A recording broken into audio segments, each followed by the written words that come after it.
Chapter 769.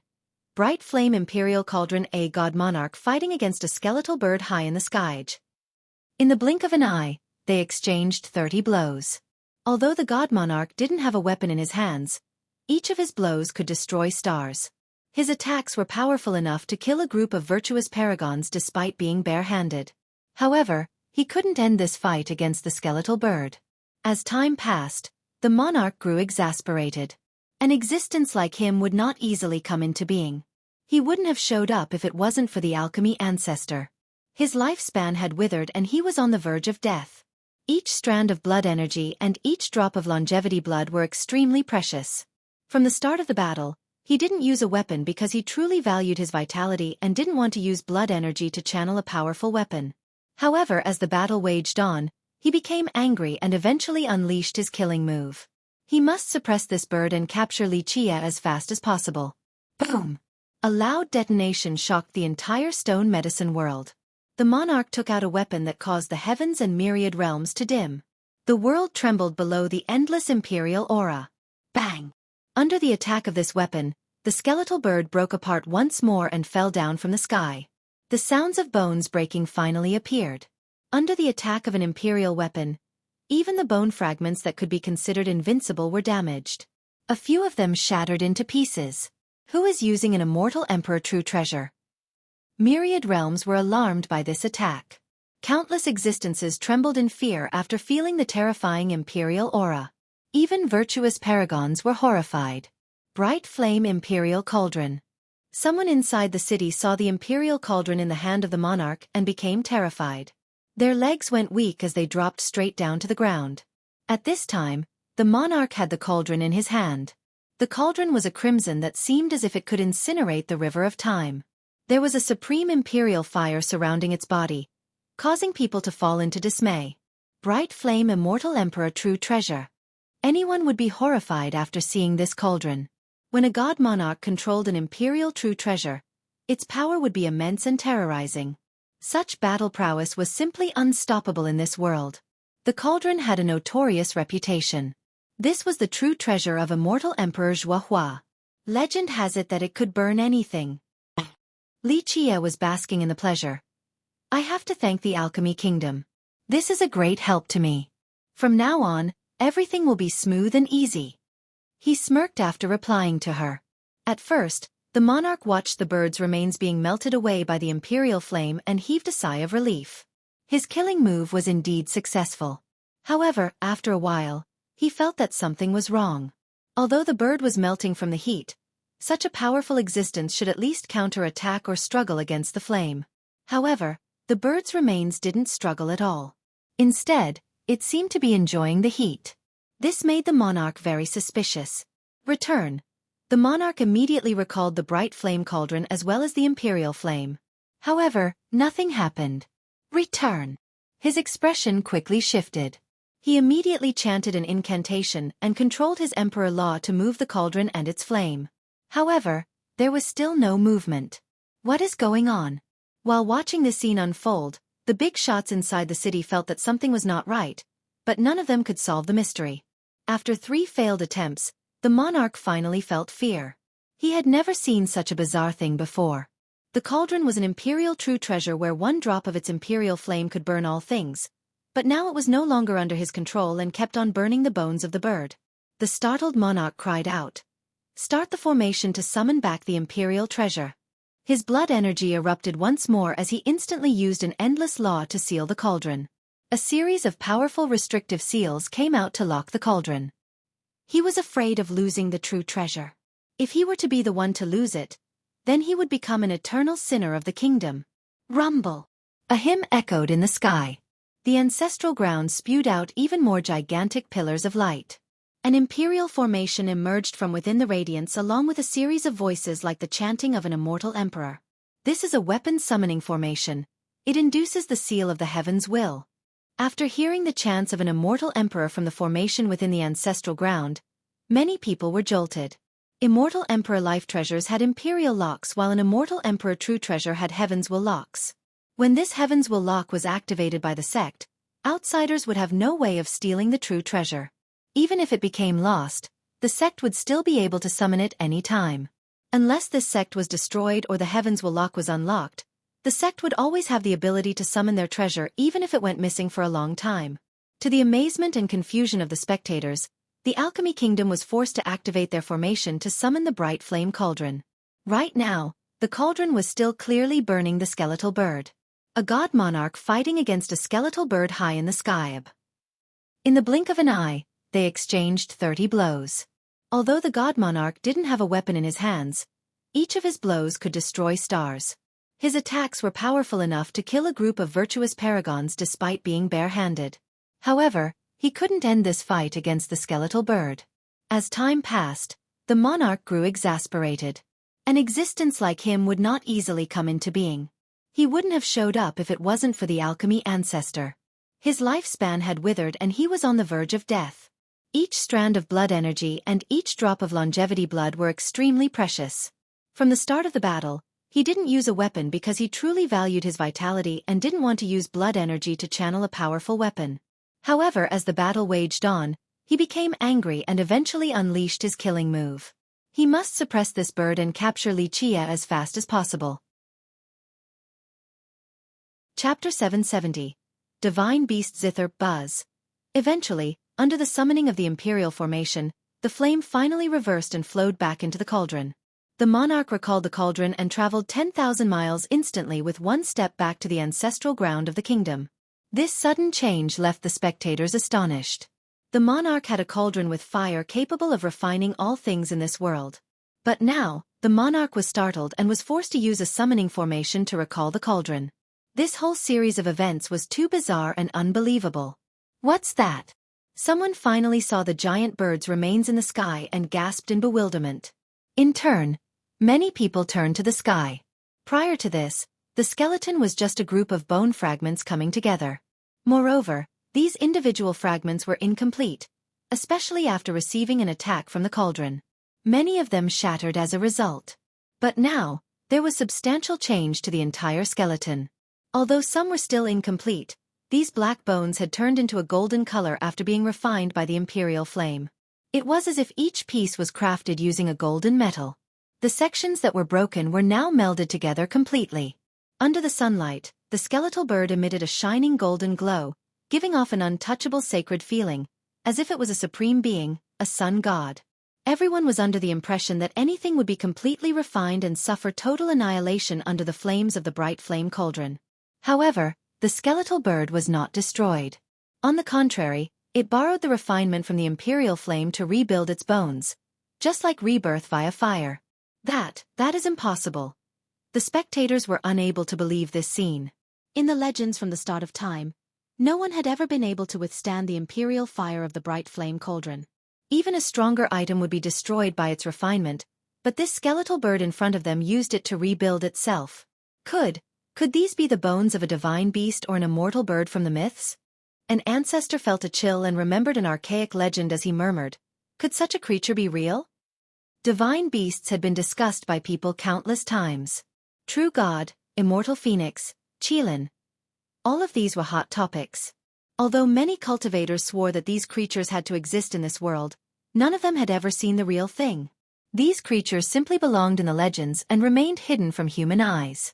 At this time, the monarch had returned to the ancestral ground. He coldly glared at Xueqi inside the endless divine light. To be more exact, he was glaring at the skeletal bird floating above Xueqi's head. Under the control of the Death Chapter, it gently flapped its wings above him. Even though it was only a corpse, it was still more than frightening enough. This feeling is truly great. Xueqi gently sighed. The two ladies were in awe as they looked at the bird above his head. Although this skeletal bird was far from complete, its perfect shape and sacred aura evoked an unspeakable reverence. You are using an evil method to control the dead. The monarch's voice was quite imposing as his eyes revealed a murderous glint. Prior to this, he had no such bloodthirst, but it was now different. He wanted to kill Xueqi. An evil method? Xueqi smiled and shook his head. I don't want to laugh at you since you are a god monarch, but these words are enough to show your ignorance. My method is even more righteous and correct than immortal emperor's laws. You have a way with words, the monarch coldly uttered. I cannot let you live any longer. An evil existence like you does not belong in this world. I'm too lazy to argue with a cretin like you. It is useless to even try. Xueqi said, your murderous intent is just what I want. Today, I will justly flip over your alchemy kingdom. Dang. With that, he commanded the skeletal bird once more with his chapter. The skeletal bird screeched and soared like a phoenix, forward through the world towards the god monarch inside the kingdom's ancestral ground. This scene was truly shocking. The ancestral ground was an untouchable location to many people, but Xueqi ordered the skeletal bird to invade it. What kind of courage and decisiveness was this? How presumptuous! Another roar resounded. A different imperial aura came crashing down while the bright flame cauldron in the hand of the first monarch attacked again. This time, he didn't use the flame since he understood that it would only help the bird. Boom! Two unbeatable imperial auras shook the entire stone medicine world. Although this attack came from above the firmament, a terrifying storm still swept through the land, causing it to quake. As for the alchemy realm, the two auras made the domain feel like a boat lost at sea being bombarded by turbulent waves. Pop! The skeletal bird was immediately blown away after being struck by the two imperial weapons, shattering once more. Pieces of golden bones flew everywhere. Some were nailed on top of a mountain while others were shot all the way up into the sky. Xueqi suffered a heavy backlash as well from the death chapter. Completely pale, he continuously staggered backward and crushed the ground behind him. A second god monarch. Someone saw another figure emerge from the light within the ancestral ground and startlingly exclaimed, Divine Beast Zither. The true treasure of immortal emperor by Xueqi. Everyone was shocked to see a second god monarch from the ancestral ground. For many lineages, having one true god monarch was already amazing and worthy of pride. However, two god monarchs had appeared inside the ancestral ground. Moreover, the other one was wielding an imperial weapon named the Divine Beast Zither from the second emperor of the Alchemy Kingdom. One must understand that when one lineage had two god monarchs with two true treasures, such battle power was simply unrivaled. People finally experienced the strength of the kingdom and understood what a behemoth really was. This one sect alone had two god monarchs and two imperial true treasures. Even if a god king personally comes, they wouldn't be able to resolve the situation unless they also have an imperial true weapon. Otherwise, the power of a god king alone would not be able to change the tides at all. No matter who they were, they felt cold sweat running down their backs from watching such an amazing scene. Normally, meeting one god monarch was already more difficult than reaching the heavens, but now, two came out of nowhere. Zzzzz. The skeleton that was broken by the two imperial weapons returned back to its perfect condition once more. A useless struggle. The two monarchs coldly leered at Xueqi. The first monarch uttered, Surrender now, it would be useless even if you are heaven-defying. Oh. Xueqi revealed a mysterious smile. Very well, I'll let you see my killing move. Open. Xueqi screamed and spewed out a gulp of longevity blood onto the death chapter. In the blink of an eye, the blood dried up and turned into a billowing death energy that was instantly absorbed by the chapter. Baz! Under the support of the monstrous death energy, the chapter became inordinately powerful. The moment it revolved, its law quickly dove into the earth and sealed this land. A cataclysmic flame instantly erupted throughout the entire alchemy city. All of its mountains and rivers were engulfed by this monstrous fire. Shit, it's burning! Everyone from all corners of the city was scared out of their wits. Many people rushed up into the sky. However, when they took a second look, they found that although the city was engulfed in flames, this fire didn't seem to be in the same world as everyone else. Despite the raging flames, no one felt any heat or even the presence of the wildfire. It was as if this was only an illusion. However, this was definitely not the case. The hot flame that was devouring the sky had the momentum of a world-ending disaster. Extremely tyrannical. It also carried along flashing black rays. The moment these black rays moved in the fire, it gave a very creepy sensation. An ancestor from a great power exclaimed in horror. This is death fire. Fire is also divided into life and death. A junior was amazed after hearing this. In the eyes of cultivators, fire simply didn't have life. Legend states that this world has death fire.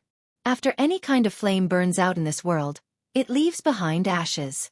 However, if someone was able to communicate with the underworld, then they could rekindle the flames from the ashes.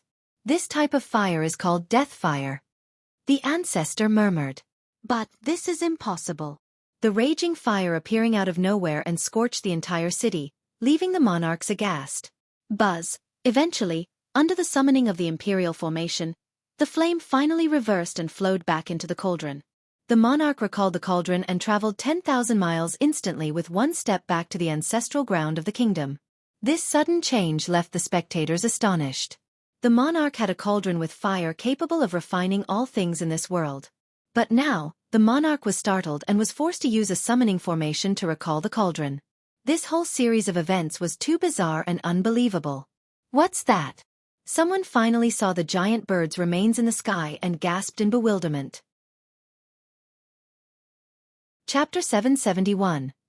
Phoenix. Even the two god monarchs took deep breaths at this moment. They knew more than outsiders and recognized what the death fire that had just burnt the entire city was. However, this fire was something impossible for beings like them to fathom. Ever since that year, no one could make the raging fire emerge again. It was just like a piece of wood that burnt halfway then extinguished.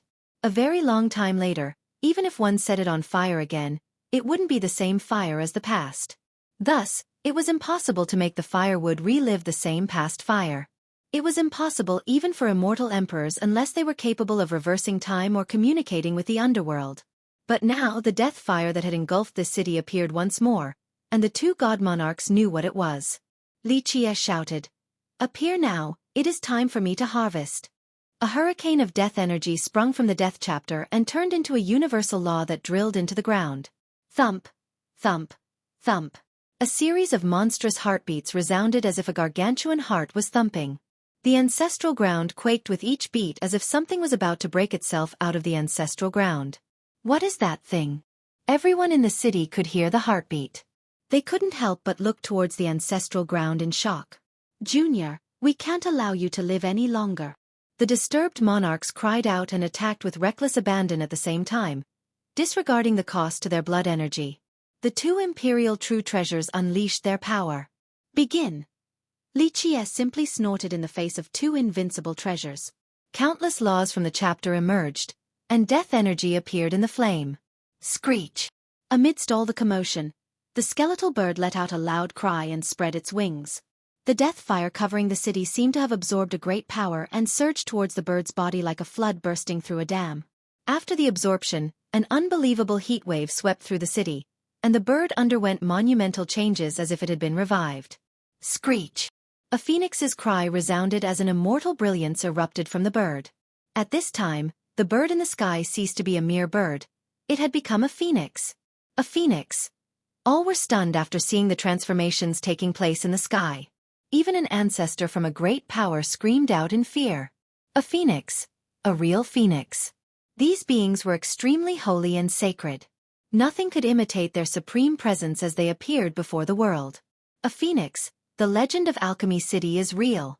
An old undying from an ancient lineage had to cry out. Boom! The attack from the bright flame cauldron came forth murderously, capable of suppressing myriad laws and destroying all things. However, the moment the phoenix soared to the sky and attacked, even the god monarch with his cauldron was powerless.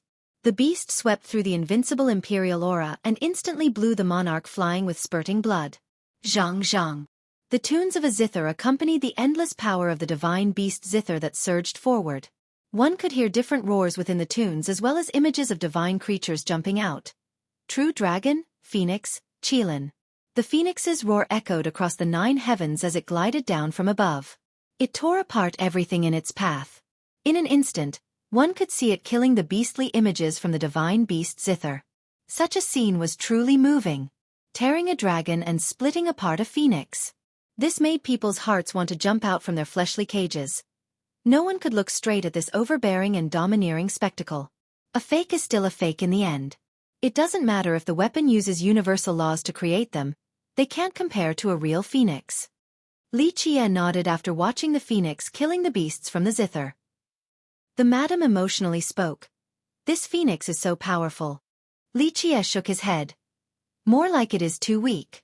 Strictly speaking, it is not a real phoenix since it took form from one's corpse. If it was still alive, then it would be unfathomable. Keep in mind that when it wanted to be reborn via fire, It was already comparable to an immortal emperor. Unfortunately, something unexpected happened that resulted in its demise. This majestic creature actually existed in this world? Yuan Caiha was in awe. Li Qie slightly shook his head. Strictly speaking, it does not belong here, at least not in this world.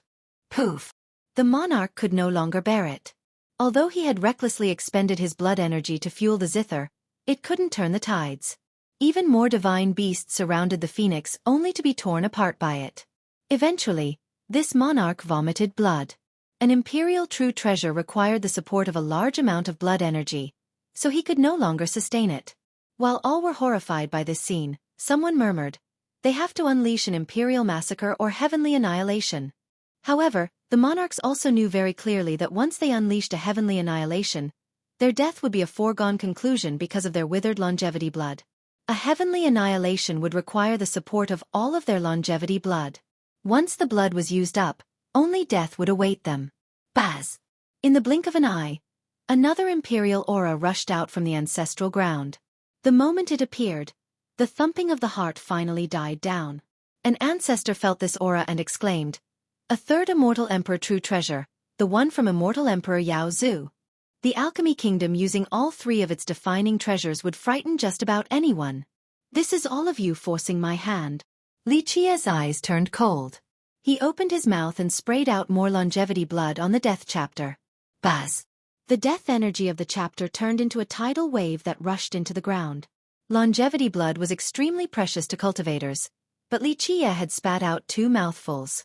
He grew pale since his loss was considerable this time around. Rumble! At the center of Alchemy City, a gigantic divine tree rose from below. One could hear crackling noises the moment this tree emerged as it was instantly burned by the death fire. The endless death fire turned this divine tree into a fire tree. Great spiritual souls jumped inside the death fire. This was the result of the divine tree burning.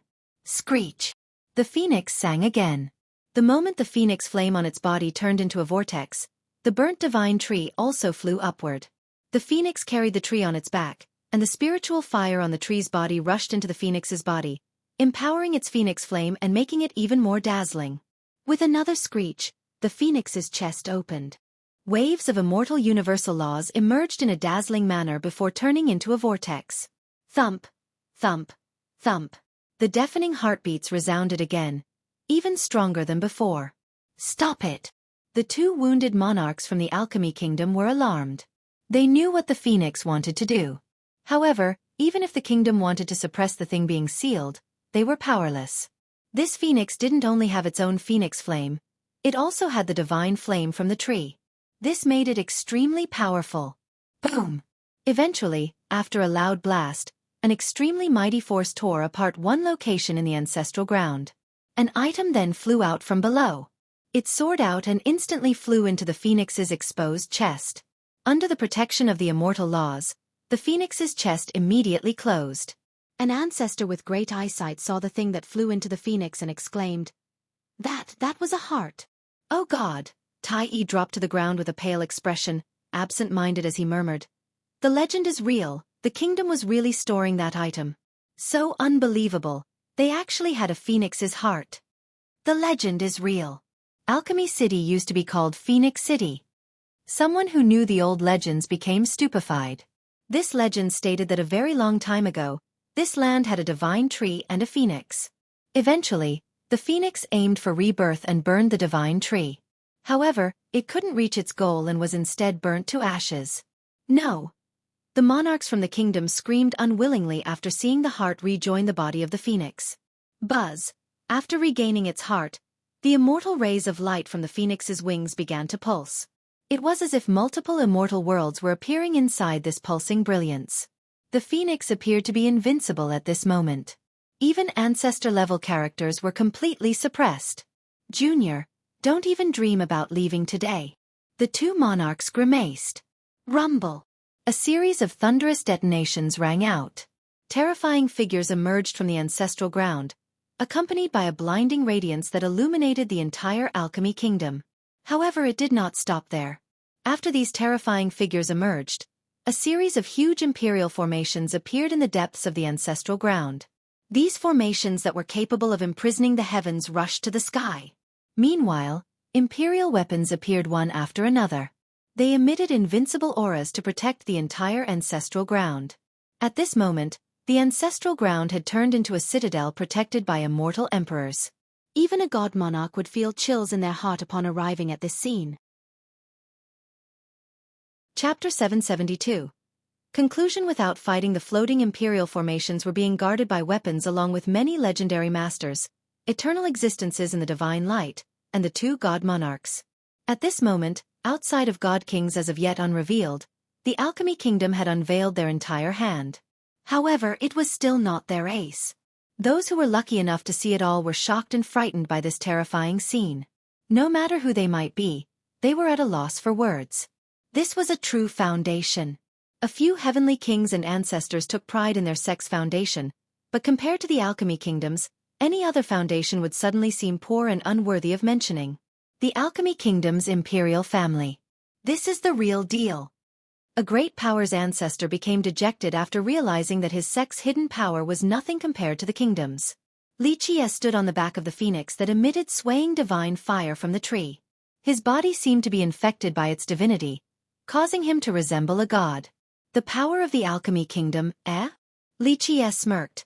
I wonder if the ultimate method left behind by the three emperors will be able to save your kingdom or not. Just this won't be able to do anything to me. I'll tell you anyway. The phoenix below me is a real phoenix. But of course, you know this better than I do since its heart was in your possession. You should also know that once this phoenix is truly revived. I don't need to say any more about its power. Junior, hold your gloating. The monarch coldly said. Wait until it's actually revived, then you can say that again. There is no need for our ultimate method just to suppress it right now. Our current power is plenty enough. The other god monarch added. Junior, this is the final warning. Hand over the phoenix or else don't even dream about leaving this place alive. All the spectators were holding their breaths. Many of them understood that any cost was worth it to the kingdom if Xueqi handed over the phoenix. It seems like all of you think that you have the ability to hold me down since my phoenix has yet to undergo rebirth. Xueqi smiled. Very well. You still have a secret move and my true ace has been prepared as well. Come. Let us battle. Buzz. The moment these words were spoken, endless immortal lights shot into the sky. The phoenix sent out countless immortal laws like inverse waterfalls, climbing higher and higher in the sky. Each law by itself could suppress the heavens. Even before the phoenix attacked, the entire ancestral ground was already trembling. The entire world was shaken from the phoenix emitting its aura as well. Many existences even had the illusion that an immortal emperor was arriving. Archaic eyes opened and gazed towards the alchemy kingdom. This scene left even these ancient existences quiet for a long time. A majestic pillar of light rose from the ancestral ground. Its imperial aura ravaged the earth and suppressed myriad ages. The entire kingdom trembled at this time as all the experts continued to prostrate on the ground from the pressure. At this minute, it seemed like the alchemy kingdom was ready to fight to the bitter end. This was no longer a simple personal feud to them. Xueqi had stolen their phoenix's heart, and they would never let this go. Venerable ancestors, please halt. At the moment when tension ran high on both sides, the prelude to the great battle, a supreme melodious voice came about. An unparalleled beauty drifted through the sky from the depths of the ancestral ground as if she was a fairy from the 9 heavens. Kingdom toppling and intoxicating. Ming Yeshue. A big shot recognized her and became startled. Fairy Ming. The moment the younger generation saw her, they immediately lost their minds due to her charm. Many of them even forgot about the upcoming battle. The majority of them had only heard of her name and had never seen her in person. However, upon seeing her today, the younger generation was enchanted as they indulged in her beautiful appearance. The ancestors of the kingdom grimaced after Ming Yeshua's sudden appearance when the battle was about to begin, especially after hearing those words. One of the god monarchs frowned and said, Xueqi, it is not the time to talk. Ming Yeshue slightly shook her head. This disciple respects all the decisions made by venerable ancestors. However, Ancestor Wushuang ordered for my arrival, so please, ancestors, harmony is to be prized. So it has eventually come to this. Xueqi sighed softly. In the end, he didn't attack. He had nothing to fear when it came to the kingdom, but he was not willing to massacre them even if he intended to do so since Ming Yeshue came out. Li Qie calmly said, "I need a word with you in private." Ming Yeshue didn't think twice and agreed to his request. This was vastly different from what people expected. Even the monarchs and the ancestors didn't expect this development. Fairy Ming's charm is boundless. Even Li Qie was captivated by her. The last generation lamented after seeing this. Many people assumed that Li Qie had lost to her charm, but they didn't know that this was not the case at all. The two of them entered a room at a secretive location, unknown to third parties. Ming Yeshue spoke with sincerity. "This trouble was due to a misunderstanding between young noble and my kingdom. I came at the request of my ancestor with goodwill to quell this disturbance." Yeshue. "Whether this is a misunderstanding or not does not matter to me." Li Qie lightly waved his sleeve. "I can pretend that nothing had happened. I can even return the phoenix's heart to your kingdom. Moreover, I can assist all of you, and perhaps, the phoenix can truly be reborn in the future." After hearing this, Ming Yeshue quickly responded, "Your benevolence will be met with appreciation by our kingdom." Li Qie shook his head. "No, Yeshue, there is no free meal in this world. I have a condition." Ming Yeshue took a deep breath as she braced herself with a solemn expression. "What is young noble's condition? If it is within our abilities, then everything is negotiable." Li Qie chuckled and gave his answer clearly. "My condition can either be difficult or easy. It all depends on you. I only want you, for you to follow me. I only want you."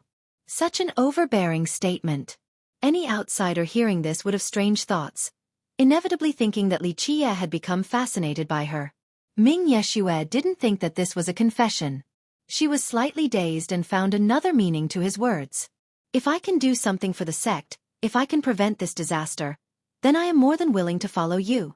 Ming Yeshue responded in a serious manner. "But young noble, you must know that I am a disciple and I cannot make a decision regarding this matter. This isn't something the ancestors decide either." She gently sighed. Li Qie chuckled. "This is up to 100 life, right?" Ming Yeshue remained unperturbed like calm water at the bottom of a well and nodded. "If young noble requires me to go with you, then I will have to ask the forefather. Only with his permission would we be able to agree to your demand." Chapter 773. Close conversation. Li Qie nodded with narrowed eyes. "Good, since 100 life is still alive, everything will be easy for me. I want to meet 100 life." "I'm afraid young noble misunderstood something." The moment Li Qie put on this expression, Ming Yeshue had an unspeakable feeling of familiarity.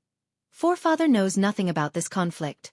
Moreover, he has not asked about the world in a very long time. "No matter." Li Qie smiled. "If you didn't come forward, I was more than happy to flip over the alchemy kingdom. Your kingdom has maintained a low profile for too long and has forgotten a couple things. A few people have become restless." Ming Yeshue paused for a moment. She didn't wish to discuss this matter further, so she softly said, "We can try to arrange a meeting if young noble wants to meet our forefather. However, this will take some time. I hope young noble can wait." Li Qie didn't say anything else while looking at Ming Yeshue. A moment later, he gently reached out and lifted Ming Yeshue's finely sculpted chin. Such an action was extremely frivolous. No one had ever dared to treat Ming Yeshue this way, but she didn't reject him. She closed her pretty eyes to embrace this atmosphere. The two of them were inches from each other, and they could even hear each other's breaths. It seemed as if time stood still. A long while later, Li Qie gently caressed her soft and beautiful face. In the minds of many, Ming Yeshue was an untouchable fairy. She could only be worshipped from afar and was not to be tainted with obscene thoughts. Ming Yeshue, with her eyes closed, sensed Li Qie's rhythm and aura. An indescribable sense of familiarity invaded and overwhelmed her mind. "Young noble, there are many things I don't understand." After a long time, she lifted her head to look at him, a hint of doubt in her charming eyes. Li Qie withdrew his hand that still carried her sweet fragrance. "I will tell you later. At least, not before this matter with the alchemy kingdom concludes." Can young noble not live in peace with the kingdom? Even someone as supreme as Ming Yeshue couldn't help but sigh. When she sighed softly, the whole world would swoon over her. Her sentimental demeanor would break the hearts of countless cultivators. Li Qie dismissively replied, "Peaceful coexistence cannot be achieved. To put it bluntly, When the kingdom sees me, it should retreat or act as my subservient subjects. Ming Yeshue was slightly startled. She knew that this had something to do with a past unknown to her. Li Qie continued. You know, if I really wanted to take you away, the alchemy kingdom wouldn't be able to stop me. I can even erase your memories of anything related to the alchemy kingdom. However, I would only do so if there was no other way. I do not want this to happen because you are still you. You are not a puppet but rather a living being with your own mind. He wistfully sighed at this point. After millions of years, some changes were inevitable. I am very grateful for your consideration. Ming Yeshue answered slowly, her words full of sincerity. Li Qie said dismissively, very well, this time will be a warning to your kingdom. If I truly wanted to destroy it, then I wouldn't be sitting here with you. Tell those old-timers for me that this is not the time for your kingdom to have any funny ideas and use this chance to break the promise from the past. If it wasn't for 100 life, your alchemy kingdom would have ceased to exist. Li Qie's eyes became serious as he sneered. To outsiders, the ancestors of the kingdom appearing was to suppress Li Qie and to take revenge for the deceased alchemy ancestor. However, Li Qie was well aware of the true reasons behind the whole thing. Young noble, I will certainly convey your message. Ming Yeshue was able to guess some of the details, but she was not completely clear. Only ancestor-level characters knew this matter completely. What about the phoenix's heart? Ming Yeshue had to ask. The heart was too important to the kingdom. It was a priceless treasure that had been gestated by the kingdom for countless moons. Its value was no less than an imperial true treasure. I want the heart of the phoenix. Li Qie lightly said. The alchemy kingdom should remember this matter. A few people do not need to play dumb. I'm afraid it is not up for me to decide this matter. Ming Yeshue bitterly smiled, but even her bitter smile was very beautiful. It is not up to the alchemy kingdom either. Li Qie said, even if your group of geezers do not want to do so, they must give it up regardless. You can tell Wu Shuang. It doesn't matter whether old Wu Shuang is in charge or if 100 Life is in charge or anyone else for that matter. In short, the sole reason why I am stopping for now is out of consideration for you. Your kingdom shouldn't try me again, or else I'll massacre a whole group before you can even respond. Ming Yeshue gently sighed. It seemed that there was no room for negotiation regarding the phoenix's heart. Can young noble talk about the phoenix? Can you really revive it? Revive.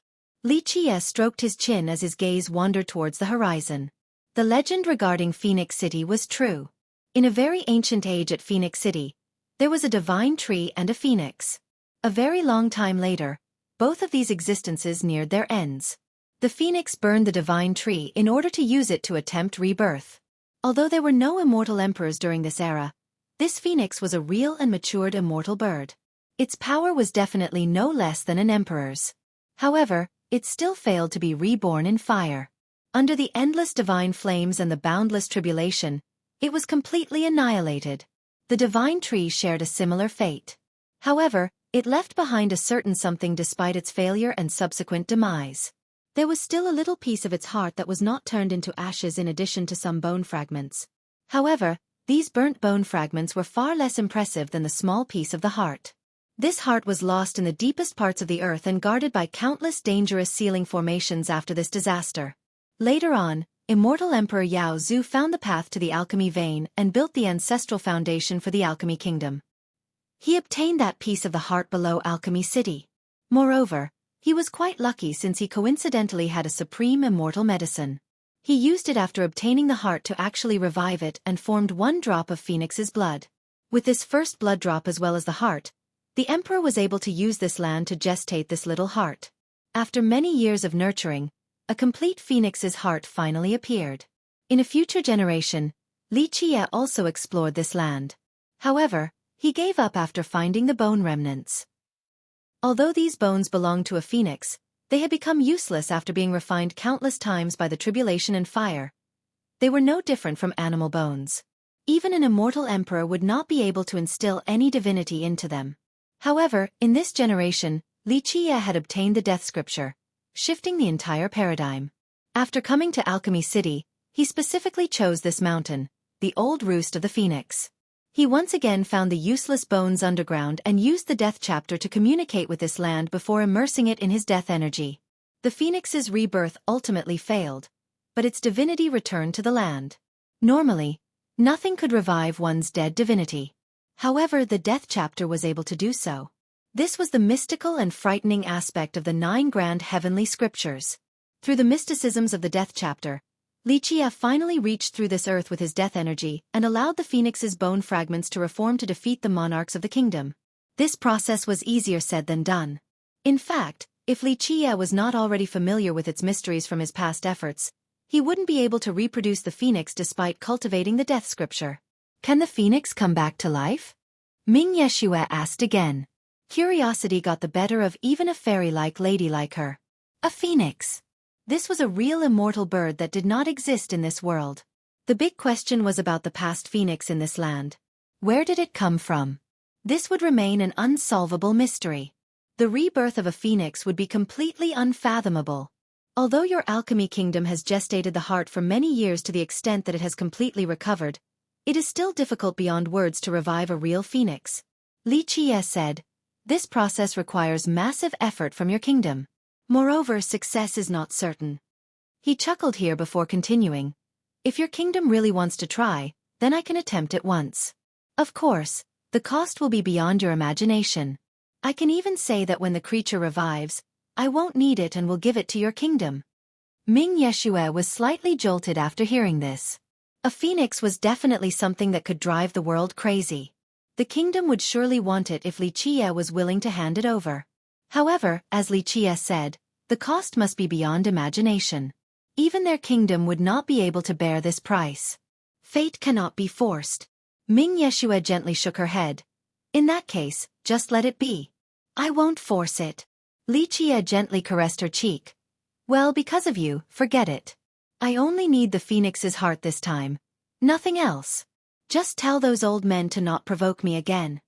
Ming Yeshue quietly bemoaned the situation. Although she hoped for this outcome, it still wouldn't be so easy. Xueqi nodded with narrowed eyes. Good, since 100 Life is still alive, everything will be easy for me. I want to meet 100 Life.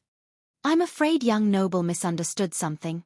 The moment Xueqi put on this expression, Ming Yeshue had an unspeakable feeling of familiarity. Forefather knows nothing about this conflict. Moreover, he has not asked about the world in a very long time. No matter. Xueqi smiled. If you didn't come forward, I was more than happy to flip over the alchemy kingdom. Your kingdom has maintained a low profile for too long and has forgotten a couple things. A few people have become restless. Ming Yeshue paused for a moment. She didn't wish to discuss this matter further, so she softly said, we can try to arrange a meeting if young noble wants to meet our forefather. However, this will take some time. I hope young noble can wait. Chapter 774. Duel against the white-haired alchemy god. The conversation between Xueqi and Ming Yeshue finally came to an end. The moment Xueqi reappeared before the world was back in Alchemy City, immediately coming under the eyes of many. Every spectator wanted to know how this storm would end. Eventually, the imperial auras disappeared and the imperial family recalled their formations and weapons while Xueqi stopped his attack. After seeing this, everyone understood that the battle had come to a peaceful conclusion. The two sides did not reach an all-out war. They were very curious and wanted to know what Xueqi and Ming Yeshue talked about. For what reasons did the tyrannical Xueqi agree to end this conflict?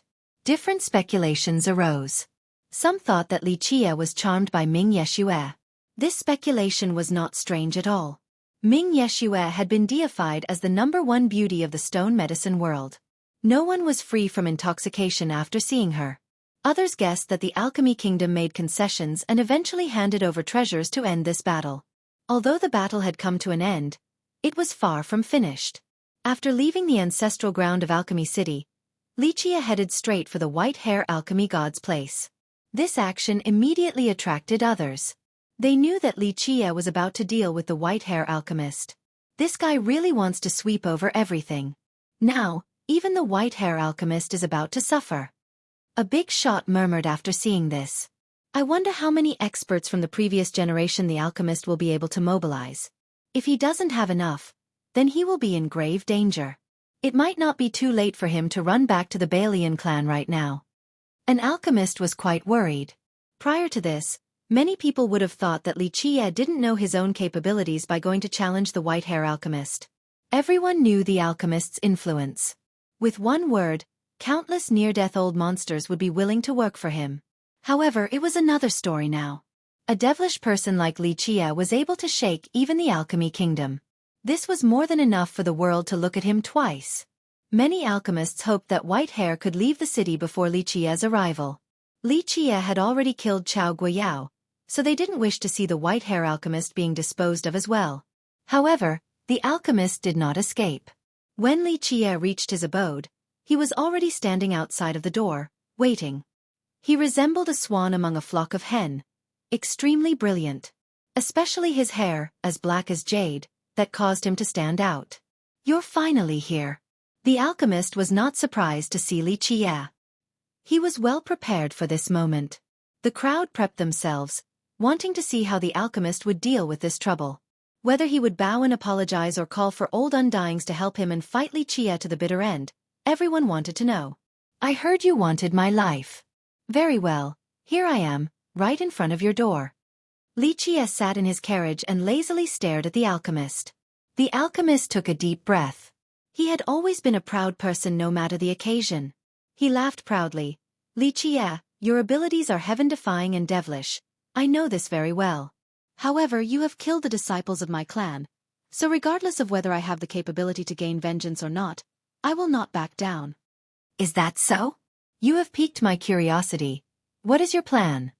Li Qiye didn't bother explaining the sacred doctor's death. It didn't matter that the Bailian clan viewed him as the murderer. He smiled leisurely and continued, "I'll play with you if you want my life. Use all of your abilities now so that no one can say I didn't give you a chance." The anxious spectators were all watching closely to see how the alchemist would deal with Li Qiye in this unfavorable situation. The alchemist composed himself with a deep breath. Even when Li Qiye was fierce enough to fight against the alchemy kingdom, he still held his head high and looked straight at Li Qiye. "Li Qiye, regarding methods and war, I am not your equal. I can admit at least this."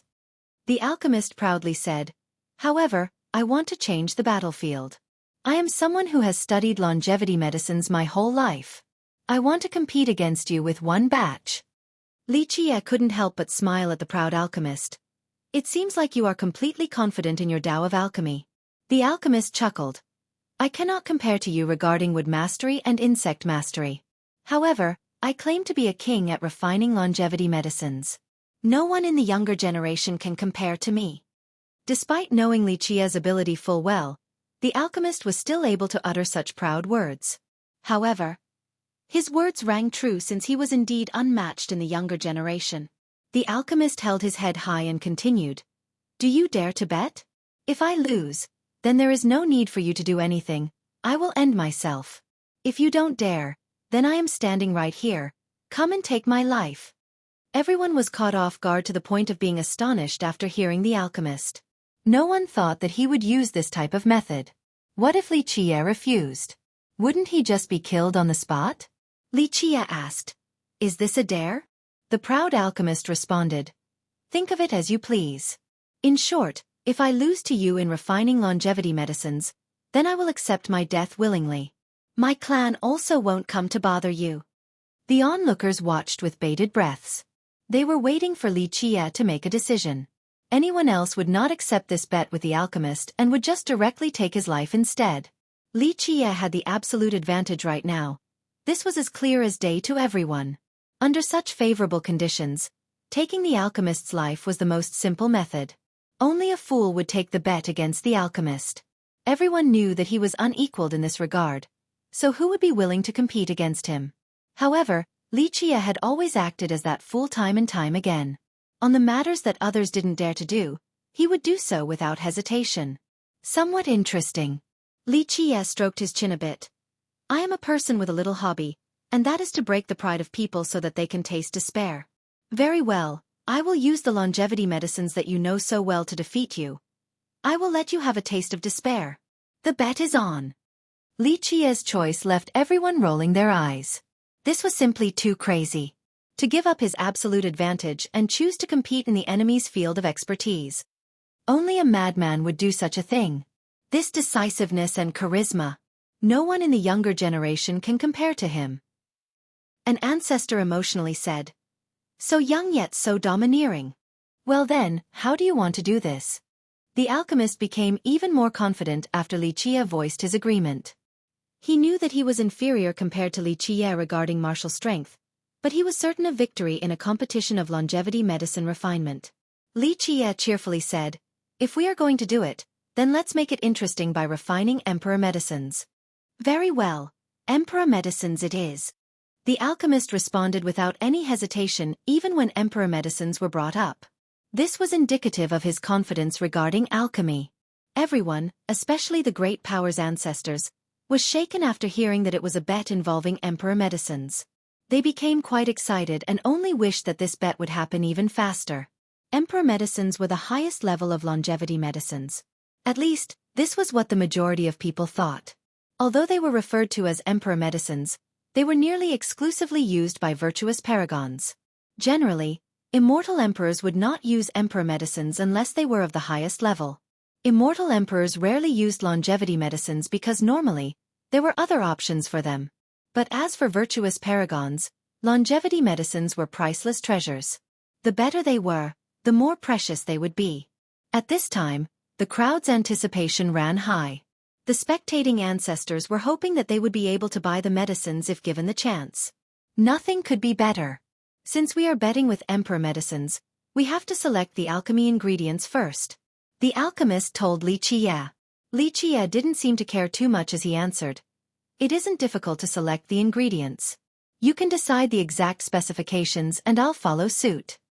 Emperor rank longevity medicines required ingredients of 3 million years or older.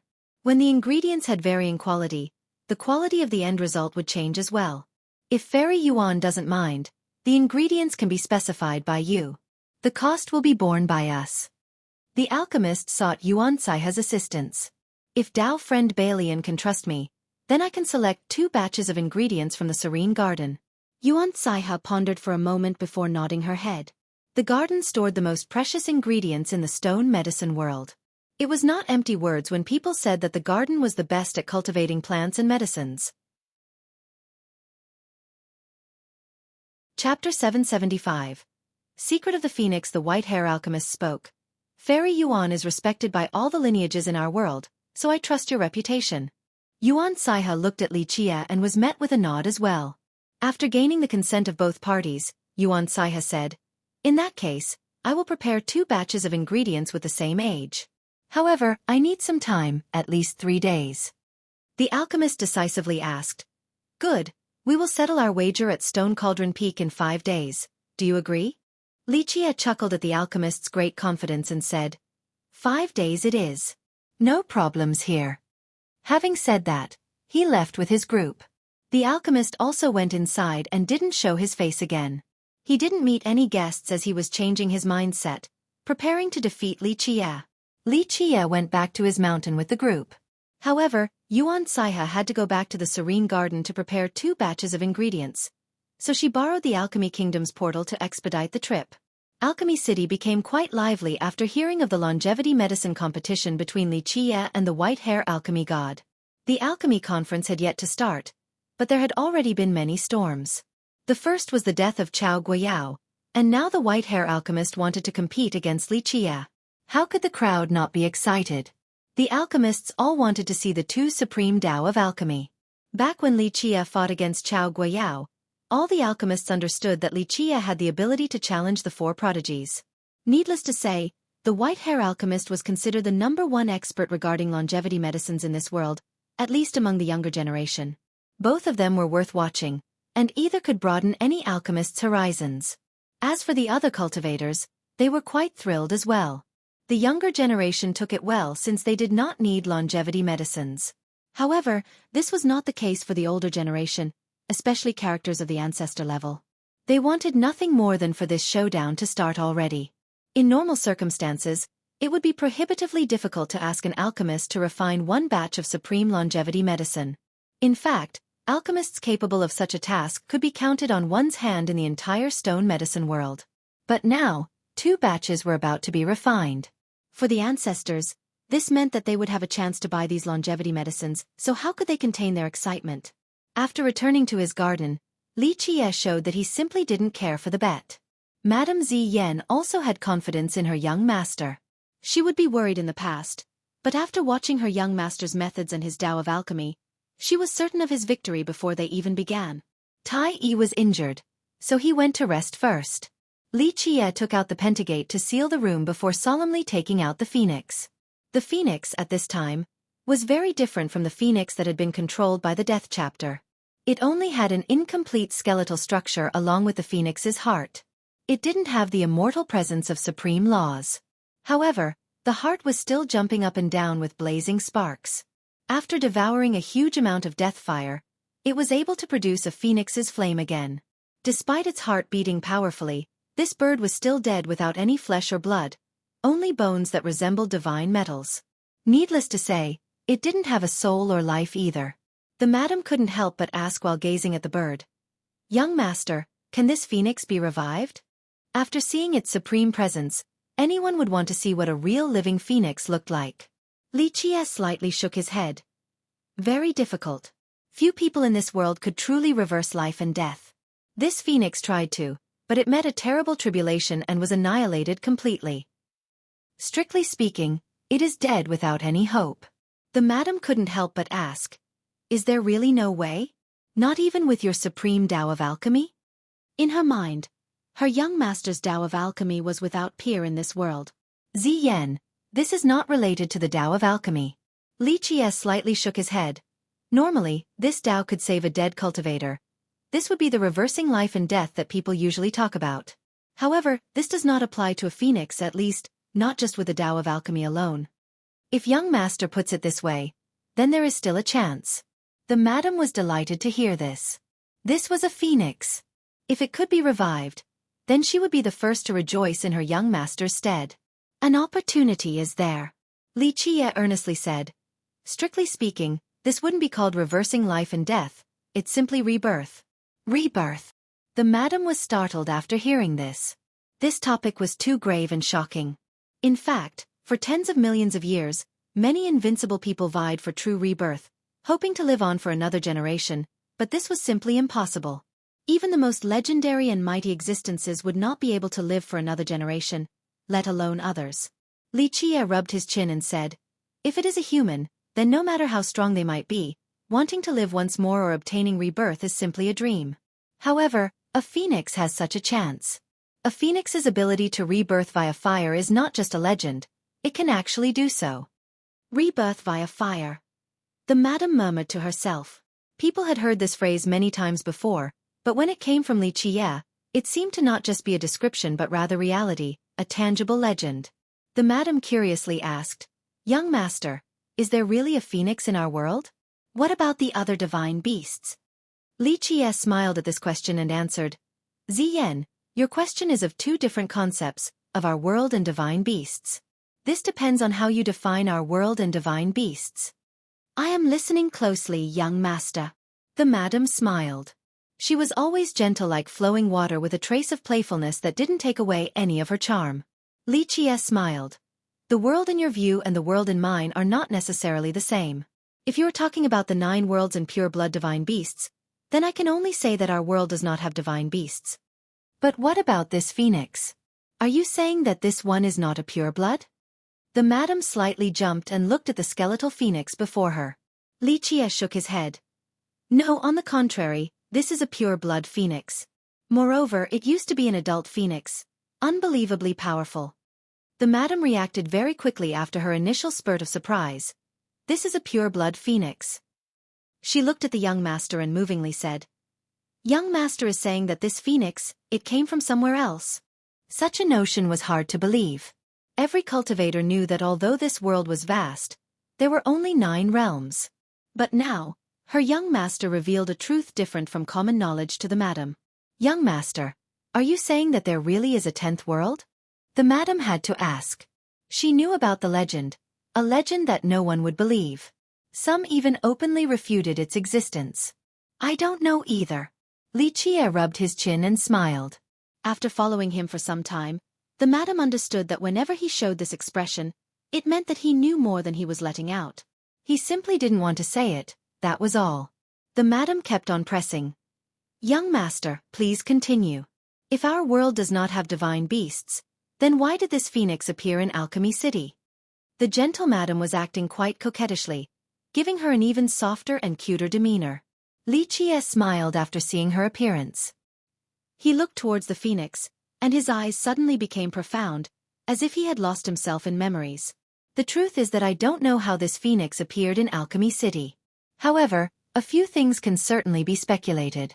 During that era ancient beyond tracing, some events had happened beyond the imagination of man. If I am not wrong, then during those events, the phoenix luckily managed to flee to the stone medicine world in Alchemy City.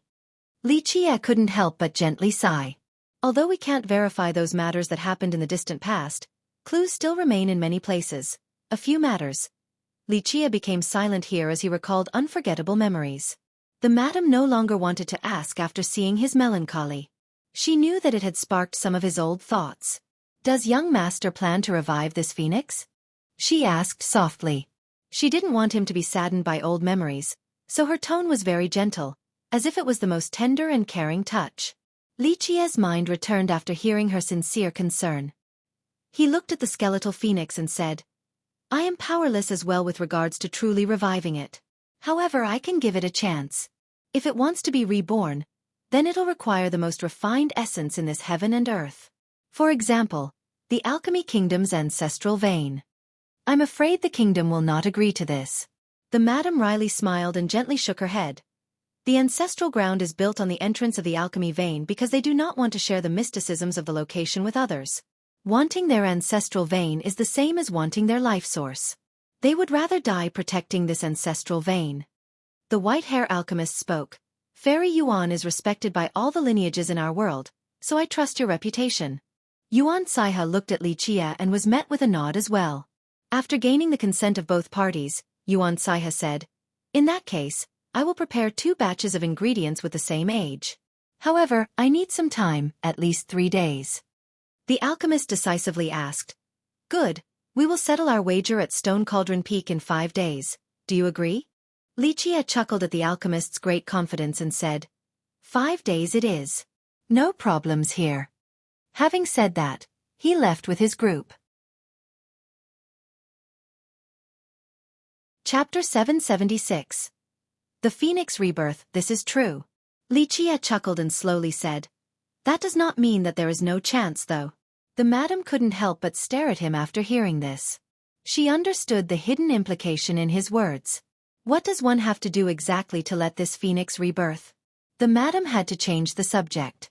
Xueqi answered, The most crucial thing is dependent on the phoenix. I can only play a minor role.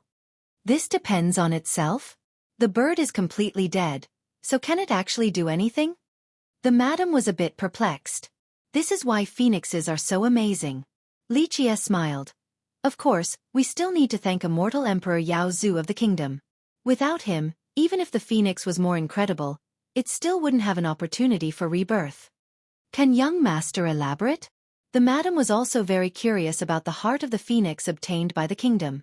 Xueqi replied, During the tribulation of that year, the phoenix could be said to have been completely annihilated. However, it still left behind a very small piece of its heart. The emperor obtained this tiny piece and used a supreme immortal medicine to extract a drop of phoenix blood. This blood drop made it possible for the tiny heart to eventually gestate into a phoenix heart. The madam felt amazed after hearing about such a magical event. She thought that the heart had been complete from the start and didn't know that it actually grew from a little drop of blood. For me, having this phoenix heart will save a lot of effort. This is no different from water following the current of a river. However, it is not the same for the kingdom. In their possession, the phoenix heart will always remain a phoenix heart. Nevertheless, it still has its uses, but they would never be able to revive a phoenix. Xueqi said, Even the kingdom can't accomplish this? The madam asked in surprise. In the stone medicine world, it seemed that impossible was not a word that could be used to describe the kingdom. Xueqi shook his head and smiled. The kingdom is indeed very powerful, but there are some things outside of their reach. For example, the death scripture. Of course, Xueqi didn't reveal this. Just like he said, despite having the heart, the kingdom couldn't revive a phoenix. Li Qie was different than before as well. With the death chapter, he would be able to reignite the death fire and once again rebuild the divinity of the phoenix to give it a chance for rebirth. In terms of a lamp, the heart of the phoenix would be the core of the lamp while the divinity was the oil. Li Qie gently patted the skeletal phoenix and felt the pumping heart. I can refine it and eventually put its body together, then use the heart so that it can rebuild its flesh and blood. He paused for a moment and narrowed his eyes. However, in order to rebuild its flesh and blood and fill it with divinity, this step requires the essence under the alchemy vein. The madam didn't comment on this matter. She understood that her young master wanted to use the essence of the kingdom's ancestral vein. However, he didn't take action because of Ming Yeshue, or perhaps someone else. It was definitely not due to the kingdom's power. The madam asked, after reinforcing its flesh and blood, would the phoenix be reborn? Li Qie shook his head. No, in this process, its flesh and blood is not the most important thing. The most important aspect is the soul, or the true fate in the mouths of cultivators. The soul is the source of all. Li Qie pointed at his head and said, for cultivators that reach a particular level, the body can be rebuilt and the physique can be trained again. Even when the fate palaces are destroyed, a sufficiently powerful being can reform them all. However, without the soul, without the true fate, there is nothing. Everything will be gone, nihility is the result, the true fate is everything. The madam could understand this rationale as a heavenly king. This was something understood by all cultivators. A cultivator could survive the destruction of their body, but the destruction of their true fate symbolized true death. When you are strong enough, you can use one drop of blood to gestate a new body. However, you cannot create a new true fate out of thin air, unless a residual soul fragment remains which allows for repair. However, soul creation is out of the question. Li Qie paused here before continuing. Creating existences with life out of nowhere is something left to the villainous heavens. Only he would be able to do such a thing. For others, including even immortal emperors, this remains a pipe dream. The madam had learned about the topic of life creation before, but she was far from being as involved as her young master. Li Qie went on, I can use other items and techniques to steal from the heavens in order to gather some spirituality for the phoenix. However, this ultimately would not be its soul or true fate. It has to rely on itself for this. The madam inquisitively asked, what does it have to do to obtain a soul and true fate that belongs to itself? Li Qie pointed at the sky and said, this secret is known only to the phoenix. A phoenix's rebirth involves a grand secret of the heavens. For millions of years, many invincible existences have researched rebirth, but in its truest form, no one has ever been able to do so. Although there have been those praised for successful resurrection, they were only gimmicks. If the person actually died completely, then they absolutely would not be able to obtain rebirth. Only a phoenix is capable of doing so after true death. This is why rebirth via fire is considered the truest form of rebirth. Thus, the rebirth of a phoenix was widely researched by many masters. However, they merely touched the surface of its profundities. Only phoenixes remain privy to the true mysteries of rebirth. Li Qie explained. After listening to his explanation, the madam pondered for a long time before calming down. She greatly benefited from this and even felt as if a new door had opened for her. She had never tried to research rebirth before due to a few reasons. She was still very young, far from being affected by this issue. She was also not powerful enough to be able to explore this field. It was only now that she realized just how difficult this topic was for the many invincible beings that had yearned for it across time. After a while, the madam composed herself from the topic of rebirth and gently asked, young master, I have something on my mind, but I don't know if I should say it or not. Li Qie smiled and gently stroked her hair. Ziyan, I am not very tolerant towards other people, but you have no need to be so reserved. The madam couldn't help but smile tenderly after being so valued by her young master. She said in a serious manner, young master, although Fairy Ming can temporarily stop the ancestors of the kingdom, I do not believe they will give up. Fairy Ming is not in power and is definitely not powerful enough to deter the ancestors. The worst scenario will be the ancestors rearing their ugly heads again. This might just be a matter of time. The madam ruled her own country and understood this matter very well. She reminded her young master so that he could prepare, lest his overconfidence become his demise. Ziyan, the kingdom is not a problem for me. Li Qie gently smiled. I do not have to select the alchemy vein in order to rebuild the phoenix's body. There are 3 grand ancestral veins in the stone medicine world, right? Of course, I personally want them to attempt to cause trouble so that I can justly tear apart their ancestral vein. There are a few in the alchemy kingdom that have become impatient, in contrast to the Jianlong clan. Some of its ancestors are quite restless. Li Qie smiled dismissively. I can't blame them though, since they have always wanted to return to the world. However, they have forgotten who had forgiven them and allowed them to exist in the distant past, allowing their land to not become ruins. A terrifying murderous glare emanated from Li Qie's eyes after saying this. The madam was slightly shaken. These words revealed some information unknown to the world. Until now, the strongest existences in the stone medicine world had been very low-key. The Alchemy Kingdom, the Jianlong clan, and the Beastmaster Citadel. All of these behemoths had been very reclusive. Only the Heaven Hoof Ravine was an exception. In fact, many cultivators believed that the kingdom already stood at the peak with nothing else to strive for. Because of this, they hid from the world and chose not to compete. Of course, there were also a few older existences who thought that there was a reason for their reclusion, but no one knew the exact reason. After hearing her young master, Madame Ziyan could faintly pick up some ancient information. An earth-shattering secret behind why these behemoths chose to act this way. Ziyan, you don't have to worry about me. Li Qie smiled. This time was only a warning to the kingdom. It is not difficult for me to actually destroy them. If they don't know life from death, then it could only be said that they asked for it. The madam gently sighed. Although she didn't know what her young master had up his sleeves, she understood that if the Alchemy Kingdom wanted to try again, then it would be a suicidal and self-inflicted end.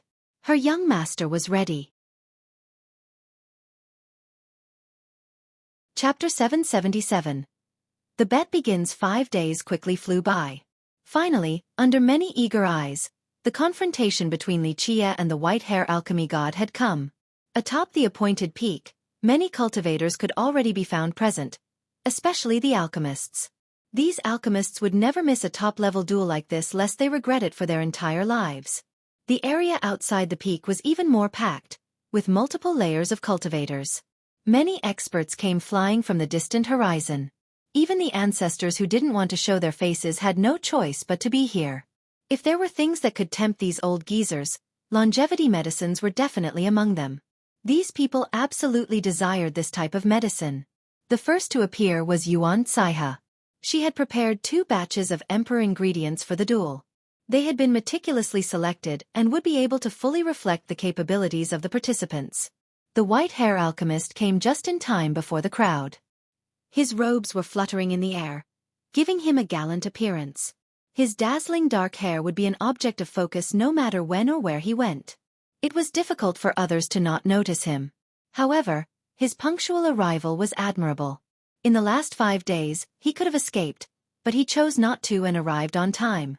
People had to admit that he was indeed an arrogant and proud person with great dignity. In this regard, Chao Guiyao couldn't compare since he wanted to escape right away after losing. Li Qie eventually came. He sat on his carriage as it slowly arrived. Next to him was the madam and Tai Yi as his driver. Today, Tai Yi remained inconspicuous and was still a driver, but no one dared to view him with disdain. Some were even in awe.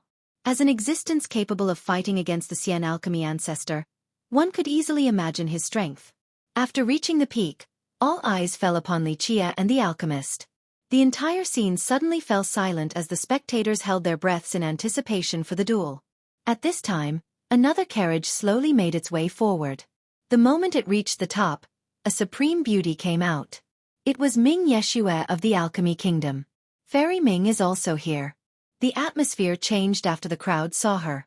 She immediately attracted their gazes, and many young men swooned head over heels for her. A young man said while intoxicated, "We can finally see her divine looks again. No matter the outcome of this duel, this is already worth it." Ming Yeshue had always kept a low profile and rarely showed her face. Few could see her true appearance, but she recently appeared twice. So how could the younger generation not become excited? Today, I am honored to be the referee for this duel after receiving the request. If the parties are ready, then we can begin. The enchanting Ming Yeshue spoke with a very pleasant voice. Of course, she wasn't invited by Li Qie. The request was from the white-hair alchemist out of fear that Li Qiye would renege on the bet. Since Li Qiye was so powerful, he wouldn't be able to do anything if that happened, so he asked for Ming Yeshue to be the referee. She was the Alchemy Kingdom's main descendant. The kingdom was famous for its Tao of alchemy, plus she was quite influential. Nothing would be better than to have her here as the witness. Of course, Li Qiye didn't mind at all. If the alchemist absolutely required Ming Yeshue here, Li Qiye wouldn't deny his request. The white-hair alchemist took a deep breath. He was in high spirits at this time, giving off a keen aura as if he was the master of all things. He was actually very confident with regards to longevity medicines. Everything was within his grasp. The alchemist was at his peak condition. While exuding his readiness, he challenged Li Qiye. "I am ready, what about you, Li Qiye?" "Me." The carefree Li Qiye lazily said. "I am ready any time. If you are ready, then we can start." Seeing as how there were no objections from both sides, Ming Yeshue announced, "Then this duel shall begin." Yuan Caihe opened the 2 prepared batches of alchemy ingredients and displayed them in front of the crowd. These ingredients were all 3 million years of age or older. After they were laid out, the enclosing area was engulfed in a medicinal aroma. Many people were amazed after seeing the 2 batches. A countless number of the crowd wouldn't be able to gather just 1 full batch, let alone 2 whole batches. The serene garden is so incredible, truly worthy of its reputation as the lineage most versed in plant cultivation. One of the spectators praised in astonishment. Under Ming Yeshue's lead, a few famous alchemists from the previous generation checked the 2 batches of ingredients.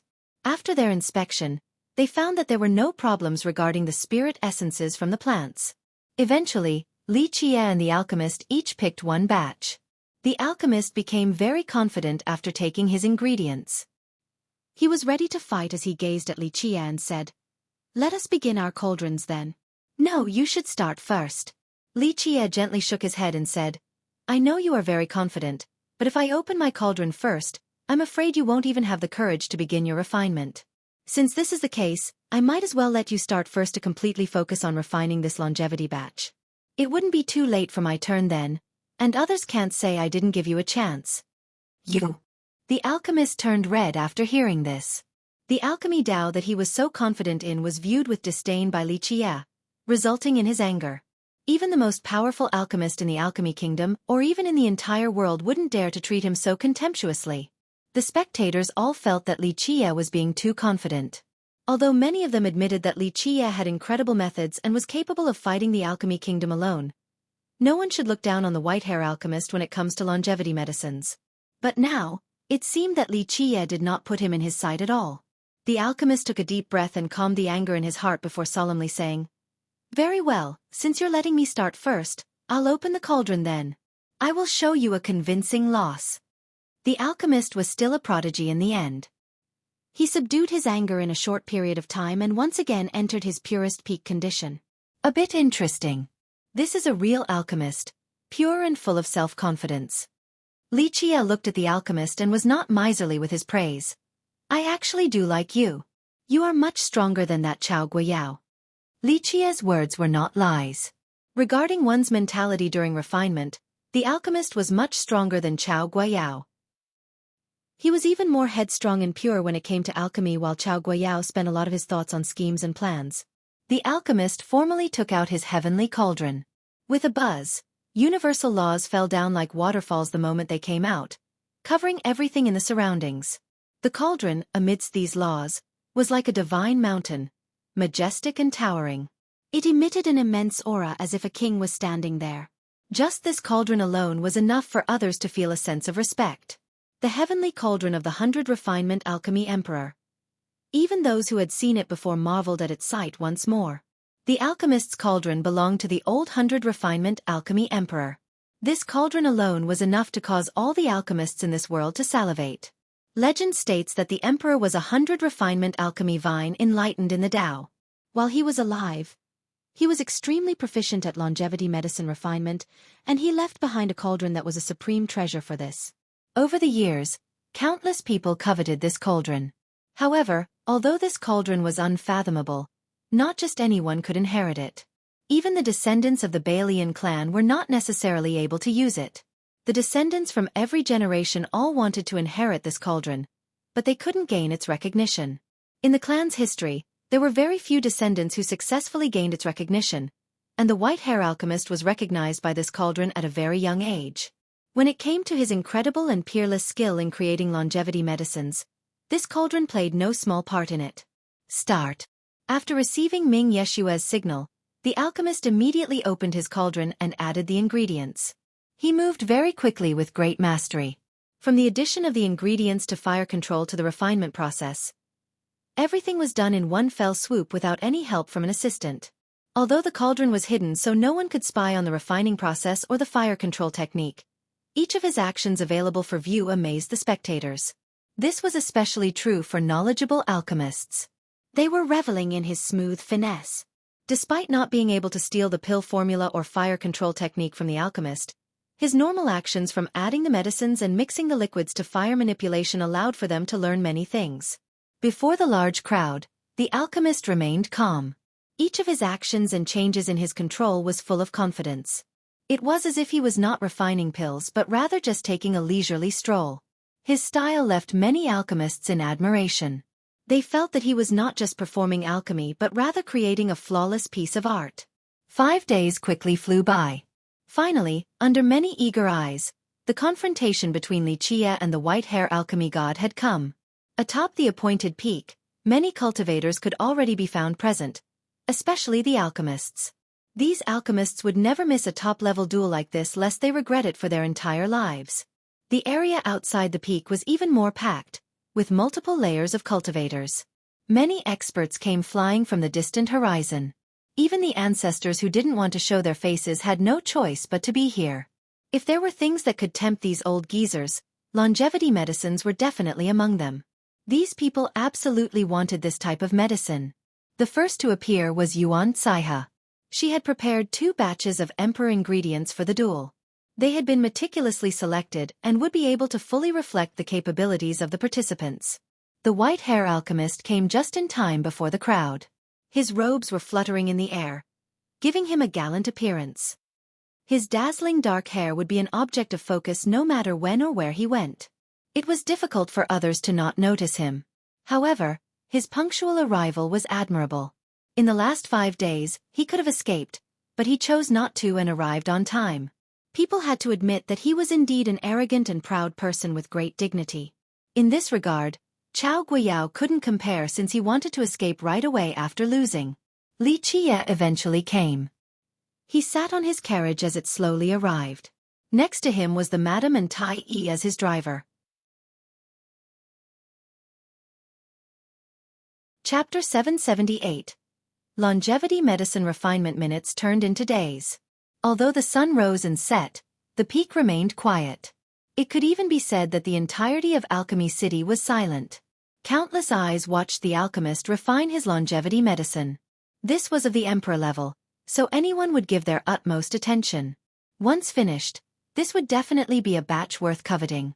The key moment finally came as the alchemist was about to insert the most important ingredient into the cauldron, longevity blood. The moment the longevity blood flowed down, a glossy amber shade movingly appeared as if nothing was more enchanting than its radiance. Rar! A fierce roar echoed like an unceasing and ferocious storm, as if a beast wanted to overturn this entire land. This was longevity blood of more than 3 million years of age. This type of longevity spirit was extremely powerful when alive.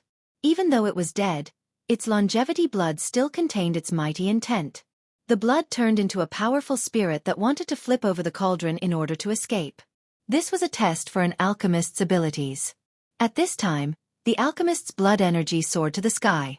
Inside his hand was an alchemy rune. The moment this rune imprinted itself onto the cauldron, it immediately activated the cauldron's great power. This cauldron that once belonged to the great alchemy emperor instantly emitted its power to suppress the howls of the blood. As the alchemist stood firm on this land, his Tao of alchemy emerged with divine trees everywhere along with flowing true fire. The alchemist was using his Tao to connect to the heaven and earth to borrow its momentum. In this moment, Alchemy City's momentum seemed to be at his command. This momentum combined with the cauldron allowed the alchemist to suppress the longevity blood and refine it in a short period of time. Amazing! An alchemy Tao capable of borrowing the momentum of the world. The older alchemists showered him with praises. Some alchemists were awed while others were intoxicated by the white-hair alchemist's techniques. Although they couldn't steal anything, they gained a lot of experience in pill refinement. After the alchemist refined all of the longevity blood, everything seemed to change. In a split second, all of the hills in a 100-mile radius were encompassed by an alchemy energy. Inside this alchemy energy was the aroma of medicinal herbs. Anyone who smelled this aroma would become spirited and refreshed and feel as if they were decades younger. This was an extraordinary feeling. Moreover, as the alchemy energy became denser, roars could be heard resounding inside as if there were divine beasts lurking around. The crowd could feel their powerful presence. The medicine is about to take form. The spectators were even more nervous than the alchemist. Many people wished for both sides to succeed in refining the longevity medicines, regardless of how the competition ended. Finally, clouds gathered in the sky until they formed an ocean. A vortex appeared above the alchemist, emitting a sound that grew increasingly loud. This is not a longevity reduction, it is an imperial warning. If he can withstand the imperial warning, then the medicine can definitely take form. An alchemist from the previous generation exclaimed after seeing the vortex inside the clouds growing bigger and bigger. Longevity reduction, simply put, was a tribulation. The moment a saint or emperor medicine was about to take form, the longevity reduction would become extremely dangerous. If the alchemist was not able to suppress it, then it would devour their life. Moreover, if it successfully devoured the life of the alchemist, then the efficacy of the medicine would actually become stronger. However, a failed attempt to devour the alchemist would result in the failure of the batch. Either way, when the alchemist couldn't control their cauldron and allowed for a longevity reduction to appear, they would lose some of their lifespan. Such a situation was extremely dangerous and could even result in death. An imperial warning was a phenomenon that only occurred for emperor medicines. During the refinement process, even if the alchemist could handle the longevity reduction, this did not mean that the batch would come out successfully. However, once an imperial warning appeared and passed, the medicine would definitely be formed. An imperial warning meant that this batch of longevity medicine had alarmed the high heavens. This indicated that the quality of the medicine was superb. Only great quality emperor medicines would be able to cause imperial warnings. With this imperial warning, this medicine is absolutely of the finest quality. Even the ancestors could no longer calmly remain in their chairs. For those who needed this type of medicine, they were ready to pay a monstrous sum. The imperial warning finally materialized. A rune descended from the vortex, creating a huge buzzing sound. This sound was very unique and belonged only to the Tao of alchemy. It resembled the sound of the heavens or the singing of angels.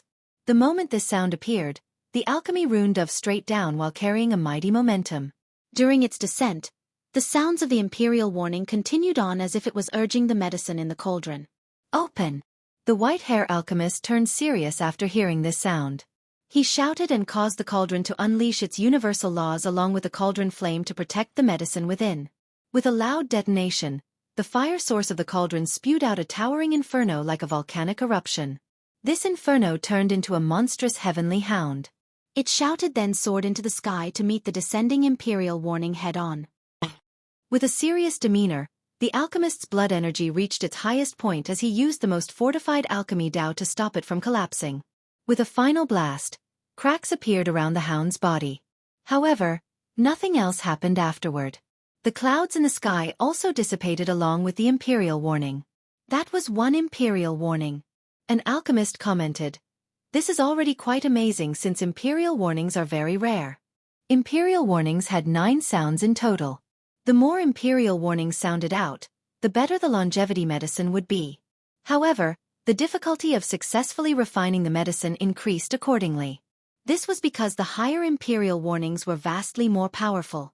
After another cry, the heavenly hound turned into a flame and re-entered the cauldron. Success! Many nervous cultivators couldn't help but cheer after seeing this scene. A group of ancestors also grinned excitedly. Another batch of good longevity medicine.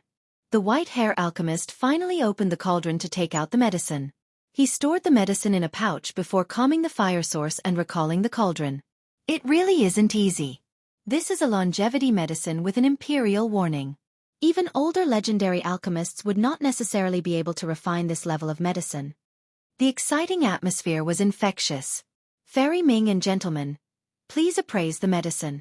After properly dealing with everything, the white-hair alchemist solemnly opened his pouch, and the medicine finally appeared before everyone. Layers of bright spheres emerged. Just these lights alone were already tempting enough. Inside the pouch was an item with the shape of a resting heavenly hound. It seemed animated, as if it had its own life. It is a longevity medicine that has taken shape. How unfathomable! This is indeed the heavenly hound, the most famous symbol of the Balian clan. Even those who didn't know much about alchemy were amazed by this scene. A longevity medicine that could take physical form was only found at the emperor level. Moreover, their price would be 10 or even 100 times higher than ordinary medicines. Although this phenomenon wouldn't innately increase the medicinal effect, it could offset the user's resistance. For example, after a cultivator used one, the second time they took it would be less effective. What should have increased their lifespan by 100 years would now only be 50 or even less. However, it was a different story for medicines with special forms. They could bypass the resistance and allow the user to gain 60 to 70 more years. In an instant, many people held their breaths, waiting for Ming Yeshue and the famous old alchemists to appraise the medicine. The ancestors were even more anxious since they definitely wanted a medicine of this level. Eventually, Ming Yeshue and the others came to a consensus while everyone else stared at them and awaited their announcement. Meanwhile, the white-hair alchemist was completely confident in his longevity medicine. He had a smile on his face as he looked at the judges. He secretly knew that this batch was one of the best he had ever refined, and no one in the younger generation could do a better job. Chapter 779, The Most Unbelievable Refinement. Eventually, an old alchemist made an announcement before the eager crowd. After we collectively examined this medicine, we have come to a unanimous conclusion. This is a batch of the finest quality. Regarding the medicinal strength, we have no answer for the God Monarch and God King realm as well as people with withered lifespans. As for those who still have some longevity blood left, if they are an eternal existence level paragon, then this medicine will be able to increase their lifespan by 200 years. Of course, this is for the first dosage. 200 years. Many people were moved after hearing this. For a near-death paragon, 200 years was long enough. There were many factors that affected the potency of these medicines. For example, cultivation. The higher the realm, the weaker the medicinal effect would be. This was because the powerful users had stronger longevity blood, so they needed a more powerful medicine to condense new longevity blood drops. What about if it is the second time using an emperor-level medicine? A great power's ancestor couldn't help but ask after hearing the result. Many experts here had used longevity medicines before, so they wanted to know the exact details so that they wouldn't regret paying a sky-high price for this particular batch. The old alchemist responded, "This is difficult to determine. Assuming that all the conditions remain the same and it is the second usage, it should be able to increase one's lifespan by 50 to 80 years. However, since this particular medicine has turned into a heavenly hound, it will be able to offset a certain amount of resistance, so it should be able to add 70 to 90 years to your lifespan." What if it is the third time? A more powerful ancestor inquired. In fact, after reaching the Paragon realm, any ancestor would try to obtain longevity medicines. All of these old paragons had used longevity medicines before. Those with great heritages would have consumed them dozens of times, resulting in complete resistance. The third time. The old alchemist felt some hesitation. One cannot determine this. If you really want an answer from me, then 10 years for the third usage, or maybe even just 1 year. This is mere speculation as I cannot confirm it. This had always been the case with longevity medicines and its diminishing returns after repeated usage. Very well, let's leave it to someone who can use it. This ancestor with an incredible background sighed disappointedly after hearing this answer. This kind of ancestor had consumed too many medicines, so the effect of this type of medicine was tiny to the point of being trivial. In my own situation, I estimate that living for another 100 years shouldn't be a problem with this batch. One of the ancestors became quite eager to try it. This is a must-buy if possible. A pill in the form of a heavenly hound that experienced 1 imperial warning. An emperor-level longevity medicine of this quality is hard to come by. Unless the Alchemy Kingdom or the Zhenlong clan are willing to sell from their inventory, it is best to buy it as soon as possible. More than just one ancestor was tempted. Even those who had used longevity medicines once or twice were intrigued as well. For them, even if it was a sky-high price, they would still buy it even if it would only increase their lifespan by 1 year. For those who were near death like them, treasures had become worthless. Only their lifespan was worth something. In a short moment, many people hoped that this showdown could end early so that they could begin the buying process. After the appraisal, the happy white-hair alchemist turned around to say in a deep tone, "Li Qie, your turn." However, after turning around, he only saw Li Qie sleeping in his carriage. This scene infuriated him. Li Qie's attitude was simply treating him with contempt. Until now, everyone was preoccupied with the alchemist's pill refinement and nearly forgot about Li Qie's presence. But now, seeing him sleeping during a duel left many of them speechless. They felt that Li Qie was being too outrageous. Does he really think he can beat the white-hair alchemy god? This is an emperor medicine in the form of the heavenly hound with 1 imperial warning. Someone was quite annoyed with Li Qie and snorted. Madame Ziyan, who was waiting by Li Qie's side, gently woke him up. He rose and asked, "How long have I been asleep for?" "For some time now." The madam gently helped him up. "Young noble, it is your turn." Li Qie stepped down from the carriage and looked at the alchemist's emperor medicine while nodding. Not bad, to be able to refine an emperor medicine to this level at such a young age. Definitely worthy of being called a heavenly alchemist. However, claiming to be an alchemy god is too egotistical. Li Qie's words left the alchemist annoyed, so he responded with a scowl. The alchemist didn't know that this was already a very high evaluation from Li Qie. This was Li Qie showing his appreciation for talents. "Can you start already?" The alchemist impatiently said after seeing Li Qie's nonchalant attitude. Li Qie smiled and looked at Ming Yeshue. He nodded his head, prompting Ming Yeshue to announce, "You may begin now." Li Qie summoned his myriad heavenly cauldron and casually threw all the ingredients inside with the exception of the longevity blood. Is he insane? Many people were stunned after seeing the swift addition of the ingredients. What kind of alchemy was this? It was common knowledge that even the methods of adding the ingredients was a field of study. When to add certain things, such as holy water, required attentiveness. One wrong step would result in the destruction of a fine batch of ingredients. But now, Li Qie threw everything inside besides the longevity blood. This was too much to take in. What left the crowd even more dumbfounded was that at this time, Li Qie's cauldron seemed to be out of power. Its flame was weak and seemed like it could go out at any time as it burned the herbs. Is this still alchemy? The crowd was stunned. This had no semblance to refinement but rather just a simple burning of ingredients. Golden spring water, sacred turtle dew, pure pill fruit, silver maple grass. Each of these ingredients was burning from the inside out. What was even stranger was that this flame was flickering as if it was burning with wet firewood. This made the spectators very worried that it might go out any time. This simple process turned out to be very scary. The nervous spectators felt that Li Qie was crazy for attempting such a thing with this feeble flame. It was akin to torture. Some felt that Li Qie's failure was guaranteed. They began to feel pain because this was a batch of ingredients over 3 million years of age. Such priceless treasures. Eventually, something incredible happened. This weak flame that could be extinguished at any time finally burned the ingredients, leaving behind the true essences in the cauldron. The golden spring water was turned into a single golden drop of liquid.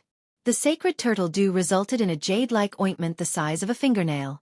The pure pill fruit was now a small cup of green water, and the silver maple grass only had a little bit of watery essence left as well. These different medicinal essences completely separated from each other, disappeared, then suddenly fused into one. In the blink of an eye, a newly refined essence emerged from within. Again, people were astounded because no one had predicted this result, especially when essences of different affinities integrated together in harmony without the slightest signs of discord. This process was too difficult to imagine. This is the mythical gossamer flame. Ming Yeshue emotionally stated, "A divine flame refines wondrous pills while the gossamer flame tempers heavenly essences. The vast majority of flames are easy to come by, but the gossamer flame remains elusive to all." No alchemist understood Ming Yeshue's comments. Some even found it strange since this type of weak fire was not part of the common knowledge of a cauldron's fire. However, Ming Yeshue stared at Li Qie in astonishment because she had heard of a particular legend. A legend that was painstakingly chased after by generations of the kingdom's best alchemists. The gossamer flame tempers heavenly essences. This legendary secret technique had only been grasped by one person across the endless eons, the legendary alchemy god. Many alchemists from the kingdom had tried all this time, but no one had ever been successful. However, Li Qie actually used the gossamer flame to force out the essences. How could Ming Yeshue not be shocked by this? This little girl is still the most knowledgeable. Li Qie couldn't help but voice his praise. Very few people could recognize his method, let alone see through it. He then threw the longevity blood into the cauldron towards all the different medicinal concoctions. When everyone thought that the longevity blood would become violent and try to escape by flipping the cauldron over, it actually galloped around like a stallion. It playfully jumped around, then rolled within the essences as if it was having too much fun. Eventually, the blood rolled around in the essence mix like a stallion rolling around in mud. It was enjoying this blissful feeling. The whole process was not violent with howls, contrary to what the crowd imagined. It was as if this was the natural order of things.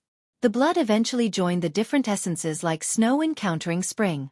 It slowly melted in a very warm process with no signs of fierce retaliation. No one could describe their thoughts with words. Shock and amazement were common in those witnessing this scene, like snow encountering spring, warmth. The entire process seemed incredibly natural and gave people a feeling of enjoyment.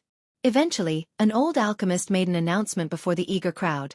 After we collectively examined this medicine, we have come to a unanimous conclusion. This is a batch of the finest quality. Regarding the medicinal strength, we have no answer for the God Monarch and God King realm, as well as people with withered lifespans. As for those who still have some longevity blood left, if they are an eternal existence level paragon, then this medicine will be able to increase their lifespan by 200 years.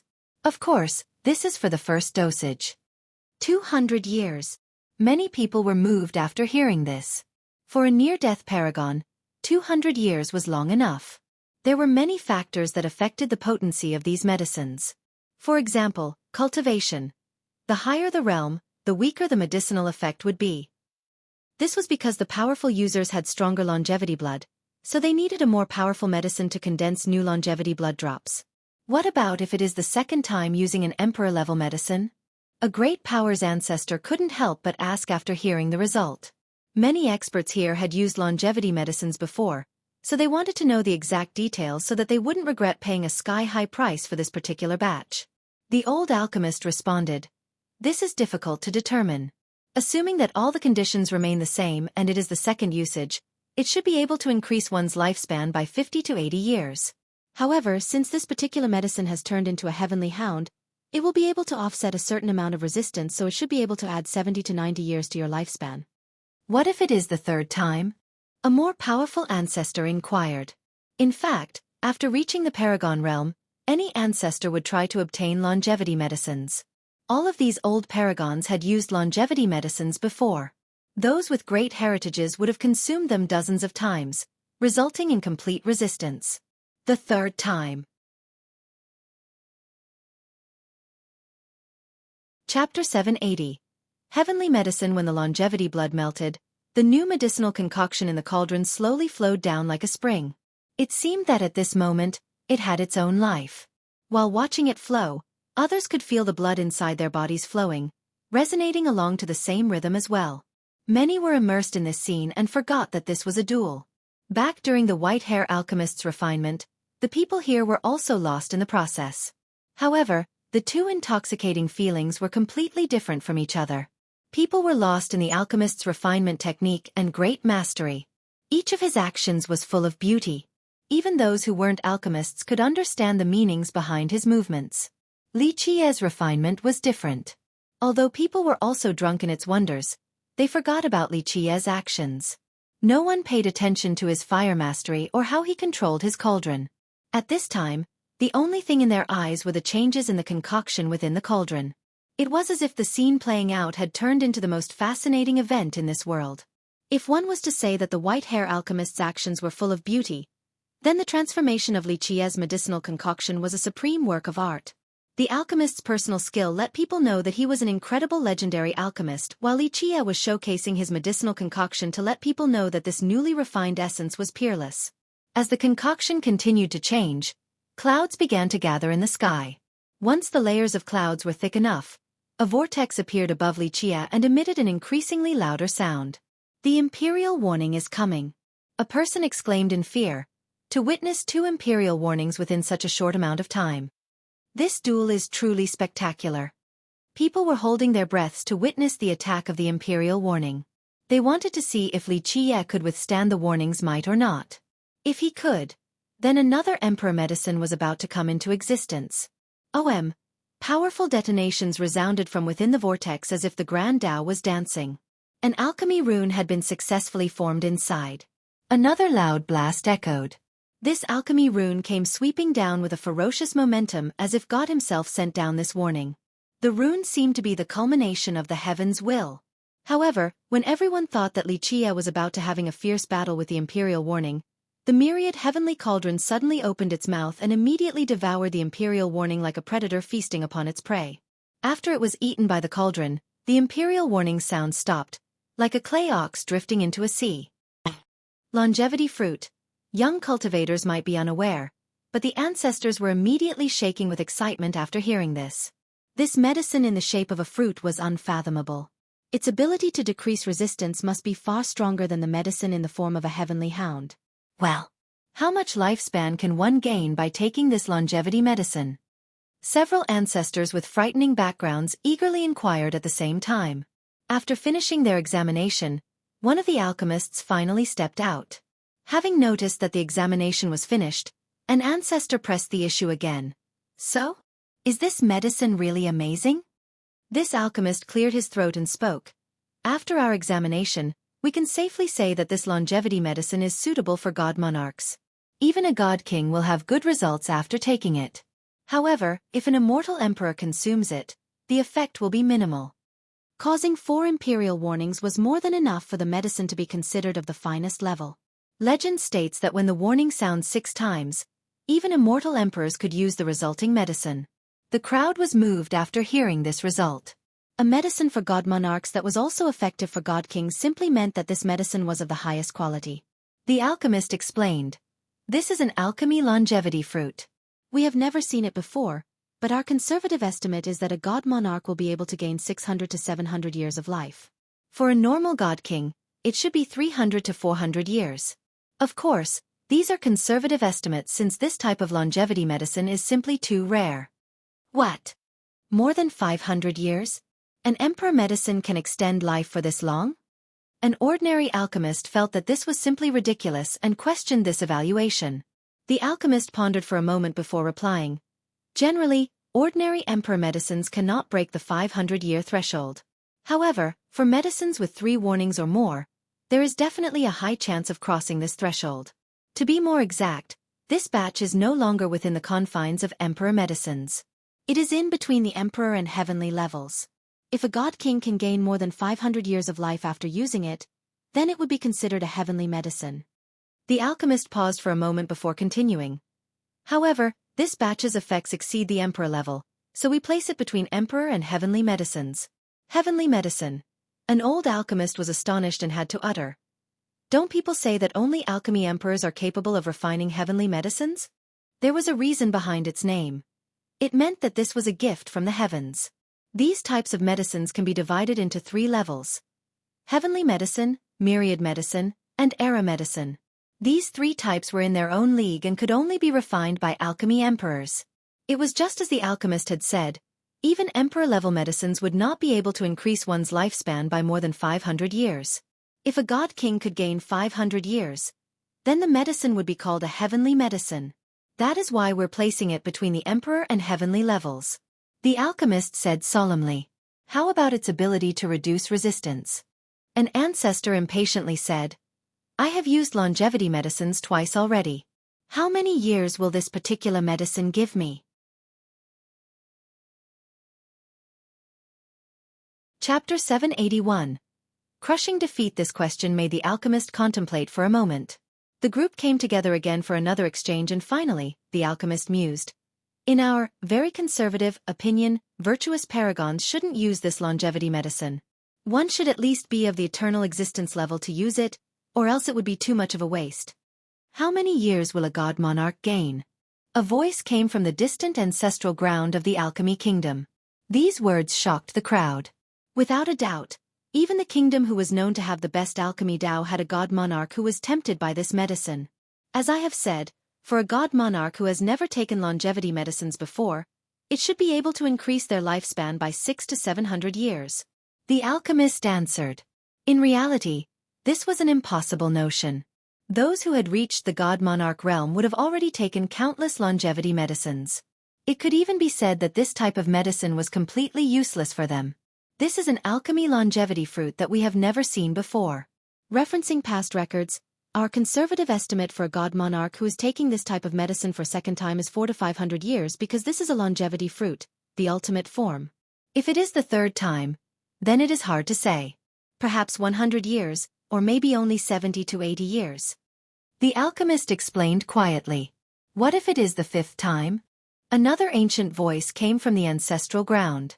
Needless to say, another god monarch coveted this medicinal batch. After all, an alchemy longevity fruit was exceedingly rare. Even for the kingdom, they only had one person capable of refining such medicines. However, he had stopped refining pills for some time now. We have no answer for this. The alchemist spoke. In fact, until now, few people have had the chance to use an alchemy longevity fruit. For the fifth usage, 3 more years is absolutely no problem. When the alchemists here couldn't come up with an answer, Xueqi leisurely said, Unfortunately, my longevity medicine is not for sale to you. Everyone went silent after hearing Xueqi. They all knew that he and the alchemy kingdom were like fire and water and understood why he wouldn't sell his medicine to the kingdom. The god monarch did not respond. He knew that opening his mouth would only bring about further humiliation. A medicine specialized for god monarchs, an ancestor from an old family asked, Young noble Li, what is the price for this medicine? Just set a price. A few great ancestors were moved and salivated when thoughts of this type of medicine surfaced in their minds. Although they would not be the ones to use it, they had even more powerful ancestors back home. Xueqi leisurely said, What's the hurry? The bet isn't over yet. These ancestors didn't dare to say anything after these words came out. Xueqi's longevity medicine refinement had astonished them. They wanted to ask him for more help, so they didn't dare to offend him. Now then, who is the victor? Xueqi stared at the white-hair alchemist.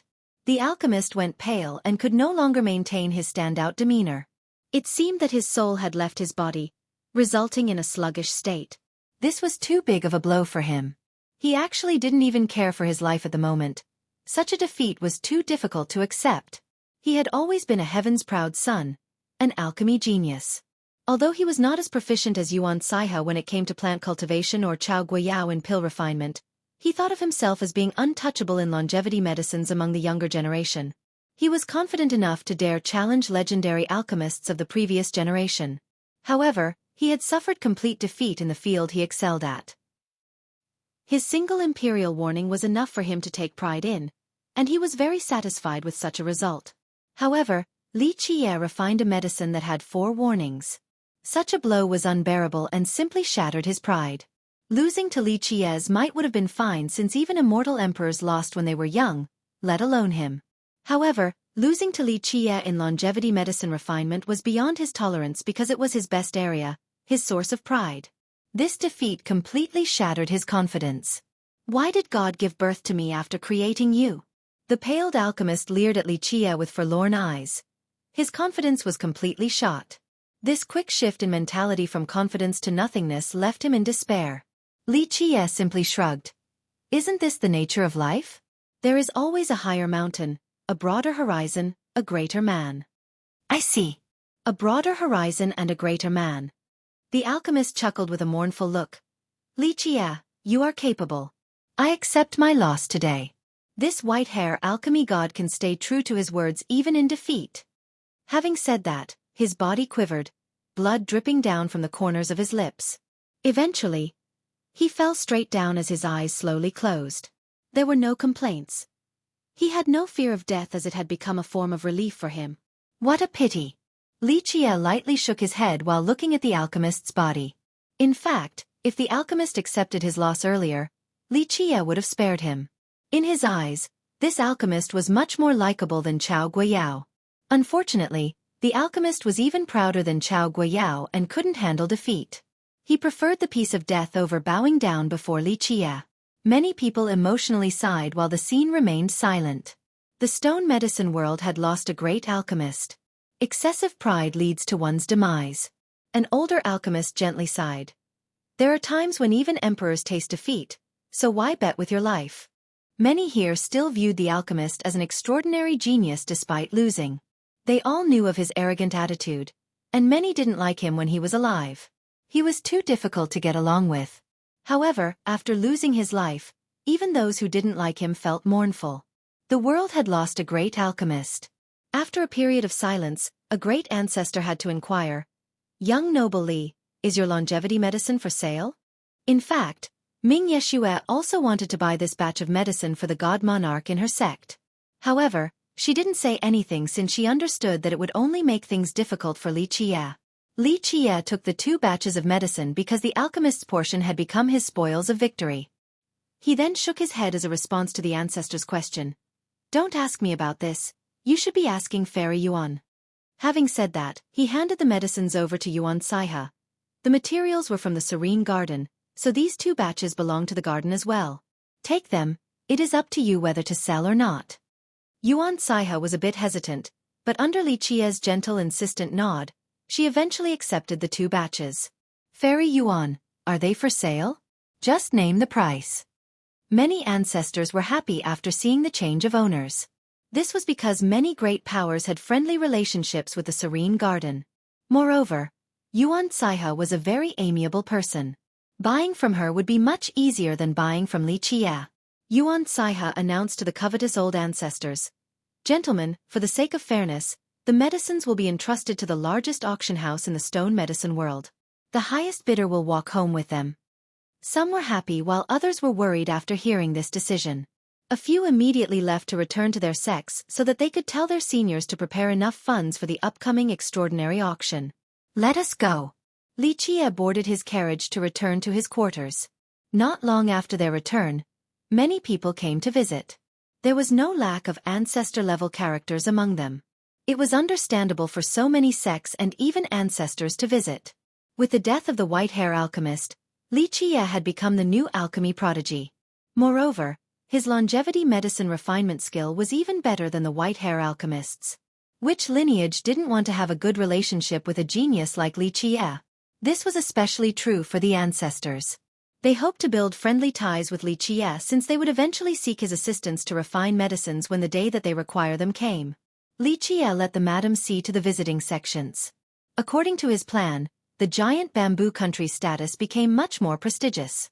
This made others realize that in order to ask Li Qie for help in refining medicines, they must establish ties with the giant bamboo country. If the madam could put in a good word for them, then the situation would change completely. The endless stream of guests continued for the next couple of days. Eventually, Li Qie stopped the madam from seeing more guests and announced his closed cultivation session along with a new boundary line at the base of the mountain. No one was allowed to climb the mountain to bother them. No one dared to make a fuss about this approach. At the moment, everyone wanted him to refine pills. So who would want to make him angry? What's more was that they understood that Li Qie was not the same as before.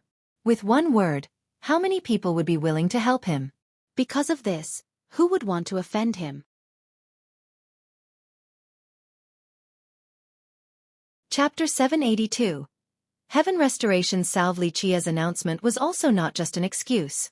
Before his seclusive session, he told Tai Yi, "The materials are ready. I plan on refining a batch of ointment to cure your injury. However, you need to rest before I am finished so that it can be more effective. For the couple of next days, don't cause any trouble by stealing from others. Bring yourself to your peak state and prepare to take the medicine." Tai Yi was ecstatic after hearing this and excitedly said, "Young noble can rest assured, I will play nice here and won't cause any trouble. I'll keep an eye out for you during your seclusion so that no one can disturb you. There is no need for your protection." Li Qie smilingly shook his head. "You should know best since you have suffered for so long. If you are not lacking money, then it is best to nourish your body right now." Having said that, he handed a prescription to Tai Yi. "Before using my ointment, take these spirit medicines first so that the effects will be even better. After all, your injury is different from others. It is a miracle that you have lived until now." The medicines on Li Qi's list were all very precious and acted as great supplements. After glancing at the medicines on the list, Tai Yi determined that he had the ability to buy them. Of course, he was not lacking money and wealth, so he could afford these precious supplements. Tai Yi hesitated for a moment before asking, "Young noble, can you actually cure it?" Li Qie responded with a smile. "I can understand what you're feeling. Being tortured for so long has left a mark in your heart. However, do not worry, this is definitely the right cure. I'm not being arrogant when I say this, but if my heaven restoration salve cannot cure your injury, then nothing can cure it. You would have to sit there and await death if that were the case. I can even boast that there is no ointment better than the heaven restoration salve. Even the alchemy kingdom's soul-rending immortal powder is inferior to my ointment." "Ah, I absolutely believe in young noble's abilities," Tai Yi quickly replied with a smile. Li Qie glanced at him with one eye and said, "Don't worry, the reason I gave you this list of supplements is because I don't want you to have to use my ointment a second time. Even for me, this ointment has a price beyond your imagination, so I have to be a bit frugal." Tai Yi was overjoyed and his spirit soared after hearing this. His injury had always been a thorn in his mind. He had used countless ointments and precious spirit medicines, but they couldn't resolve the problem at its root. But now, he finally saw a sliver of hope. After sending Tai Yi away, Li Qie sealed the room with the pentagate. He told the madam and Yuan Saiha to stay before taking out the prepared materials. "Big brother wants to refine some ointment?" After seeing the materials, even if Yuan Saiha didn't know the formula, she could still see his aim. Li Qie gently nodded. "That's right, I'm about to refine some ointment. I might need your help when the heavenly flame comes down. Perhaps you will have to help me control the cauldron and its fire." "Me?" Yuan Saiha was taken aback. She slightly shook her head. "Big brother, I'm afraid I can't do it. I am not versed with pill refinement and am much worse compared to Chao Guiyao and them." "I believe in your abilities." Li Qie smiled. "Not just anyone can be called an alchemy prodigy. Plus, wait until you see my technique. You will understand at that time." "This doesn't feel right." Yuan Saiha hesitated. "Big brother's pill refinement technique is supreme, but I am an outsider." It was clear as day that Li Qie's pill refinement method was absolutely peerless. For anyone else, especially alchemists, they would never be able to resist the temptation of watching it firsthand. However, it was different for Yuan Saiha. Despite being an alchemist, she was a reserved person and didn't compete with others. What would be irresistibly tempting to others was not for her. Li Qie gently stroked her hair. "In my mind, you are not an outsider. Moreover, the Tao of alchemy is only a hobby to me. If you can actually inherit my alchemy legacy, then I would be more than happy to pass it to you. I have learned many things from Big Brother regarding plant cultivation." Yuan Saiha smiled calmly and spoke in a formal manner. "Since Big Brother favors me so much, I can only obey." Li Qie nodded and told the madam, "Ziyan, prepare yourself as well. Maintain your peak state. I will require your help when the time comes." Is it necessary?" The madam was inwardly shaken. This was an unbelievable matter to her. Her young master was nonchalant even when refining an emperor longevity medicine, so she felt that no medicine could possibly trouble him. She couldn't imagine him requiring help during the refinement process. "Yes." Li Qie nodded and solemnly said, "The refinement of this ointment requires powerful energy to control the most tyrannical flame. I am not certain that I can handle this, so every once in a while, I will need your blood energy to replenish my own depleted blood energy." The madam took a deep breath and nodded. "Don't worry, young master. I will do my best." His trust in her caused her to feel an indescribable sense of warmth. One must know that an alchemist was most vulnerable when they were focusing all of their attention on pill refinement. At such a key period, her young master was counting on her. This was indicative of his trust. "Big brother, what kind of medicine are you trying to refine?" Yuan Saiha had planted countless spirit medicines, and few people were more knowledgeable than her in this regard. She took a careful look at the materials and asked, "And what kind of technique would require more blood energy than you can supply?" She knew that refining emperor-level medicines was as easy as turning one's hand to Li Qie. Therefore, refining ointments shouldn't be difficult for him at all. With regards to the materials, this batch is not supreme at all. Although the main leading ingredients are quite rare, they aren't imperial medicines, let alone immortal medicines. Li Qie chuckled. There are two crucial points when it comes to this batch. The first is the formula itself while the second is the refinement technique. The second point is the most important. Li Qie didn't mind teaching Yuan Saiha about the refinement process. This medicinal cauldron of mine cannot be described with mere words. It goes far beyond myriad refinements and heavenly tempering. Each iteration of refinement and purification has to result in the most essential base of the materials. Even a single strand of medicinal effect is tempered again and again. Each transformation is mixed with a perfect ratio. Big brother, what kind of ointment is this? After hearing a detailed explanation of the process, even the calm Yuan Saiha was moved. She immediately understood that this was a heaven-defying process. Li Qie smiled. A long time ago, people used to call this ointment the Heaven Restoration Salve. Heaven Restoration Salve. Yuan Saiha jumped after hearing the name. The #1 medicine in all the realms, the Heaven Restoration Salve? Rumor has it that the soul-rending immortal powder was based on the Heaven Restoration Salve. Li Qie smilingly revealed. Actually, the old ancestors of the kingdom had never seen the formula of this salve. They only heard a little bit about the techniques. These ancestors were indeed amazing alchemy emperors. After hearing bits of the process, they were inspired and created their own techniques which eventually culminated in the famed powder of their kingdom. These are the materials for the salve? Yuan Saiha looked at the materials in disbelief and commented. Legend has it that the salve came from the alchemy god. It is unbelievably supreme. Even when one's true fate is gravely injured and only a strand of their soul remains, the salve can still rescue them. Outside of complete death, the salve can cure anything. You can put it that way. Li Qie gently nodded. Of course, it isn't that easy. Refining the salve requires a supreme Tao of alchemy. Moreover, if only a single strand of soul remains, the restoration process would be very difficult even with the Heaven Restoration Salve in the hands of an alchemy emperor. It is indeed a challenge. Coming from the Serene Garden, Yuan Saiha knew more about the salve than Madame Ziyan. She was completely astonished as she spoke.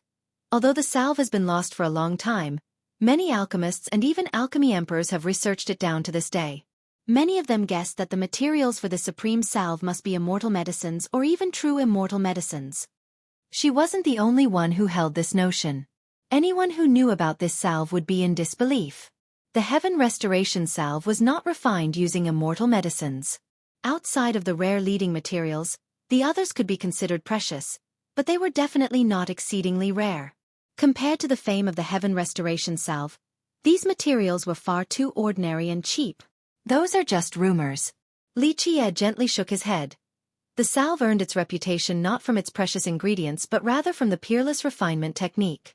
Endless refinement into perfection is the most appropriate way to describe this salve. Heaven Restoration Salve. Eventually, Yuan Saiha commented in amazement. The thing that is restoring the heavens is not the medicine itself, but the Tao of alchemy. Using alchemy to reach the heavens is only a minor path. Using the alchemy Tao to restore the heavens is the grand path. You have entered the Tao of alchemy. Li Qie smiled. Let us begin. Although refining this batch will not take too long, it is definitely a complicated process. Yuan Saiha and the madam couldn't help but take deep breaths. They were excited to be able to aid in the process of creating this supreme medicine. This was an extraordinary opportunity.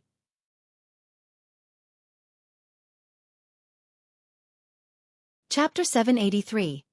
Medicine inviting the heavenly flame. While Li Qie was refining behind closed doors, many people wondered what kind of medicine he was refining. After seeing his supreme Tao of alchemy with their own eyes, they all believed that this seclusive refinement session aimed to create an incredible pill. Although there had not been any news over the last few days about Li Qie's mountain, countless eyes were fixated on his abode. Many were excited, and even god monarchs who didn't want to show their faces were paying great attention. This was because he was able to create something that tempted even themselves. Longevity medicines. It could even be said that during this period, there were god monarchs who had gathered longevity materials just to ask Li Qie to refine them. Although they had taken longevity medicines many times already as god monarchs, they still yearned for Li Qie to refine a batch for them. In their eyes, Li Qie's longevity medicines were very likely to be the most effective when it comes to ignoring resistance. A god monarch speculated that if they used medicines from any other alchemist, there would be no effect at all. However, The Alchemy Kingdom's god monarch had inquired about this issue before. After 5 usages, he would still be able to live for 3 more years if he consumed the medicine.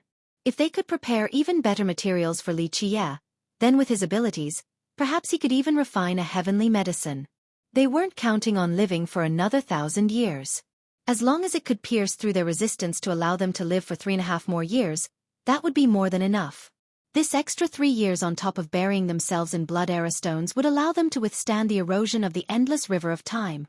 With this being the case, god monarchs were paying sky-high prices to gather materials. Once this was done, they would beseech Li Qie to refine the medicines. As long as Li Qie was willing, they wouldn't mind paying a monumental price as the refinement fee. One day after another passed. Finally, Li Qie's heaven restoration salve was about to form. The myriad heavenly cauldron's fire was about to erupt in a violent manner. It created a terrifying storm as if it wanted to break the cauldron. This fierce fire resembled countless volcanoes erupting at the same time. Li Qie was drenched in sweat while controlling the cauldron. Even though his blood energy was completely spent, he still frantically urged the yin-yang sea of blood so that he could use its majestic energy to control the cauldron's fire to maintain its powerful state. The heavenly flame is about to come, Li Qie shouted. He withdrew the seal of the pentagate and looked at the sky while taking a deep breath to prepare for the final gamble. Seeing the changes in the sky, Li Qie commanded, "Saiha, your turn now. Ziyan, give her a hand." Yuan Saiha had learned Li Qie's technique throughout the process. She prepared herself to take command of the myriad heavenly cauldron in Li Qie's place. At the same time, the madam's blood energy erupted as she placed her hand on Yuan Saiha's back, ready to support her with the purest of energy. Boom! The firmament shattered and Li Qie shouted, "It is here. Begin." Amidst the action, Li Qie withdrew his hand. Yuan Saiha was prepared to take his place and controlled the cauldron fire. Meanwhile, the madam did not hold anything back as her blood energy surged forward. After obtaining this energy, the fire became even more violent. Heavenly Flame. One of the people who had been keeping an eye on Li Qie's mountain saw the shattered firmament and said, "Li Qie is refining an ointment right now." Many people were disappointed because they were hoping for him to refine some longevity medicine. No matter the era, longevity medicines were always very rare and precious. It seems that it's not an ordinary ointment as it brought about the heavenly flame. Despite the disappointment, the shattered sky dome still shocked many people. Alchemy would bring about tribulations. The absence of a tribulation only meant that the particular medicine did not reach such a level. For example, longevity medicines of the saint level and up all suffer longevity reduction, while the emperor level medicines undergo imperial warnings. The tribulation of ointments was the heavenly flame. If the alchemist couldn't handle the wrath of this flame from the heavens, then in the best-case scenario, the cauldron could be destroyed. The worst-case scenario would be death from being burnt to a crisp. Boom, boom, boom. The heavenly flame finally came down in an overwhelming manner. The moment it appeared, it seemed to scorch the entire sky. Oh shit, what kind of joke is this? An alchemist saw the color of the flame and was instantly horrified. The masses in Alchemy City were shocked to see the heavenly flame from the sky. A legendary alchemist uttered in horror, "Karmic flame, this is too unreal. A heavenly flame of the karmic level." Karmic flame was the most daunting flame for cultivators. Although this fire was not the real karmic flame from ordinary cultivation, it was more than enough to dishearten people. Someone took a deep breath and commented, "What is going on? An ointment bringing about karmic flame? Just what kind of ointment is this?" The crowd around him was in complete disbelief. The flame went straight for the myriad heavenly cauldron. When facing a tribulation of this level, both the alchemist and the cauldron had to tackle it together. Go! But how could Li Qie give this flame a chance to attack his cauldron? At this key moment, he released the phoenix as it went to meet the flame head-on. Bang! The heavenly flame was ferocious in its attack.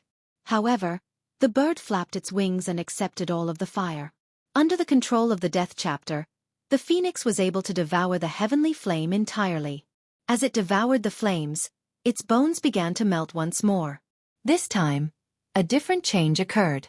The incomplete body of the phoenix began to slowly grow.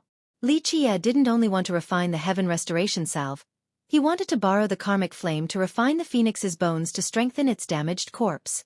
Only a karmic-level heavenly flame would be able to restore this incomplete corpse since the phoenix was an immortal bird.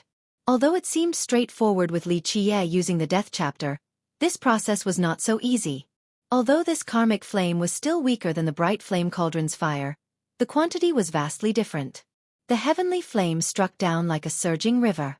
An emperor flame couldn't compare to this heavenly flame in quantity. This heavenly flame seemed to be endless, allowing the phoenix to be reborn with a new, albeit incomplete, skeleton. This went on for a very long time, causing the people in the city to be tongue-tied. A karmic flame was already frightening enough, but it also persisted for such a long time. This kid is too scary. To be able to withstand a karmic-level heavenly flame for such a long time, what a devil! Someone murmured after seeing this scene. Eventually, the heavenly flame disappeared, signaling the end of the tribulation. Yuan Saiha and the madam also withdrew their hands. They were both completely exhausted. Finally, success. Heaven restoration salve. I did not think that I would be able to refine such a medicine one day. Even the normally calm Yuan Saiha became very excited after taking out the medicine. Li Qiye also smiled as well. For him, this was not only a successful refinement, the phoenix's skeleton was also restored. At this point, the skeletal bird was perfect once more. The broken fragments had been supplemented by the heavenly flame. A golden glimmer flashed throughout the entire bird, making it seem to be made out of pure gold. Its heart was jumping up and down. Finally done. Li Qiye was also joyous as he looked at the bird. After this step, reviving the phoenix would be much easier. If we can create its flesh and blood, then the phoenix will have a chance for rebirth. The madam emotionally murmured. Li Qiye was able to get 2 birds with 1 stone during this refinement. Not only did he refine the salve, he also restored the skeleton of the bird. It was a great harvest. Good job, well done, Li Qiye said with a smile. The madam and Yuan Saiha happily smiled back as well. This success made them very excited. However, after finishing the job, they were not greeted by Tai Yi. Li Qiye looked throughout the building and found that Tai Yi was missing. This guy is really restless. He actually ran outside. Li Qiye shook his head disapprovingly. At first, Li Qiye didn't care because Tai Yi had always been lurking around. However, after half a day had passed, Li Qiye felt something was wrong. This isn't right, he said. If the old geezer saw the heavenly flame from the sky, then he should know that the salve was about to be completed. The salve was extremely important for Tai Yi, so he should have rushed back after seeing the successful refinement. Yuan Saiha said, "Big brother, Tai Yi is a powerful paragon. He should be all right."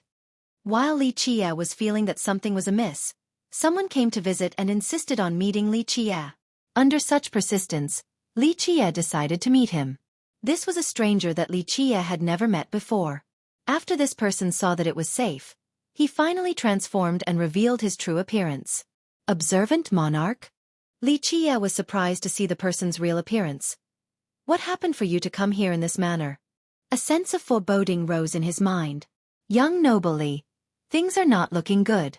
Something big has happened. The monarch hastily spoke. I came under the princess' order to see you. Yeshua. After hearing this, Li Qiye confirmed his suspicions.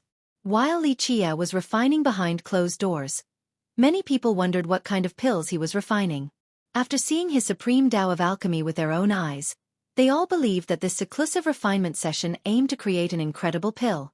Although there had not been any news over the last few days about Li Qiye's mountain, countless eyes were fixated on his abode.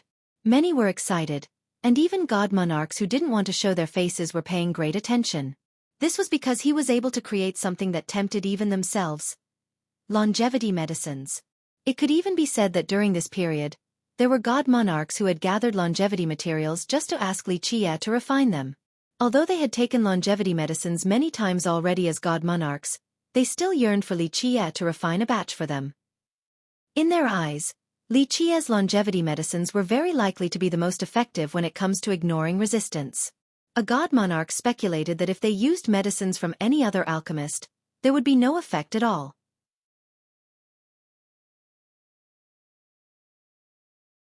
Chapter 784, The Legendary Black Fox. Well, where do I start? The monarch rubbed his palms nervously with a worried and embarrassed expression. I don't really know the exact situation within the imperial family right now. Li Qie grew serious. Monarch, tell me what you know. There are no outsiders here, so you can be frank. The monarch pondered for a moment before speaking. In the worst-case scenario, the princess might have been temporarily restrained by the ancestors. After receiving the last message, I haven't received anything new from her, and I can't find Grandma by either. Under house arrest or removed from her position? A pensive glimmer appeared in his eyes. He considered her as one of his people, so he absolutely didn't want anything to happen to her. The monarch smiled wryly and said, "Hard to say. I am almost blind with no information regarding the imperial family situation right now. Currently, the ancestors are in charge, and even His Highness can only follow orders." What actually happened? Li Qie deepened his tone. As its descendant, Ming Yeshue was extremely important to the kingdom. If the ancestors actually wanted to remove her status, something big must have occurred. Young noble Li, this matter stems from your driver. The monarch responded seriously. Plus, this guy caused big trouble in the past. Do tell. Li Qie knew that things really weren't looking so good after hearing about Tai Yi's involvement. Young noble Li's driver is the infamous Black Fox. The monarch said. Did you know his identity? Black Fox. Li Qie rubbed his chin in contemplation. In fact, Tai Yi's identity didn't matter to him. The crucial point was that he trusted Tai Yi, and Tai Yi was loyally working for him. Young noble Li, this is no laughing matter. The monarch raised his voice. The Black Fox caused huge problems back then. He offended all the sects in this world and even stole a few treasures from our kingdom. Tai Yi is the Black Fox? The madam standing to the side was startled. As a great demon king and the ruler of giant bamboo, she couldn't be more familiar with the tales of Black Fox. Back then, everyone in the stone medicine world heard of his stories. Plus, Black Fox had always been very mysterious. There was a rumor that no one had seen his face or knew of his background. The madam asked with surprise. No one had seen his true appearance or knew his background. So how could the kingdom be so sure that Tai Yi is Black Fox? The monarch responded. I am not very clear on the exact circumstances. I heard that the Stony Peak's Yi Qingqing had come to meet the ancestors from the imperial family. It seems that Yi Qingqing is the one that found out Black Fox's identity. Yi Qingqing.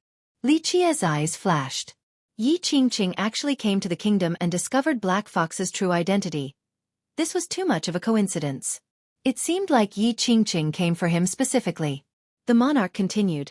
I heard that the ancestors reacted very strongly about Black Fox's matter, but the princess tried her best to calm the opposition and the ancestors. She wanted to wait until young noble was finished with your refinement to settle this matter peacefully. Later on, I don't know how Yi Qingqing convinced the ancestors to eventually make a move to capture Black Fox. Yi Qingqing. The glimmer turned cold in Li Qie's eyes. This was a clear shot at him. Yi Qingqing wanted nothing more than for both him and the kingdom to be destroyed. Perhaps this was a method to use the kingdom against him. Although the two had never met, their feud had been forged long ago. Plus, if he couldn't recruit an existence like Li Qie, then Li Qie would be a great threat to him in the future. Because of this, he must kill Li Qie as soon as possible before Li Qie's wings matured. He must erase this anxiety from his mind. Yi Qingqing is still an outsider though. Yuan Saiha interjected. Miss Ming is your descendant, so your ancestors could not have foolishly listened to an outsider and restrained her. Virtuous niece, there is no point saying these words to me. The monarch wryly laughed and said, This is the decision of the ancestors. I am only a noble and have no power to question or interfere, not to mention that I don't know the exact details either. No. Li Qie waved his sleeve dismissively. Yi Qingqing is only fanning the fire, and Black Fox is only an excuse. The ancestors of the kingdom are simply playing dumb. They wanted to take action long ago but were missing an excuse. They want to capture Black Fox first, then point their swords at me later. Li Qie sneered after saying this. He knew what the ancestors wanted to do. First of all, the god monarchs would not easily let this go after suffering such a humiliating defeat. Second, Li Qie had the heart of the phoenix and even the skeleton. The ancestors would want these treasures back. The third and most crucial point was that they wanted to break the vow of old. The powerful kingdom had been keeping a low profile since that year and never showed itself to the world. However, as time passed, things would change. Perhaps within the last 1 or 2 generations, a few ancestors of the kingdom had become restless. This was especially true during the difficult Tao era. Some of the ancestors might have lost their patience. However, the kingdom was indeed a monstrous behemoth. No one had dared to try them on. But now, Li Qie offended the kingdom and even brought the fire of war all the way to their ancestral ground. How could these restless ancestors let go of such a good opportunity? They needed Li Qie to fan this fire of war, preferably to also involve Alpine Mountain and the Alpine ancestors. As a result, they would have a reason to break the vow of old and escape from its restraint. A few ancestors had been waiting for this kind of opportunity for too long, and now the time was ripe. The monarch could only sigh. This matter was on a level that far exceeded his influence and capabilities. "Where is Black Fox right now?" Li Qie raised his voice. The monarch responded with a wry smile. "I don't know this either. He is very clever. After catching wind of this, he immediately escaped before our ancestors could even take action. Later on, his whereabouts were discovered several times, but he still managed to flee. Right now, our kingdom is mustering all of our might to capture him." The monarch looked at Li Qie. "Young noble Li, I'm afraid such a situation will not last. The patience of the ancestors is limited. If they can't catch Black Fox, they might move on to you instead." "I understand this." Li Qie nodded gently. In fact, this was only a matter of time for the ancestors of the kingdom. "Young noble Li, this is all I can do. If it wasn't for the princess entrusting me..." The monarch only sighed and didn't finish the sentence.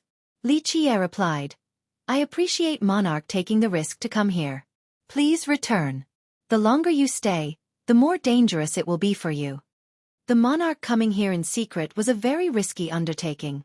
If discovered by the imperial family, then a light sentence would be a grave punishment, and a harsh sentence would be treating it as treason against the kingdom and the ancestors. This was a very heavy crime. If it wasn't for Ming Yeshua's request and that Li Qie had saved his son's life, the monarch wouldn't have been willing to take such a risk to tell Li Qie this information. After sending the monarch away, the madam worriedly asked, "Young master, what should we do now?" "No rush. This is only a speculation from the ancestors. They have no evidence." Li Qie chuckled. "Otherwise, would they be waiting all this time?" "No, they would have taken action already. If they want evidence, then they have to capture Tai Yi first. With their formidable strength, capturing Tai Yi might just be a matter of time." Yuan Saihe was concerned as well. It was completely different this time since the kingdom was determined to fight. "Not true." Li Qie shook his head. If the kingdom could capture Tai Yi, then they would have done so by now. Li Qie smiled. This old man's ability to run for his life can definitely overwhelm an entire generation. He can instantly disappear from this earth if he really wanted to run, and those old geezers would have no way of finding him. Why is it that these geezers were able to find his location several times? Young master is saying that Tai Yi purposely exposed his whereabouts in order to attract the ancestors so that they won't disturb your refinement. The madam speculated. Li Qie nodded. "You can put it that way. Those old geezers know that I am not easy to trifle with, and they have no evidence so they can't directly aim for me. This being the case, things were not right for them to make a move. However, if Tai Yi disappears completely, then these geezers will immediately break all pretenses. They must first capture Tai Yi alive." At this point, he sneered, if they managed to capture him, then it wouldn't just be him stealing from their kingdom. Perhaps I am the dark hand behind the curtains, or perhaps Alpine Mountain and even the forefather will be the real culprit. How can that be? Yuan Saihe was astonished. They would even antagonize Alpine Mountain or even the forefather over just a black fox? They might not necessarily want to fight against the forefather. However, they need an excuse to maneuver their troops, a reason to show themselves in the world again.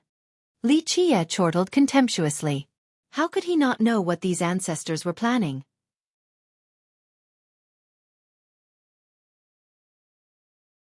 Chapter 785.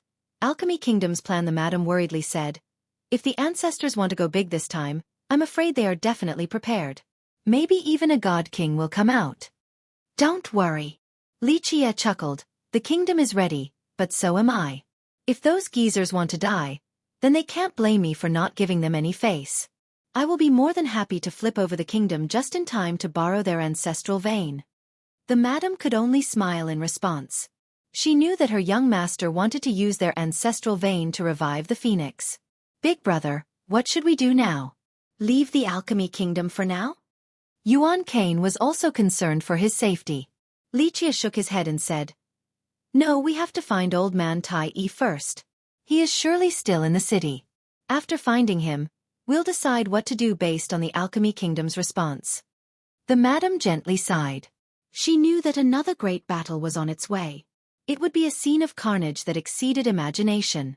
In the recent couple of days, Li Jie's refinement had created a huge commotion that garnered great attention.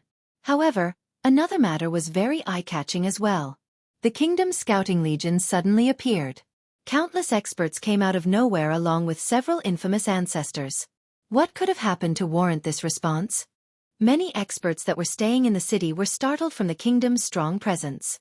The imperial family had always been very low-key and people rarely came out. But now, the sudden appearance of this many experts and ancestors was akin to the release of a dam, scaring many people. The young alchemists participating in the conference were frightened out of their minds. They wanted to join the conference to become famous, but before the event could begin, numerous twists and turns had happened. Black Fox has appeared. No one knew whether the kingdom purposely released this information or if someone else found out by chance. In short, their scouting legion's appearance and matters regarding Black Fox immediately spread. Many were in disbelief after coming across this news. It rekindled their memories because Black Fox had faded from the world for a long time. Someone commented in bewilderment, No way, didn't Black Fox die already? Rumor has it that the kingdom killed him back then. The story regarding his death back then was very plausible. So many trusted that he had been killed by one of the kingdom's ancestors. He didn't. The kingdom is moving to capture Black Fox. There's also one more thing to note. Black Fox is Li Jie's driver. In actuality, the kingdom was quickly spreading this news to all the nooks and crannies in the city. That driver. The crowd was caught off guard after hearing this news. However, after thinking about it again, Li Jie's driver was able to fight against the Xian alchemy ancestor. It seemed that it was not so surprising after all. Other speculations ran rampant as well. Not long ago, Li Jie and the kingdom were going all out against each other. However, now Li Jie's driver suddenly turned into Black Fox, inevitably making others doubtful of this information. At the very least, the kingdom had no convincing proof that this was the case. A few even wondered if the kingdom was willfully framing Li Jie or not. Skeptical or not, many people were ready to watch the events unfold. Of course, there were also those with different goals. One day, the ancestors who were chasing after Black Fox in different directions suddenly retreated back to the ancestral ground. What is the kingdom doing? The sudden withdrawal and the ancestors surrounding the entrance of the ancestral ground attracted a lot of attention. The kingdom's disciples who were guarding the entrance were dazed as well. In the blink of an eye, a great army surrounded the entire location. The ancestors with their terrifying auras took their breaths away. The disciples felt their legs grow feeble. They couldn't stand straight after not knowing if they had done something wrong to warrant this situation. At this time, an ancestor that had sealed this area coldly uttered, Black Fox, show yourself. Ha ha ha, your kingdom is too slow. It takes this long to find me here? A guard disciple shook his body and laughed. Who could this be besides Tai Yi? The other disciples were scared out of their wits after seeing their junior brother suddenly turn into someone else. They turned and fled from this inevitable disaster. Black Fox, it is not too late to surrender. Another ancestor spoke with a harsh demeanor. Black Fox. Tai Yi shook his head. I have said many times that I am not this Black Fox you speak of. I am only a lowly driver. If you are not Black Fox, then why did you run to this place? The ancestor retorted. This clearly shows that you have a guilty conscience. If you turn yourself in, my kingdom will show leniency. Tai Yi laughed in response. After seeing your aggressive approach, a coward like me would naturally flee. If you are not Black Fox, then surrender. If we come to find that you are innocent, then we will not cause trouble for you. The ancestor replied. The ancestors here wanted to take action, but alas, they had no evidence. Prior to this, Yi Qingqing assured the kingdom that his sources were absolutely reliable. When the kingdom was chasing Tai Yi, his methods of escape were the same as Black Fox's in the past.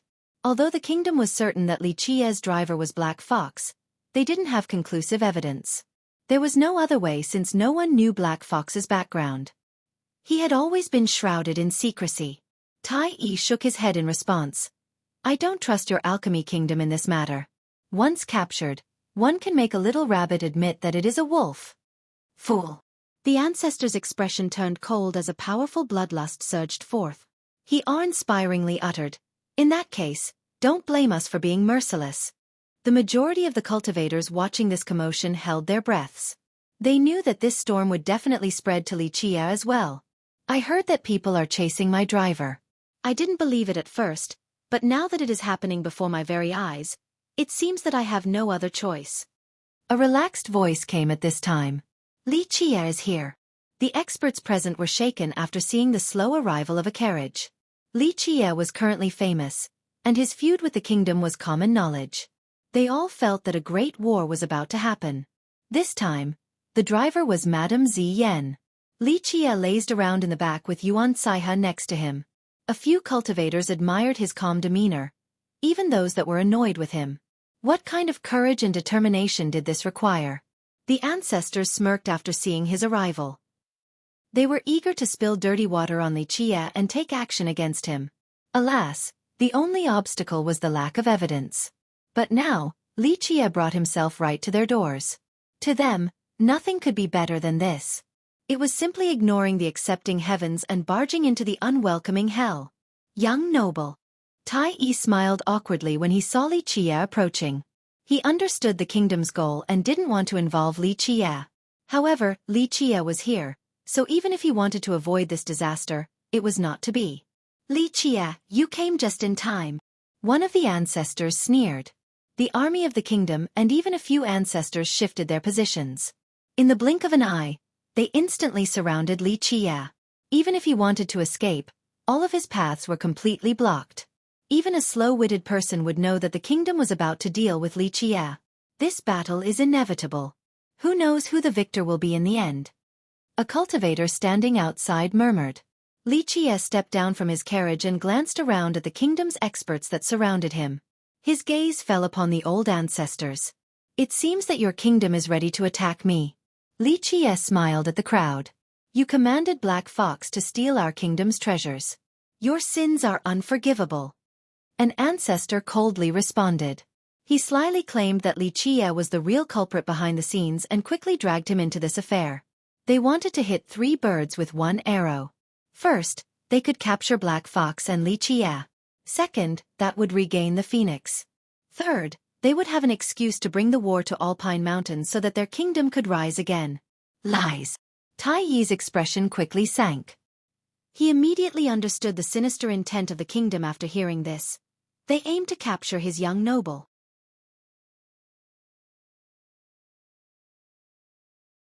Chapter 786. Immortal Emperor's Cage. The ancestor sneered in response. Lies?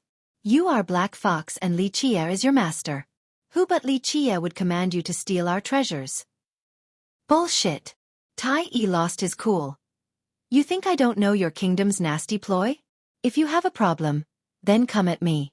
Don't involve my young noble. The ancestor coldly smiled. Your loyalty is admirable. However, you are only his servant. Xueqi's ploy for our treasures is simply unforgivable. Many spectators took a deep breath after hearing this. The kingdom not only claimed that Tai Yi was Black Fox, they also insisted that Xueqi was the mastermind.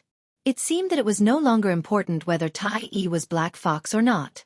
The crucial thing was that the kingdom didn't mind paying any price to capture Xueqi's group. So your kingdom is certain that he is Black Fox? Xueqi was neither surprised nor angry at the kingdom's insistence. He remained calm as if this was the natural course of events. It's far from just that.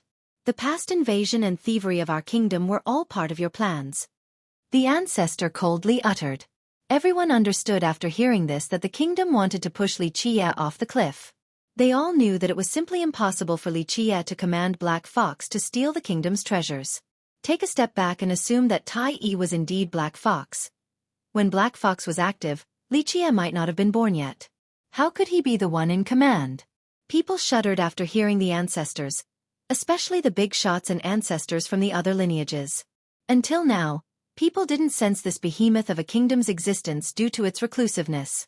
Although its power was widely spread from word of mouth, very few people were threatened by the kingdom.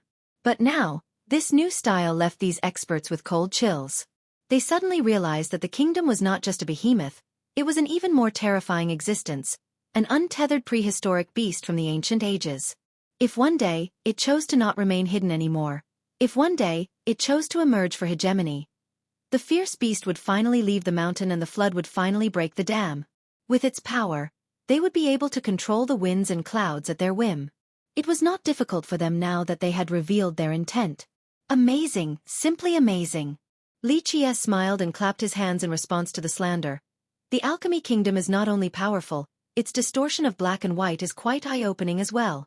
The ancestor coldly replied, Xueqi, do not tarnish our kingdom.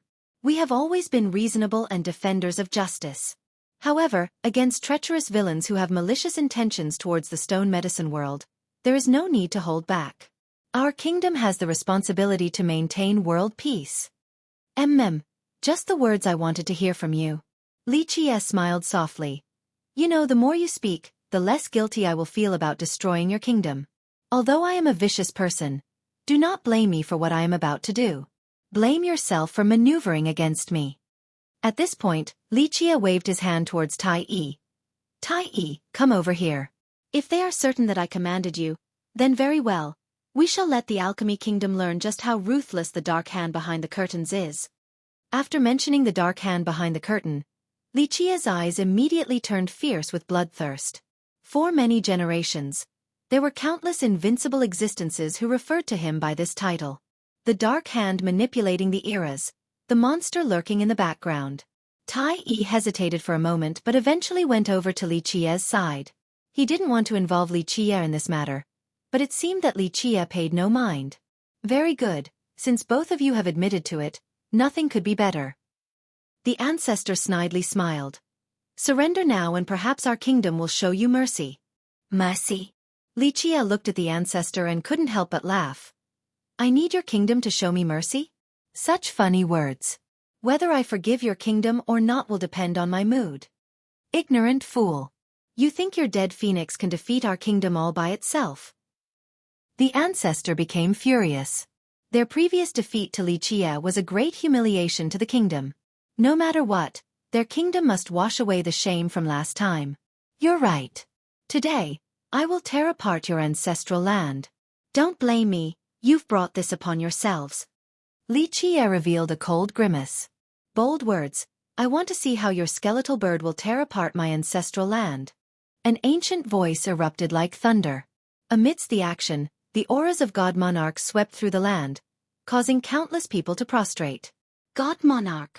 Someone screamed after seeing the monarchs coming out from the kingdom's ancestral ground. 3 God Monarchs. 3 monarchs emerged. 2 of them were the ones who had attacked last time. Their auras rose to the heavens and suppressed the underworld. Their simultaneous arrival caused many people to shiver in fear. Many experts retreated to the distance, not daring to come close. The appearance of 3 monarchs meant that a grand battle was about to ensue. If you have nothing else to say, then it's time to begin. Xueqi's eyes turned serious after seeing the 3 monarchs. In an instant, a death energy lingered around him along with the appearance of the death chapter. Screech! The phoenix cried and flew out. The phoenix's flame ignited as if it was about to burn away the entire sky. It flew in front of Xueqi as its immortal aura crushed the sky dome.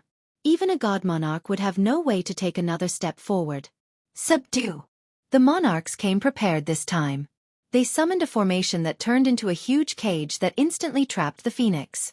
Endless imperial might swept through the air with the appearance of this cage.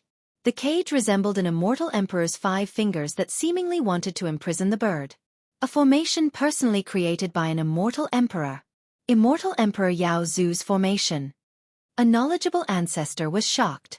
Even a god monarch would instantly become a prisoner due to the formation's power. This sanguine light quickly came together as imperial chains reinforced the cage, allowing it to display its eternal might. A drop of longevity blood from immortal Emperor Yao Zu. An ancestor was aghast when he saw the chains that reinforced the cage like myriad stars condensing. This power was capable of stopping anything in this world. The crowd was truly horrified this time around. The kingdom was really going all out. They didn't only summon an imperial formation, they even offered it imperial blood from an emperor. This was a supreme item unavailable to virtually everyone. Some even said that it was even more valuable than an immortal emperor life treasure. But right now, the kingdom didn't mind spending it to suppress the phoenix. What a grand and scary showing. One could easily imagine the power of a formation strengthened by imperial blood. It was as if an immortal emperor himself had come to quell the oppression.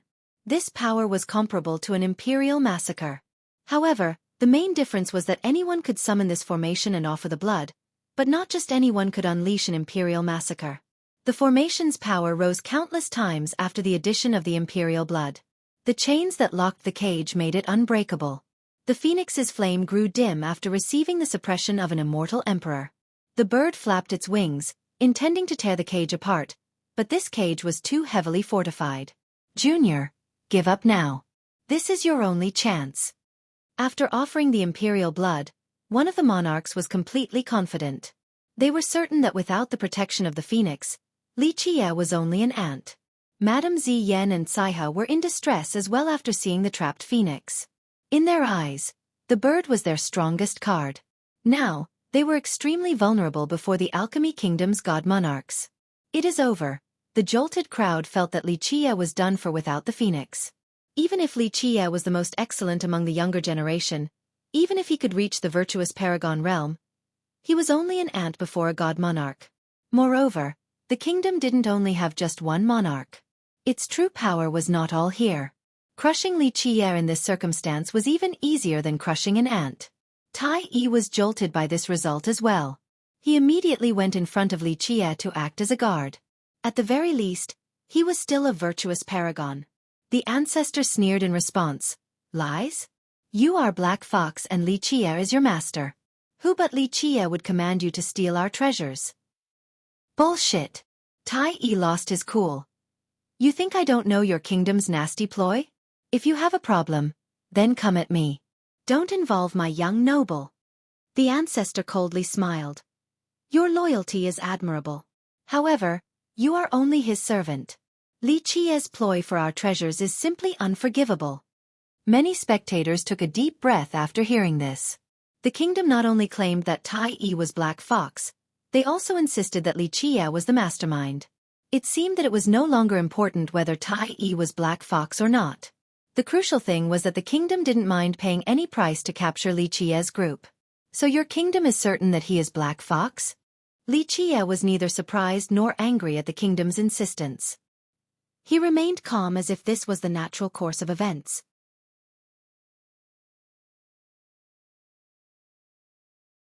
Chapter 791. Tai Yi's great mission. Regardless of the conclusion to the conflict, this was good news to many people. They no longer had to be afraid and tremble in fear. Another piece of good news came, especially for the young alchemists participating in the conference. Li Qie would not be participating. This news instantly caused a furor. Rounds of applause spontaneously echoed within the city. Some were so excited that they couldn't even sleep at night. Haha, hooray! A young alchemist cheered in excitement. You know, I suddenly feel that a fierce person like Li Qie can be very cute at times. At least a badass like him will not be competing with us this time. So cute. How could the young alchemists not rejoice? Prior to this, there was no chance for them to shine. Although Yuan Saiha and Mu Qiao weren't going to participate, the white-hair alchemist and Chao Guiyao prevented others from thinking about first and second place. As for third place, many people believed that the other disciples from the Baelian clan or the state of Chao would seize this spot on the podium. However, with the passing of this storm, Chao Guiyao and the white-hair alchemist were dead, and the disciples of their two respective sects had left as well. Now, Li Qie, who had the best chance of winning first place, withdrew from the conference as well. As a result, the top 3 places of the conference immediately changed. The chance for potential upsets caused the other participants to drown in happiness. The reason for Li Qie's withdrawal was very simple. The Alchemy Kingdom had given him the item that Madame Ziyan needed. As for Li Qie himself, he was too lazy to compete against the other alchemists. Since there was no need for any items, Li Qie withdrew from the conference right away. He stayed behind in the ancestral ground as its most prestigious guest, The madam's group accompanied him there as well. The happiest of them all was Tai Yi because Li Qia's heaven restoration salve had successfully cured his old wound. The wound that had tortured him for such a long time was finally gone, so how could he not become excited? Tai Yi was recovering in the ancestral ground. For the kingdom, whether he was Black Fox or not was no longer important. Of course, with Li Qia's command, Tai Yi also handed a few things over and became very obedient. He didn't dare to do any sneaky business. After the successful recovery, Li Qia called for Tai Yi. Tai Yi prostrated down on the ground and gratefully said, "Young noble has given me a new life. If you ever need my service, just let me know any time. Rise, I didn't save you because you are a virtuous paragon." Li Qia glanced at him and lightly said, "I saved you because of the Celestial Peak Divine School." Young noble knows my origin? Tai Yi was startled after hearing this. His origin had always been a secret unknown to the world, but Li Qia had casually revealed it just now. "Perhaps the world does not recognize your footwork, but it cannot elude my eyes," Li Qia calmly said. "This movement technique was created by the God King progenitor of the Divine School. This is no secret to me." Tai Yi bowed once more and spoke candidly. "Correct, young noble. My lineage indeed came from one part of the Divine School's great techniques. My maternal ancestor was a descendant from the school. However, for us, the school is a thing of the past. My maternal side is now merely ordinary mortals." Tai Yi paused for a bit at this point before continuing. "When I was young, I aspired to learn more about the Divine School and its past. I traveled to many places as a result. It wasn't until quite a while later that I was able to obtain part of the Divine School's legacy out of sheer luck. From then on, I began my path of cultivation." "So you stole the treasures from the big sects in order to revive the Divine School?" Li Qia flatly said. Tai Yi couldn't help but cough and awkwardly respond. "My thoughts back then were very simple. I wanted to revive the school, but I didn't have any treasures or weapons. However, my movement technique was supreme, so I came up with this idea. However, my experience was shallow and I was lacking in cleverness. After stealing a few different treasures, I realized that reviving the school was impossible. Even if I rebuilt it, the day my identity inevitably gets exposed would be the day a disaster strikes the new Divine School. Later on, I was wounded by the ancestors of the Alchemy Kingdom. This injury continued to haunt me, so I lost the ability to revive the school, thus having no choice but to give up on this goal." After revealing this, he slowly revealed a bashful expression. "It is all in the past. Just let it go. Even if you rebuild the school, it will not be the same as before." Li Qia gently shook his head. Tai Yi softly sighed as well. "Young noble is right. I understood this rationale later on. I was just young back then and wanted to rekindle my ancestors' glory, that's all." Li Qia looked over Tai Yi for a.l. The lady was about to tear the ancestral ground to pieces, but the three unrivaled figures took action to suppress her. This level of pressure was unbelievably daunting and was capable of destroying stars or shattering the stone medicine world itself. The lady remained unafraid against this pressure. She flipped her palm, causing myriad laws to bow down. There were only 2 words in this world that could describe her invincibility with the flip of her palm: Emperor Suppression. Even if the emperors were in this world, this lady would still be able to suppress them. It was as if no one had ever been able to block her path. The 3 figures didn't dare to take the initiative against this imperial suppression. They lifted their hands as 3 true treasures from the kingdom flew out into their grasp. With the true treasures under their control, the might of these emperors reached the highest level. The entire world shook before their power as if it could collapse at any time. This is insane. Are they trying to destroy the entire world? Even the oldest existences were scared out of their wits while the rest of the world quivered. Is this a fight between emperors? The people prostrating on the ground started to pray for this battle to not start. Its inception would result in the destruction of not just the alchemy kingdom, but the entire alchemy realm or even the whole world. The lady flipped her palm once more and instantly grasped the entire ancestral vein. The endless worldly energy and essences all flowed towards her, allowing her to reach her peak state. Despite having their true treasures, the 3 figures didn't dare to attack. The reason was very simple: the moment they attacked with their weapons, it wouldn't only hit the lady, but also destroy the ancestral vein. That would signal the end of the kingdom. Once it escalated to this level, what was the point of winning or losing? Please spare the alchemy kingdom, my lord. As the kingdom's fate was hanging by a thread, an old figure appeared inside the endless light of the kingdom. This old figure called towards Li Qie, shaking Li Qie to the core. My lord, please spare the alchemy kingdom. This old figure continued to cry out and raised an item while kneeling on the ground. Li Qie's expression relaxed after seeing the kneeling old figure and the item in his hands. Eventually, he softly sighed. Li Qie felt a bit down. The seal inside his sea of memories slowly withdrew as his forehead closed. Never mind, forgive them. Li Qie felt a bit emotional at this moment. The lady in the far distance glanced at Li Qie. He also looked back at her. When the two gazes met, it seemed that time itself traveled to the ancient past. However, after tens of millions of years, everything had changed and all were gone. However, Li Qie was not anxious at all in this situation. It was as if he was enjoying himself. He smilingly said, "In order to achieve your goal, your kingdom is really going all out this time."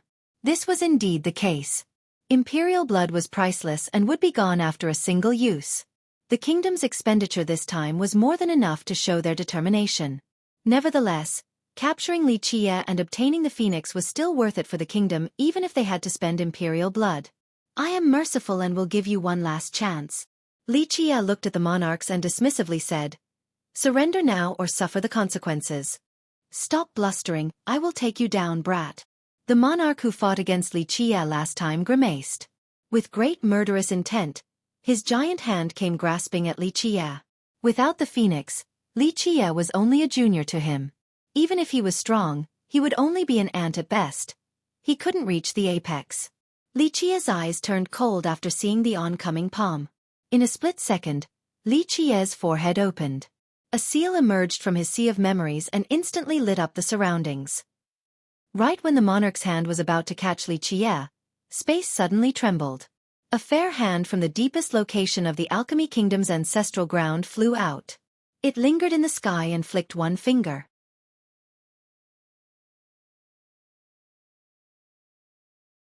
Chapter 788.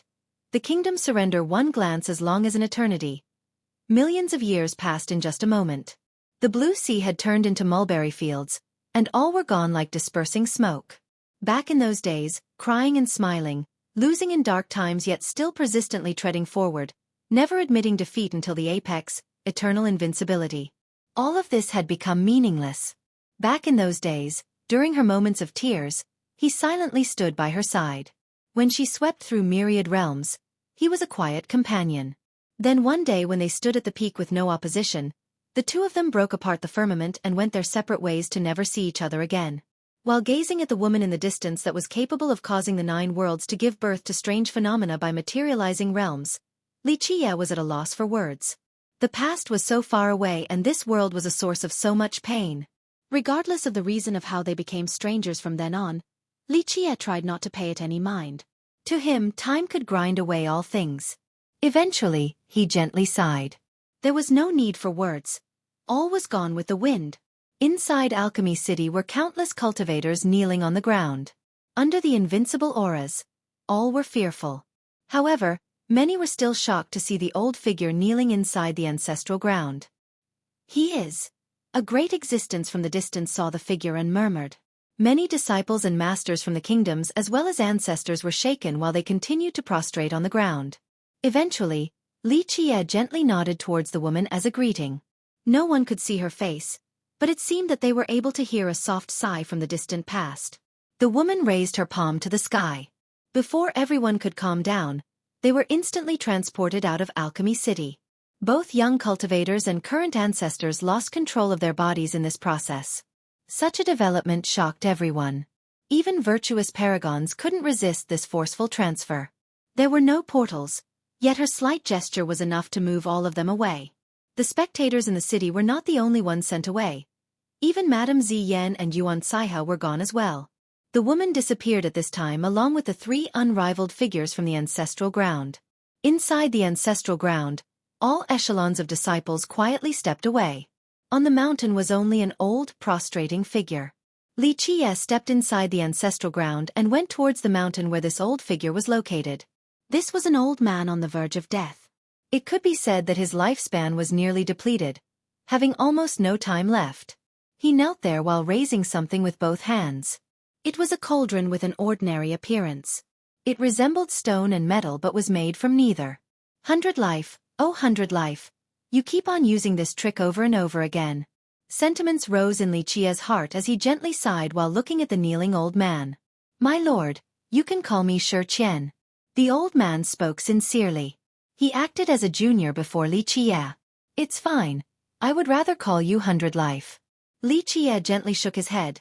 If my memory serves me correctly, you did this before back then when I wanted to destroy your kingdom. I know. The old man nodded earnestly. My lord bestowed this cauldron to me and showed me great kindness. I have never forgotten this. Okay, rise. You are old now, so there is no need to kneel. Li Qia sighed again. I didn't forgive your kingdom in the past because I gave you this cauldron. Today, I shall forgive your kingdom once more, but it's also unrelated to this cauldron. Although I am one who cherishes old sentiments, this cauldron alone is not enough for me to value them this highly. Li Qia dismissively said, I forgave the kingdom in the past and I shall do so again this time not because of this cauldron, but because of you. Because I trust and think highly of you. The old man stood up and candidly spoke. I will never forget my lord's kindness. If my lord didn't teach me back then, I would have no future. There is no need for this. Li Qia waved his sleeve. Gold will always shine no matter the location. I simply noticed that you were teachable, so I casually taught you a thing or two, that was all. Li Qia looked at the old man and continued. How much longer do you think you can live for? 1 or 10 years? Or rather, how much longer can you be buried underground? Another generation, 10 more, or 100 more? The old man remained silent for a long time with no response. Li Qia lightly said, You can protect the alchemy kingdom for 1 generation, but will you be able to protect it forever? For 1,000,000 years, you struggled on in this manner. Yes, your kingdom is a behemoth so its group of geezers has become restless. Honestly, I don't mind, but do you really think that someone from this group of senile old men would be able to start a reform like a mortal emperor by sure? The old man eventually composed himself and gently sighed to say, My lord, in the end, I am old with not much time left. Being buried underground is the only method for me to survive, so after many generations, I have not been able to contribute to my people. So you didn't mind wasting an incalculable amount of essences and treasures of the kingdom to allow Ming Yeshue to come into being? Li Qia smiled. The old man wryly smiled. Whether or not Yeshue can become an immortal emperor is not important to me. I only hope for her to be like forefather by sure and bring about change to the alchemy kingdom. Another reformation.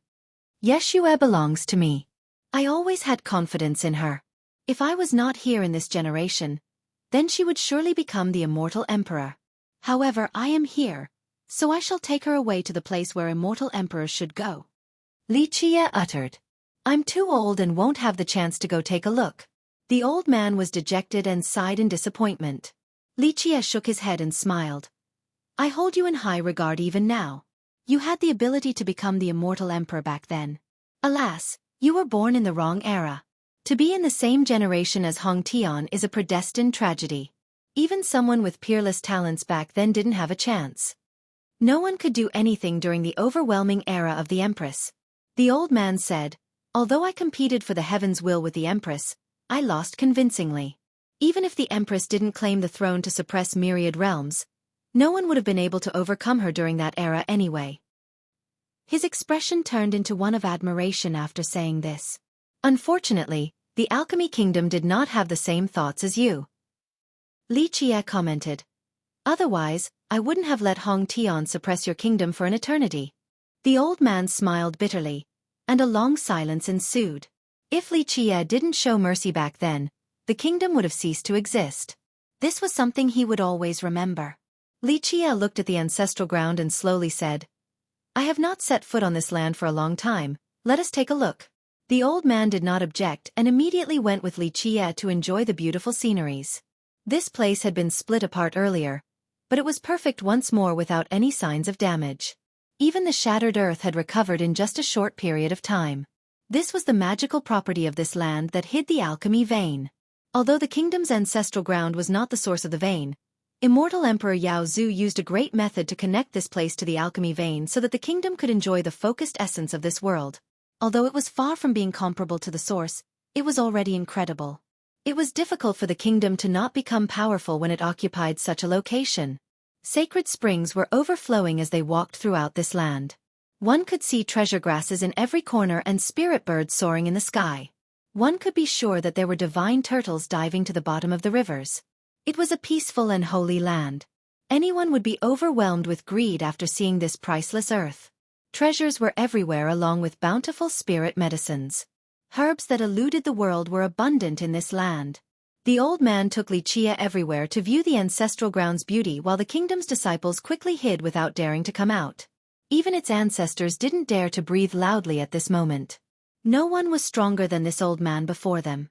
The majority of the ancestors in the kingdom were only juniors to him. All of them held him with reverence. Even ancestor Wuxuang, who was older than this old man, was very respectful to him. Only the ancestor-level characters knew about this old man's earth-shattering identity. Very few people in this world even knew that he was still alive. If outsiders knew about his identity, they would be frightened breathless or even scared to death. The other ancestors were trembling in fear. When even their forefather kneeled down, they wouldn't dare to oppose Xueqi any longer. Among them, only 2 of the oldest ones knew what was going on. They thought about the past and grew even more fearful. They commanded that no one bother the forefather and Xueqi. Any who watched or listened without permission was to be killed without exception. They understood that their kingdom had finally provoked a legendary taboo just like back then when the kingdom faced complete destruction.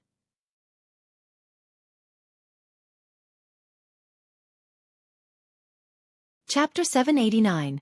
100 Life Alchemy Emperor. After knowing Xueqi's real identity, the 2 old ancestors were distressed.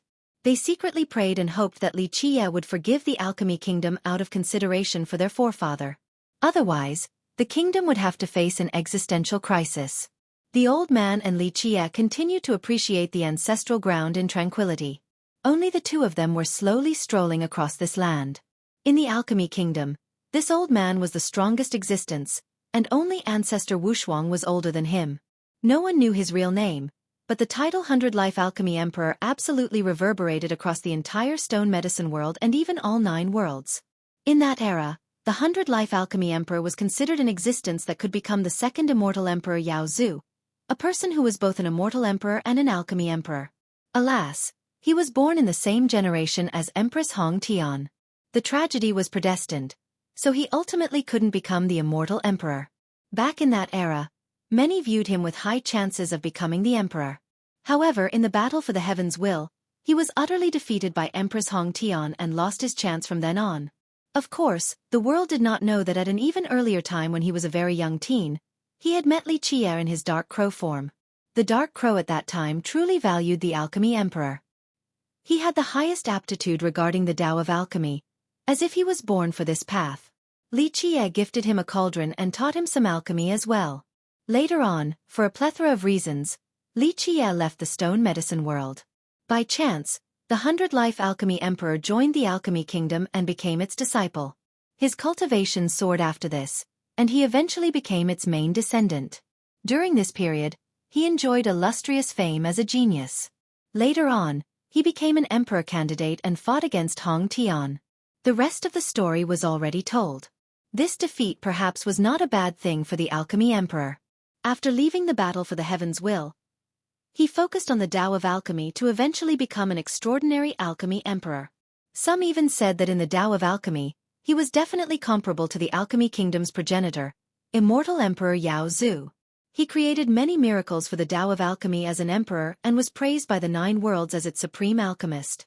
A very long time later, he disappeared from the world. Future generations all thought that he had died, but a very few knew that he was still alive and was buried in the deepest parts of the kingdom, never to show himself again. Even the kingdom's disciples didn't know that they still had a living alchemy emperor. Only ancestor-level characters knew that they still had an alchemy emperor who was also an emperor candidate. An emperor candidate was an existence recognized by the heaven's will. The path of the Grand Era had god kings while the equivalent of this on the path of the heavens were emperor candidates. Eventually, the 100 Life Alchemy Emperor and Xueqi climbed to the highest peak of the ancestral ground to gaze at a distant location. However, that area was engulfed in worldly essence and endless laws, so no one could see through it. After looking at it for a while, Xueqi emotionally uttered, the three vein sources. Numerous invincible existences had wanted to understand their origins and mysteries throughout the years, but how many were successful? My lord knows more about the three sources than anyone else in this world. The 100-Life Alchemy Emperor replied. This was not mere flattery but the simple truth. Li Qie only smiled and didn't deny this claim. I will definitely take a trip there in this generation. His eyes narrowed after saying this. My lord has regained your body in this generation, so you will be able to create an eternal legend. The Alchemy Emperor sighed disappointedly. Alas, I am old and won't be able to go, or else I would follow you by your side. Someone as capable as the Emperor had used all kinds of means to increase his lifespan, including immortal medicines. To increase the longevity of someone of his level was harder than reaching for the heavens. Li Qie continued to gaze at the farthest area, and was lost in silence as if immersed in old memories. After a while the Alchemy Emperor softly said, My lord, you will definitely go to that place in the future. Yes, I will go there again. Li Qie spoke solemnly. The Black Dragon King paid a huge price for me to regain this bag of skin. If I don't go to that place, then it would all be for naught. I will sweep through that place in this generation and suppress the heavens. The Alchemy Emperor dejectedly sighed once more. The Black Dragon King suddenly headed for battle and invaded the immortal demon grotto back then. The battle came too suddenly. Once I found out about it, it was already over, so I couldn't lend him a hand. After going to that place, I will personally visit the grotto. All things should come to an end. Li Qie awe-inspiringly spoke. On the day of my lord's assault on the grotto, just send the command and I shall answer your call. The Emperor spoke sonorously. He always kept his debt to Li Qie in his mind. He was never given the chance to repay it, so he was determined to do so in this generation. If necessary, I will let you know. Li Qie gently nodded. After a long silence the Emperor asked, Back then when you two went your separate ways, the Empress once came back to the stone medicine world. My lord should know as well. Although the Empress is very proud, she still never forgot about you. Only the 100-Life Alchemy Emperor would dare to say something like this in front of Li Qie. Ordinary people wouldn't have the courage, but of course, ordinary people wouldn't have the opportunity to know this inside story either. I know, I didn't come back to the stone medicine world later on because I didn't want to see her. Sadness filled his heart as Li Qie gently sighed. Hong Tian wanted to see me before departing, but he couldn't help but become melancholic. This memory had been covered in dust for many years now. She is a stubborn child. She didn't give up even at the very end. My lord has laboriously worked for the 9 worlds. The Emperor became wistful as well. Others didn't know about Li Qie's tales, but he knew quite a few things. This is still a world under my protection. Li Qie said with a hint of forlorn in his voice. Hong Tian was not going to give in, and I would never nod my head either. A meeting would just result in another fight. So what's the point? For me, Min Ren, Hong Tian, and even Qian Li and Lil Blackie, they were all disciples personally groomed by me. They were talented with unique personalities and emotions. I trained them for my sake, but I also hoped that they could grow up to become invincible. If I was there by his side, I wouldn't want Lil Blackie to do as he did. Li Qie's expression dimmed. Those in this world who know about my lord all think that you are the dark hand across the eons. But who actually knows about your sacrifices and what you've abandoned after millions of years? The Emperor lamented. The world's view of me is not important. Li Qie nonchalantly said. I want those by my side to walk on an extraordinary path. The world thinks that becoming an immortal emperor is the final destination, but in my eyes, it is only the beginning of the journey. My lord must have considered this issue when you didn't meet the Empress back then as well. The Emperor responded. Hong Tian had always been stubborn, so I hope that she has given up on that idea. Li Qie smiled bitterly. Although I didn't see her journey with my own eyes, I know that she will keep on being amazing. She's an incomparable girl. The Emperor didn't say anything back and only stood there by Li Qie's side. Li Qie glanced over the land that so many coveted and dismissively said, Your alchemy kingdom occupies such a good place. It is understandable that pride and arrogance eventually surfaced. The Emperor wryly smiled in response. The younger generation does not know the immensity of the heaven and earth. They think that the moment they show themselves, they would be able to sweep through the 9 worlds. Regarding our kingdom violating the oath of past, I will give my lord an acceptable answer. 100 life. Li Qie smiled and shook his head. To be blunt, do I really care about their mischief? At best, it is only a pebble in the river of time that continues to flow. For me, those who block my path shall be killed without mercy. If your kingdom continues to choose not to comply with the oath of past, then how long do you think it can last? Bing Yu, Ming Du, Qian Li and the others. The moment your kingdom tried to do anything back then, it would have met one of them. At that point, it would be completely annihilated. Even if you continue to live 100 life, how many more times can you plead to me? And how many more times will I choose to forgive your alchemy kingdom? Li Qie looked at the alchemy emperor at his side before continuing. This land has made many people drool in greed for countless years now. These words might be difficult to hear right now, but I did want to let my people build an eternal foundation on this land. However, I didn't carry this thought out. The first reason is back then, your group of old geezers was a bit sensible. The other was out of consideration for you, so I didn't attack your kingdom. My lord, I understand. The emperor smiled bitterly. After a long period of reclusion, the juniors felt that they had accumulated sufficient strength to sweep through the 9 worlds. They have never seen your hallowed aura engulfing the 9 worlds or your god-slaying miracles. 100 life. Li Qie wistfully responded. I won't bother with dealing the punishment this time. You don't have much time left, so use it wisely to reform your kingdom. Otherwise, I won't be so considerate the next time the kingdom gets in my way.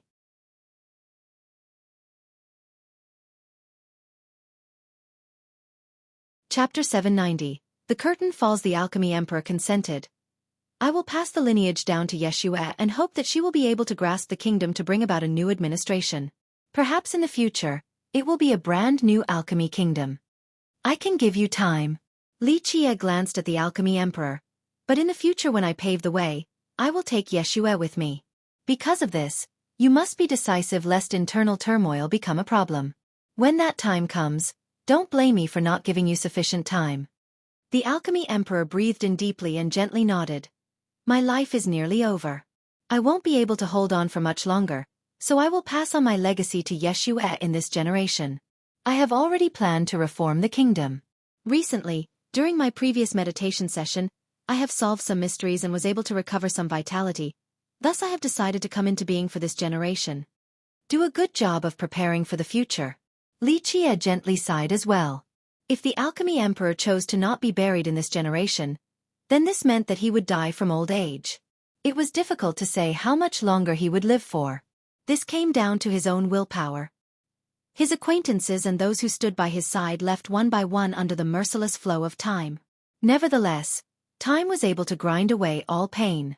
Li Qie had grown accustomed to the numbness. No one was truly immortal in the endless river of time. The alchemy emperor went silent as well. As an alchemy emperor, he was able to increase his own lifespan many times. However, a person must eventually taste death. There is no chance for rebirth. He couldn't elude death. No one could. However, he was prepared to face his own mortality when the time comes. It was just a matter of time. There is one thing that you need to prepare for. I want to enter the dry stone courtyard to reach the land of origin. Li Qie spoke after a moment of silence. He glanced towards the far depths of the alchemy vein once more. That place was full of mysteries and unknowns. My lord has that item now? The alchemy emperor followed his gaze as well. Li Qie gently shook his head.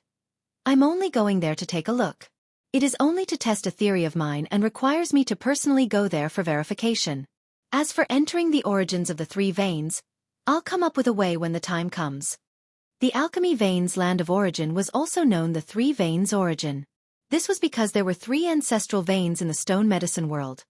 The alchemy vein, the beast vein, and the stone vein. They were the reason why this world turned into 3 realms. Rumor has it that the mysticisms and amazing essences from the 3 veins all came from the same location. However, this location had remained a mystery all the way until now. For millions of years, powerful existences had tried to find it by rigorously searching the 3 veins. However, few were successful.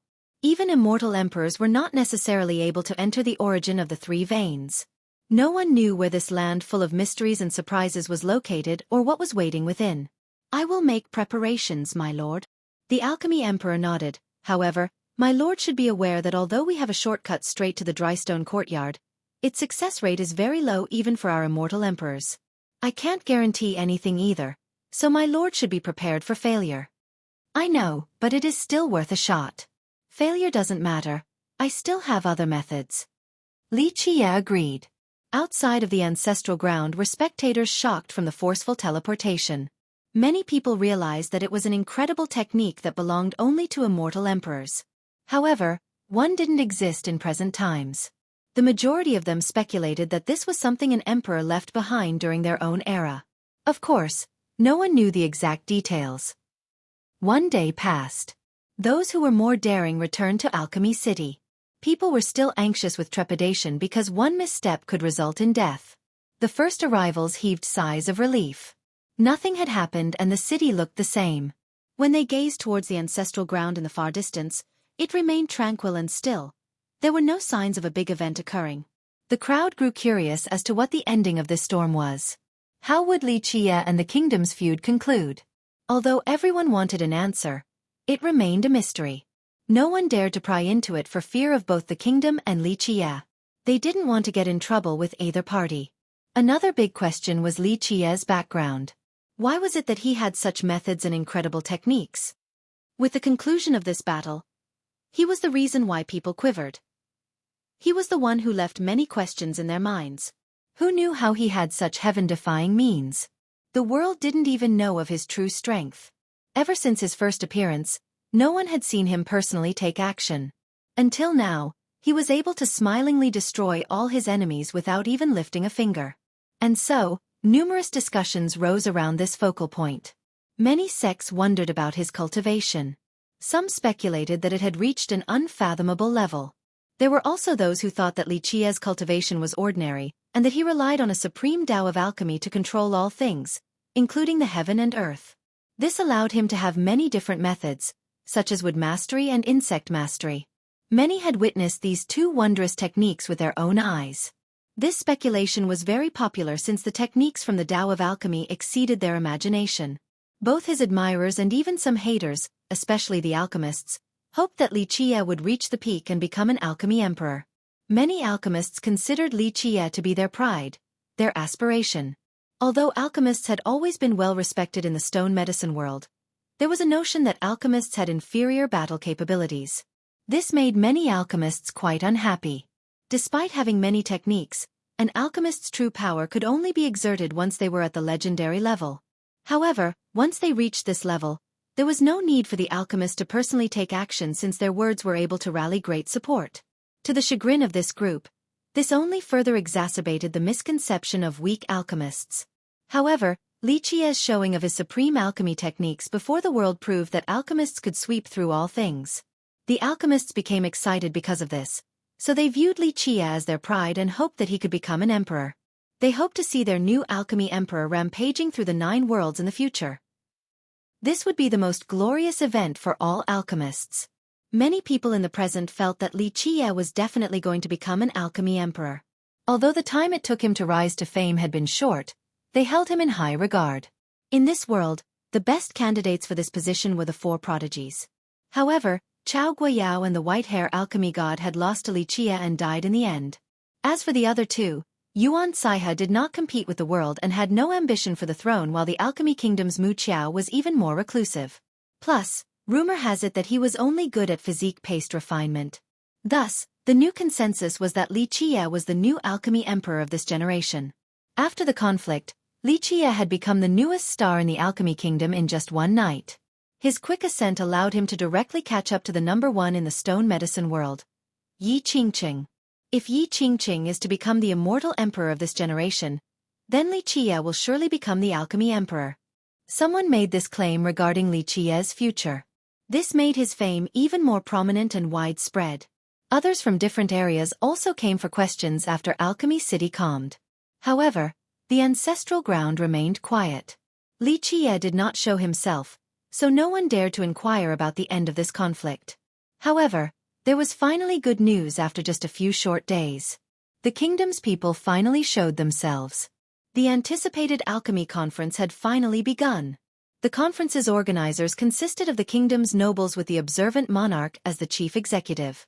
Besides the judges from the great powers, the alchemy kingdom also sent an elder to preside over the conference. This news was a breath of relief. The issue between Li Qiye and the kingdom was no longer important. The start of the conference meant that at the very least, this conflict was finally over. Although some people wanted to see even more excitement, they recalled the time when the auras of immortal emperors erupted. Their ferocious battle caused them to jitter in fear. After personally experiencing that destructive peril, no one wanted another battle to take place. If it did come down to another battle of this caliber, the entire kingdom might sink and cause the alchemy realm to collapse. Should this happen, the entire world would be affected as well. No one wished to see such a catastrophe.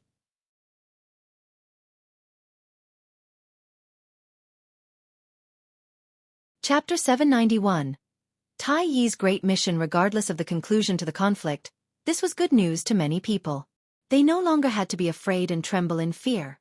Another piece of good news came, especially for the young alchemists participating in the conference. Li Qiye would not be participating. This news instantly caused a furor. Rounds of applause spontaneously echoed within the city. Some were so excited that they couldn't even sleep at night. Ha ha, hooray! A young alchemist cheered in excitement. You know, I suddenly feel that a fierce person like Li Qiye can be very cute at times. At least a badass like him will not be competing with us this time. So cute. After receiving the instructions, Tai Yi carefully put away this item and solemnly promised. Rest assured, young noble, I'll keep watch over this item even till the very last second of my life. Li Qiye said slowly, with your lifespan, you can still live on for a long time. However, I do not know how long this mission will last, so I won't mistreat you. I will let you live for a very long time. With that, he took out more treasures. Immortal Writ, Longevity Fruit, leaves from the Immortal Injury Peony. Many rare and precious treasures showed themselves on the table. Tai Yi was shocked to see these items. They were all unrivaled items that would incite boundless greed from the world. Young noble, you have given me rebirth, a kindness no less than my own parents. These immortal items are priceless treasures. This lowly one does not dare to take them. Tai Yi solemnly said. Li Qiye slightly waved his sleeve. This is the reward for your watch. Me saving your life is an entirely different matter. Carefully store these items since you will naturally need them later. When the time comes, send the message out for me. Li Qiye said, at that time, no one will know where you are or who you are or if you even exist. You are neither Tai Yi nor Black Fox. You are an existence that does not exist, understand? Tai Yi took a deep breath and heavily said, I will remember all your words and will not disappoint your trust. Li Qiye nodded again. Go and get ready. I will let you know when it is time to leave. Tai Yi bowed once more to Li Qiye before disappearing without a trace. It was just as Li Qiye had said, in the future, he shall become an existence that does not exist. Time passed by quickly. Eventually, Tai Yi left under Li Qiye's command while shouldering a heavy responsibility. He immediately disappeared among the vast sea of people, and from then on, the world no longer saw his shadow. There was no longer Tai Yi or the illustrious Black Fox. Both had truly disappeared in a sense. This silent existence amidst the crowd would now carry Li Qiye's entrustment and act as the protector. Just like Tai Yi had said, he would carry out this mission even till his very last breath and very last second of his being. No one knew what he was watching over. They didn't even know that an unnamed existence was protecting one of the biggest mysteries in the endless river of time. He was guarding a secret regarding an ancient age, a secret that even the high heavens was after. No one knew how long this watch would last or how it would eventually end. Regardless of the conclusion to the conflict, this was good news to many people. They no longer had to be afraid and tremble in fear. Another piece of good news came, especially for the young alchemists participating in the conference. Li Qiye would not be participating. This news instantly caused a furor. Rounds of applause spontaneously echoed within the city. Some were so excited that they couldn't even sleep at night. Ha ha, hooray! A young alchemist cheered in excitement. You know, I suddenly feel that a fierce person like Li Qiye can be very cute at times. At least a badass like him will not be competing with us this time. So cute. How could the young alchemists not rejoice? Prior to this, there was no chance for them to shine. Although Yuan Saihe and Mu Qiao weren't going to participate, the white-hair alchemist and Chao Guiyao prevented others from thinking about first and second place. As for third place, many people believed that the other disciples from the Baelian clan or the state of Chao would seize this spot on the podium.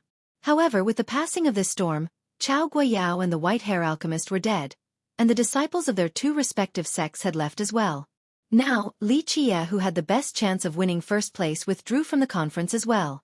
As a result, the top 3 places of the conference immediately changed. The chance for potential upsets caused the other participants to drown in happiness.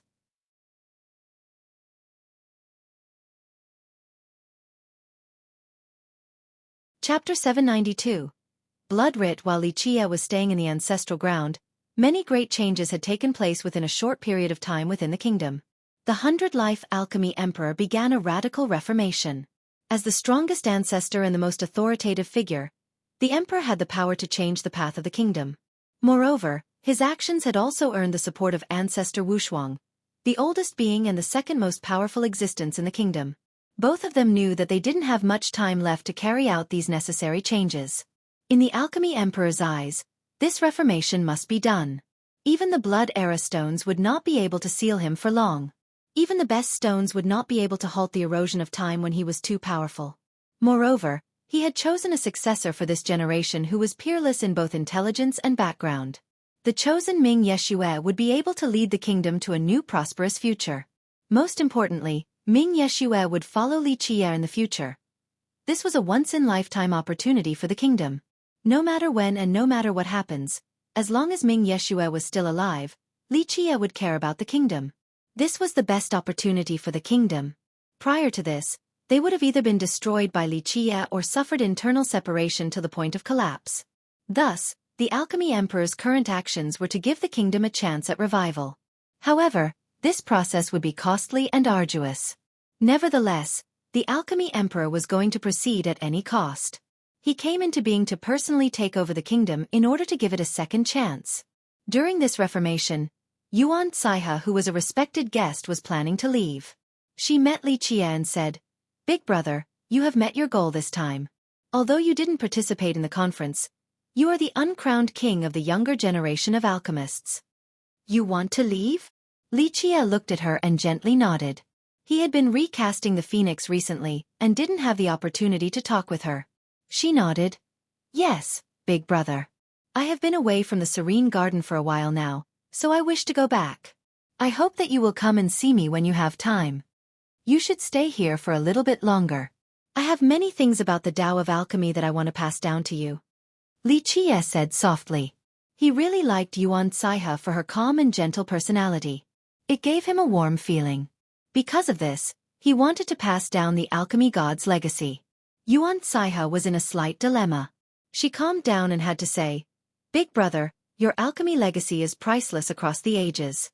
I am not one of your people, so this doesn't feel right." One must know that Li Qie's Tao of alchemy was supreme. Any person or sect would want it. If it was someone else, they would be ecstatic after hearing such a good offer. However, it was different for Yuan Caihe. She was a calm and uncompetitive person, without greed. At the same time, she also knew that whoever inherited this Tao would have to shoulder an even greater responsibility.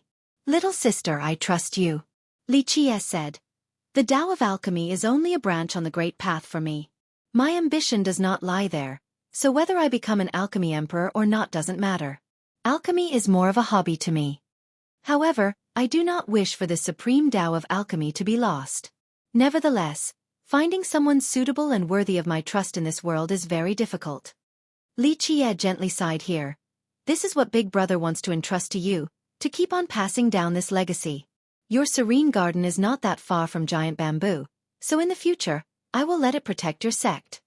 Yuan Caihe hesitated for a moment before replying. "I'm afraid I will let down Big Brother's trust. I know my own talents the best. I am only good at plant cultivation. I really can't say I have any talent regarding pill refinement. You have been very good at mixing medicines.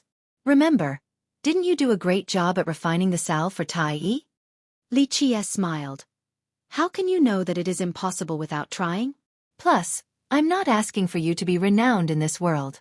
I only hope that in the future, this legacy can continue to be passed down to suitable candidates." Yuan Caihe finally agreed and gently nodded. "Since Big Brother thinks so highly of me, I will have to try my best. As for future accomplishments, we'll let time tell the tale."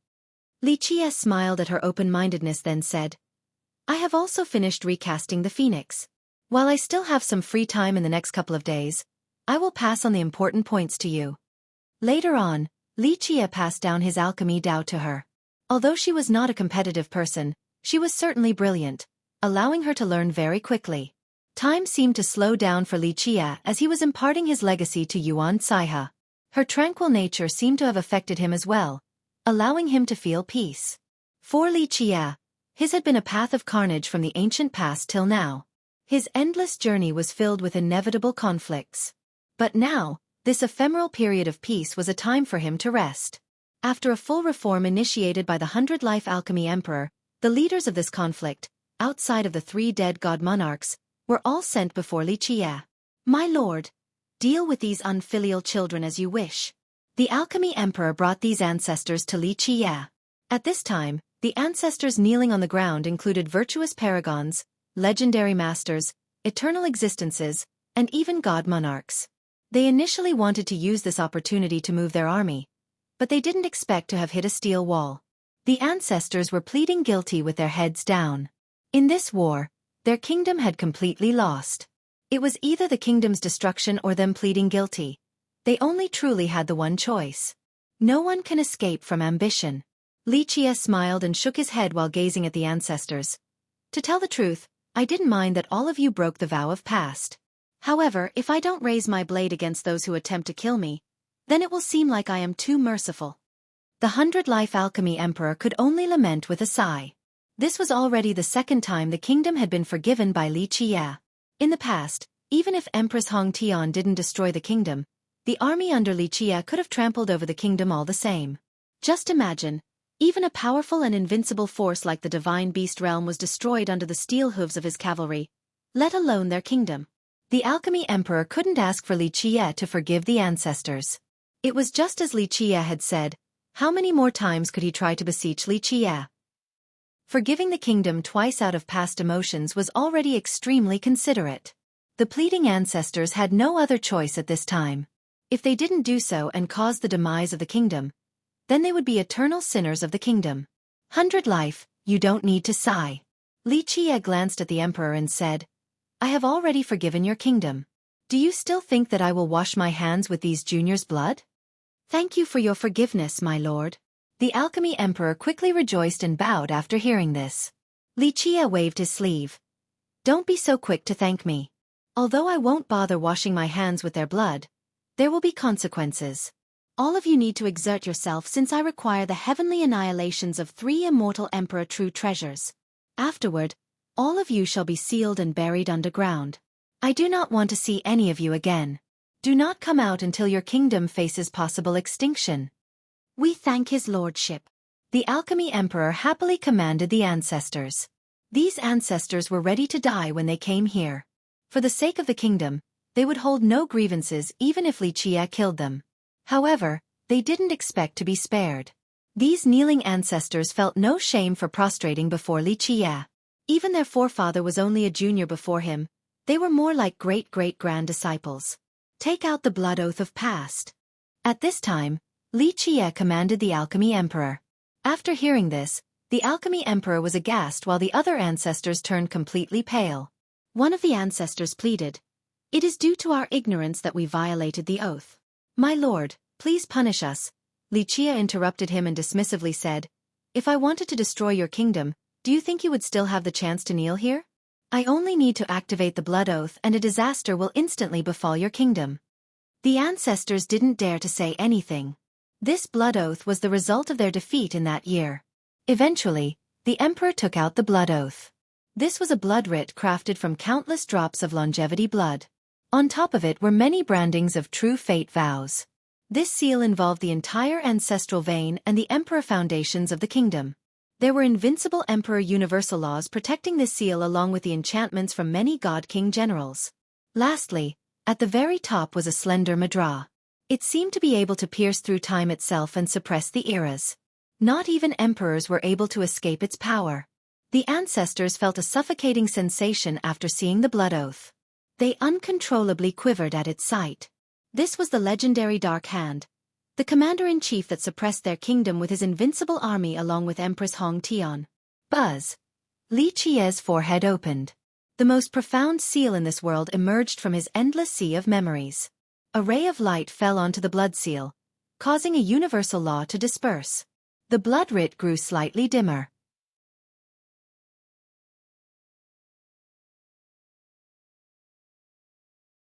Chapter 793. Ming Yeshua's secret identity. After seeing this scene, not just the emperor, but even the ancestors couldn't believe it because Li Qiye was removing a clause of the blood oath from the past. This blood oath could be said to have trapped them through the long years. They had no choice but to live reclusively without being able to compete and sweep through the world.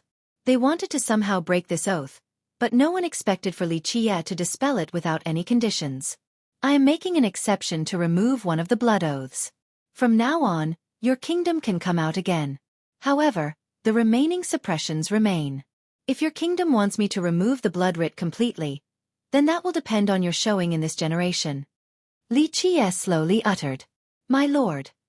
Even the alchemy emperor was shocked.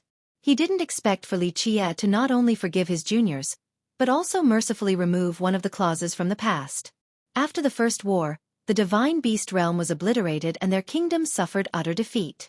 Under the invincible army and the unbeatable Empress Hong Tian, their kingdom could have become the second divine beast realm at any time.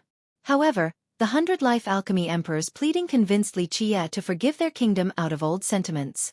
Eventually, the kingdom was imprisoned and had to form this eternal blood oath. That was the only way for their lineage to continue. The other ancestors were in disbelief and at a loss for words as well. They didn't know what to say. This was not only showing mercy but also kindness to their kingdom. There is no need to thank me. If you have to thank someone, then go show your gratitude to Yeshua. Li Qiye said indifferently. I only dispelled this clause to prepare for Yeshua's future. This is also to give your kingdom a way out. I hope that you all will not disappoint me again. Otherwise, I won't bother to care about your kingdom's fate later on. The alchemy emperor and the other ancestors bowed deeply. It could be said that Li Qiye was more than generous to their kingdom. Li Qiye finished dealing with the kingdom while Ming Yeshua began to take its reins.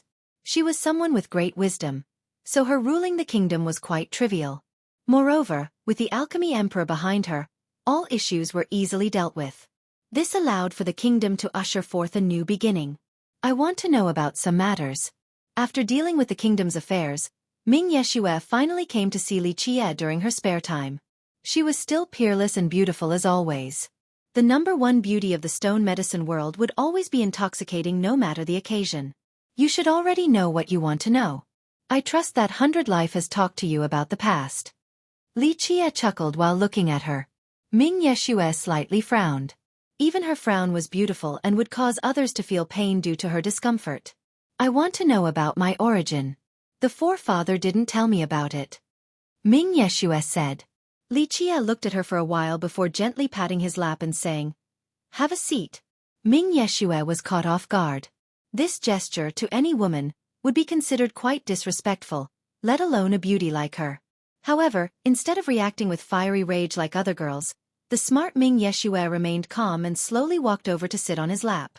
To have the #1 beauty in the stone medicine world sitting in their embrace was wondrous luck. Li Qiye gently held her slender waist then hugged her.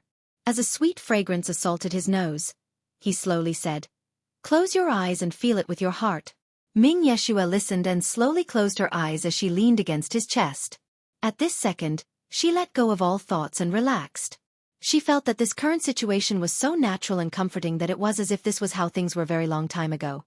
To her surprise, she seemed to be traveling back to the past, to a very distant time when she was protected by him just like this. The atmosphere became quiet as time continued to flow. For Ming Yeshua, this type of comforting position was where she belonged, her home. Am I a reincarnation? After a while, Ming Yeshua softly asked while still leaning on Li Qiye, maintaining her charm and peaceful demeanor. No, you are not a reincarnation. You are you, the past and the future don't matter. Only the present is important. Li Qiye gently stroked her hair and spoke with a touch of love in his voice. I'm still a bit lost. I feel like I have known you for a long time now. She shook her head in response. This isn't surprising at all. Li Qiye smiled and replied, I understand your current feelings as you rightfully want to know your background. However, there is no need to rush things. After I take you to the Bayan Beast world, you will come to learn some secrets. When that time comes, I will tell you of your origin. Bayan Beast world? Even a supreme beauty with great wisdom like her was startled after hearing this name. Impossible, the Bayan Beast world has not appeared for a very long time. Legend states that after the divine beast realm was destroyed, the Bayan Beast world never appeared again. She glanced at him with confusion. However, she suddenly realized and emotionally uttered, "You can make the beast world appear again." Smart. Li Qie gently pinched her nose and chuckled. "Don't worry, the beast world will appear again, and I'll take you to a few places." "That's that." "How can this be?" Ming Yeshue said in disbelief. The legend states that after the beast realm was destroyed, some immortal emperors tried to find the beast world, but they came back empty-handed. Incredible matters which others deemed to be impossible, even for immortal emperors, were not out of the question for Li Qie. This world is full of possibilities. Li Qie smiled. There will be even more wonders for you to witness in the future. There are many things in this vast world that are beyond your imagination. You will understand them eventually. Ming Yeshue didn't say anything else. She gently rested herself on Li Qie's chest as if she was tired. She seemed to be so lazy and comfortable at this moment that it was as if time had stopped. Li Qie stayed at the kingdom for a very long time. Eventually, with the help of the ancestral vein beneath the kingdom, Li Qie successfully refined the phoenix. The phoenix was now complete. It was no longer only a skeleton but had flesh and blood.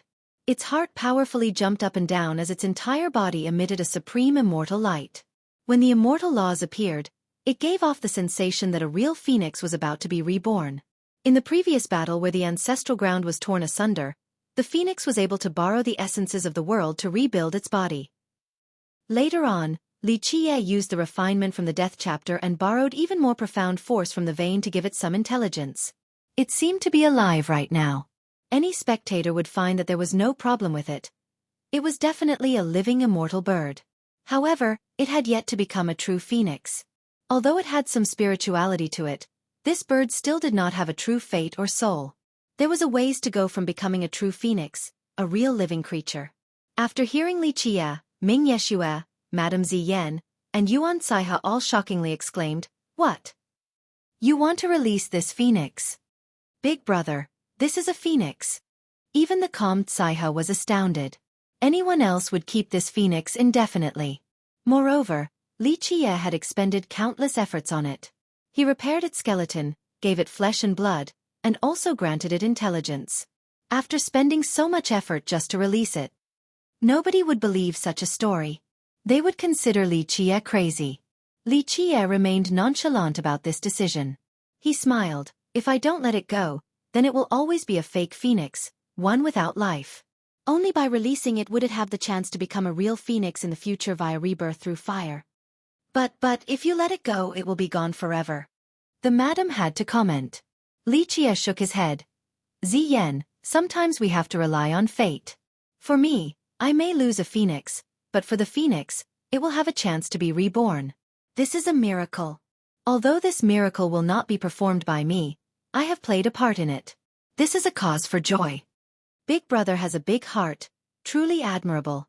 Yuan Caihe emotionally sighed. No one else would be willing to let go of a priceless treasure like this phoenix, but Li Qie was able to let it go with such a nonchalant and carefree demeanor. It was difficult for others to act in this style.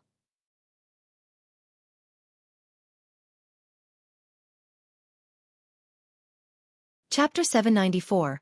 Releasing the Phoenix. Li Qie laughed at Yuan Caihe's praise and gently shook his head. "Little sister, it is not because I am kind but because I also want to see its rebirth."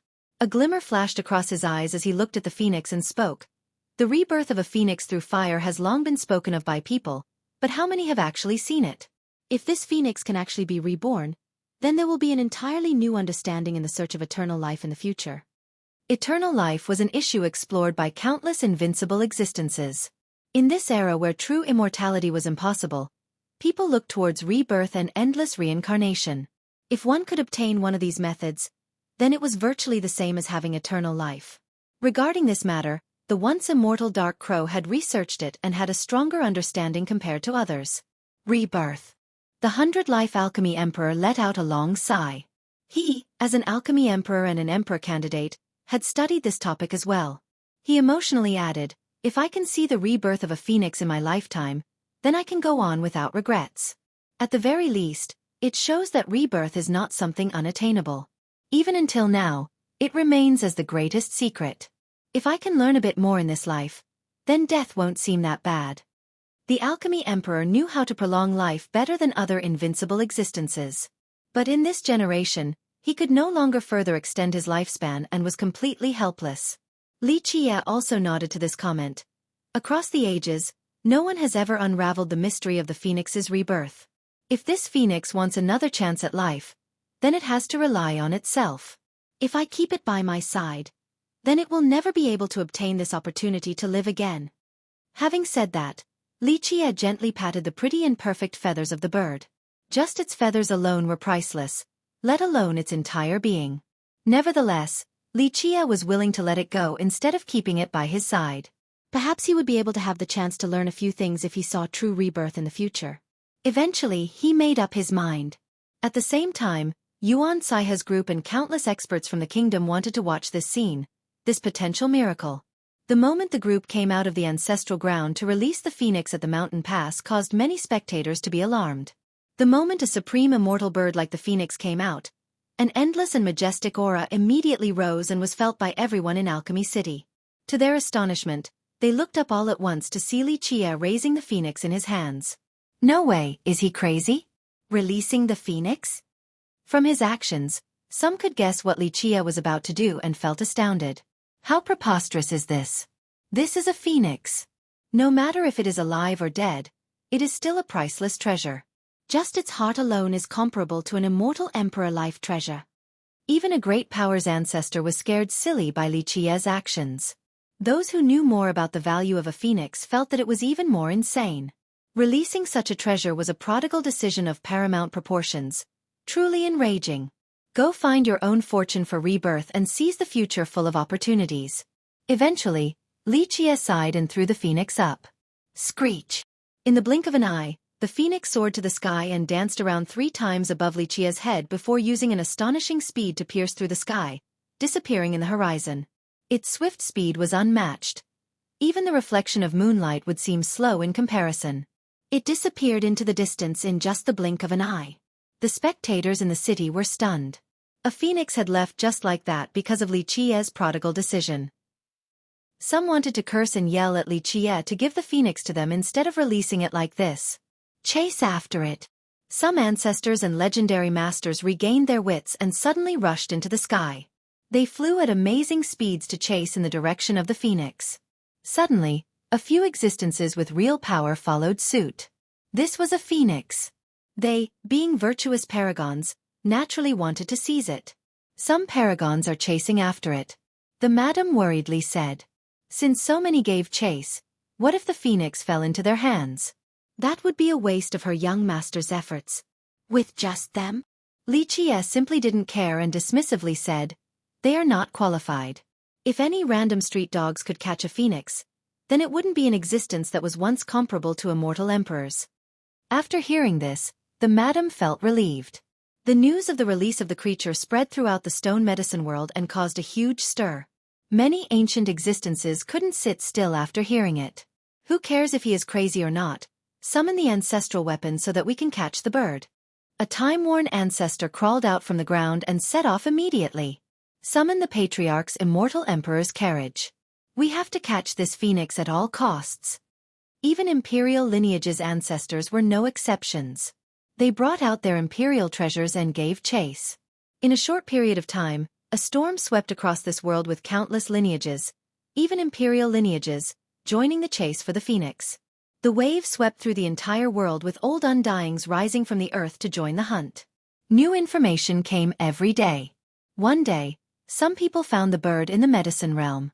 The very next day, someone spotted it in the beast realm, and then the stone realm. The bird seemed to be searching for something as it traveled across the world. Despite people spotting it numerous times, no one could catch up to it. As an immortal bird, its speed was so fast that even imperial carriages couldn't catch up. This lasted for a while before the phoenix suddenly crossed the void and disappeared into the vast sky. No one could chase after it. All the paragons dejectedly gave up, so the curtain finally fell. Despite the big commotion, Xueqi paid it no mind.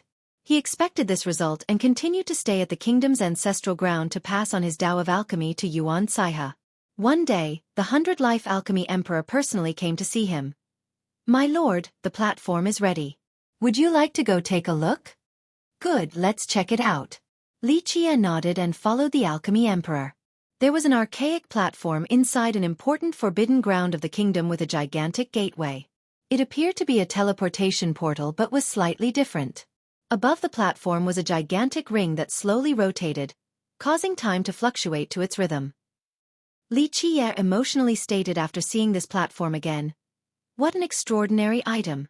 Even an immortal emperor wouldn't be able to copy it. Your ancestor was very lucky to have obtained this door. At the very least, this is one more shortcut straight to the drystone courtyard. This thing is really great, but the chance of success is too low. I have tried several times when I was younger but failed each time. I didn't dare to try it again later on since it would be too much for me to handle." The emperor wryly smiled. "I can't say that this time will be successful either, even if my lord is the one to operate the portal. I know. Like I said before, this is just an attempt to reach the drystone courtyard. It is only for a speculation that I want to personally test. If it's unsuccessful, then I'll try other methods. They will only be a bit more troublesome." Xueqi smiled. Xueqi carefully examined this portal and eventually nodded. "Embed the immortal emperor refined jades and let it stabilize, then I'll set off. My juniors have carefully prepared them already. Once it stabilizes, my lord can go at any time." The alchemy emperor responded. This gateway required a massive amount of imperial refined jades. However, that was not a problem for the kingdom. "I want the heavenly annihilations of those 3 imperial weapons. Let them prepare well so we can get started." Xueqi commanded. "If my lord wants to use the annihilations, then we have to open the old god-fiend battlefield because very few places in this world could handle such force." The alchemy emperor replied. "Right, your kingdom has a battlefield ready. Let them prepare now. This time, they will absolutely lose some of their lifespans." Xueqi nodded. The alchemy emperor had no objections to this request. Xueqi's exoneration was already merciful enough towards the other ancestors. The kingdom had an archaic battlefield. Legend states that immortal Emperor Bai Shi brought it back. As for where he got it from, not even the ancestors were privy to this. Xueqi laughed at Yuan Saiha's praise and gently shook his head.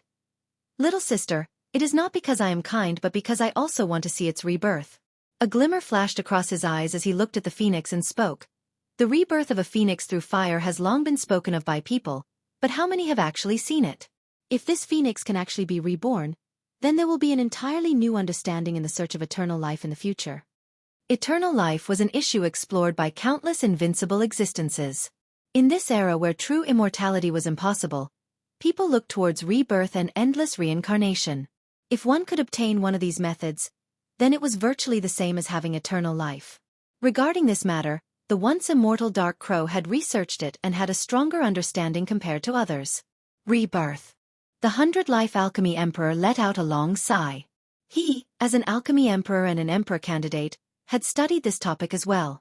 He emotionally added, "If I can see the rebirth of a phoenix in my lifetime, then I can go on without regrets.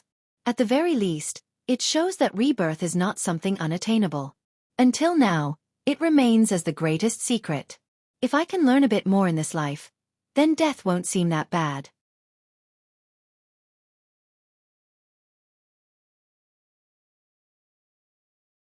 Chapter 795.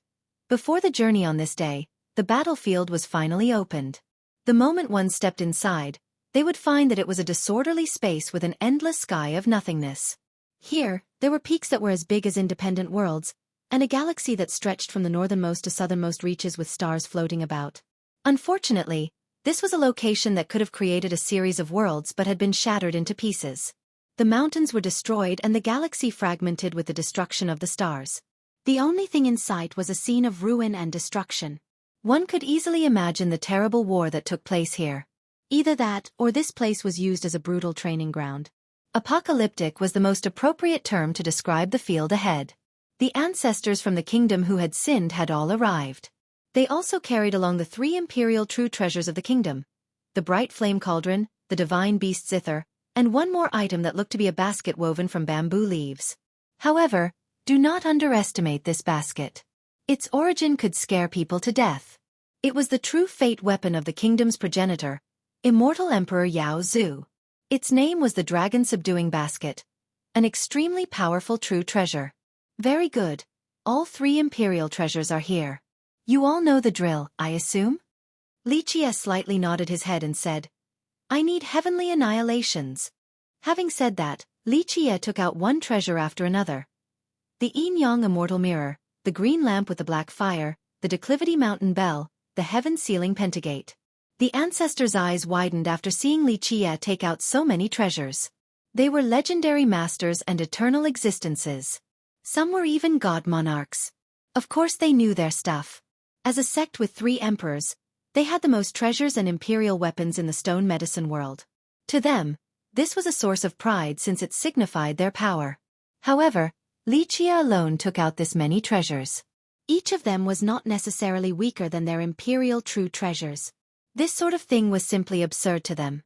Their entire sect's treasury was inferior to Lichia's personal stash. This was unbelievably unfair. The Alchemy Emperor, on the other hand, only smiled while the ancestors were astounded. These juniors had never seen the dark crow of the past. His treasury back then could scare people to death. Even immortal emperors would feel envious of it. Of course, this was normal for Lichia. He even gave the immortal writ and lightning eye away to Tai Yi. Treasures to him were not anything special. When he had need of them, he had plenty of means to gather more. In addition to the heavenly annihilations from your true treasures, my items will also unleash an ultimate attack. Lichia told the ancestors after taking out these treasures. The ancestors swallowed their saliva. This was quite a difficult task for them. One of the ancestors couldn't help but say, I'm afraid that even if we drain all of our vitality, we wouldn't be able to unleash so many heavenly annihilations.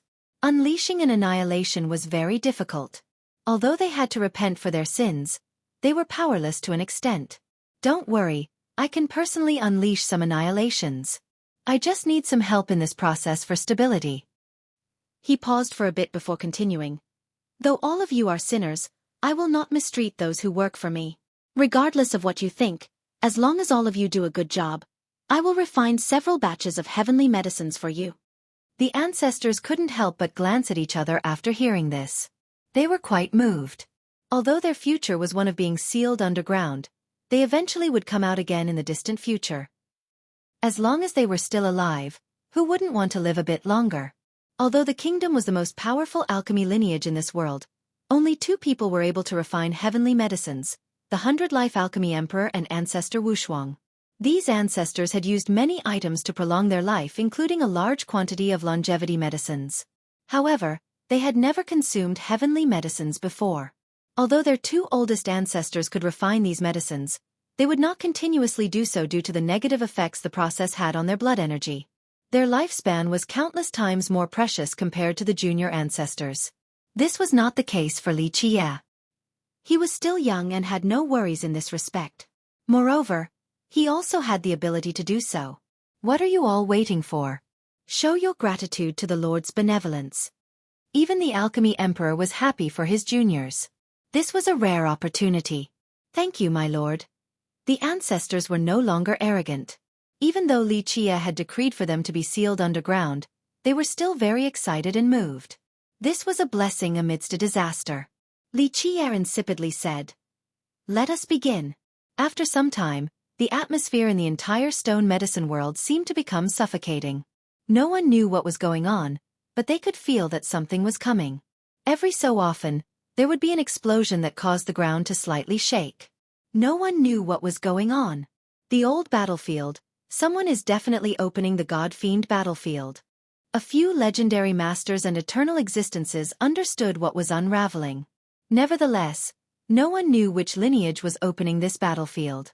Very few sects had access to a battlefield of this level. People became afraid of what kind of battle required its opening. Speculations began to run amok all over the stone medicine world. Of course, no one knew that during this period, Xueqi was unleashing one heavenly annihilation after another, from one ultimate attack to another. After many repeated attempts, he was finally successful. At the end of this process, he collapsed from fatigue. The other ancestors were not faring any better. Their lifespans were greatly spent. Fortunately for them, Xueqi had agreed to refine heavenly medicines, so their efforts inside this old battlefield were all worth it. In the end, the group left the old battlefield. Although all of them were battered, Xueqi had an astonishing harvest. Outsiders didn't know of his spoils, but the ancestors of the kingdom did. After finding out Xueqi's capabilities, the ancestors felt a fear that seeped into their souls. Even if they were 10 times more courageous in the future, they still wouldn't dare to oppose him. They realized that someone even more powerful than them would be easily crushed by him. Yuan Saiha had lingered long enough at the Alchemy Kingdom, so after Xueqi came out, she decided to return to the Serene Garden. On the second day, she went to bid farewell to Xueqi. "Big brother, you have to come visit me at the garden sometime." At the time of her departure, even the calm Yuan Saiha was a bit unwilling to leave. Xueqi smiled in response. "I'm afraid I won't be able to this time. I need to go visit many places, so we'll have to wait until next time. Of course you can also come to the mortal emperor world. No parting lasts forever." Yuan Saiha gently kissed him and eventually left. After saying goodbye, Xueqi called for the madam and spoke in a serious manner. "Ziyan, you have followed me for some time now. Do you wish to go with me?" The madam wasn't prepared for this sudden question. She was slightly stunned before answering. "Where does young master want to go?" Xueqi revealed a mysterious smile and said, "Well, I'll let you know after hearing your decision." The madam took a deep breath and solemnly replied, "If young master is willing to take me, then I am willing to follow you to the ends of this world."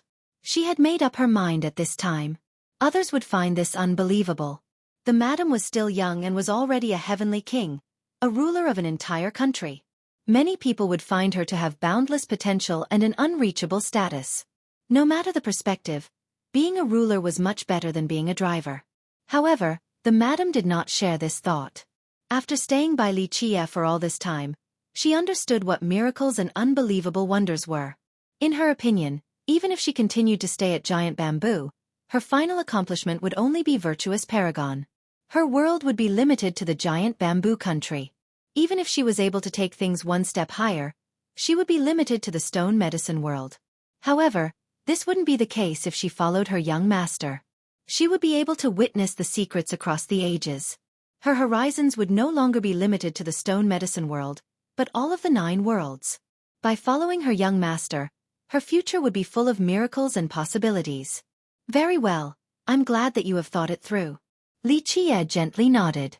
He personally held her in high regard. He would have less worries with her by his side. He commanded, "You should go back to Giant Bamboo and deal with the matter of succession. Afterward, take the Imperial Draco Bull to the Giant Bamboo country. It will leave behind a divine ring there." "Young master won't go back to Giant Bamboo?" The madam was slightly surprised. Xueqi gently shook his head. "I want to go to the dry stone courtyard with the kingdom's portal."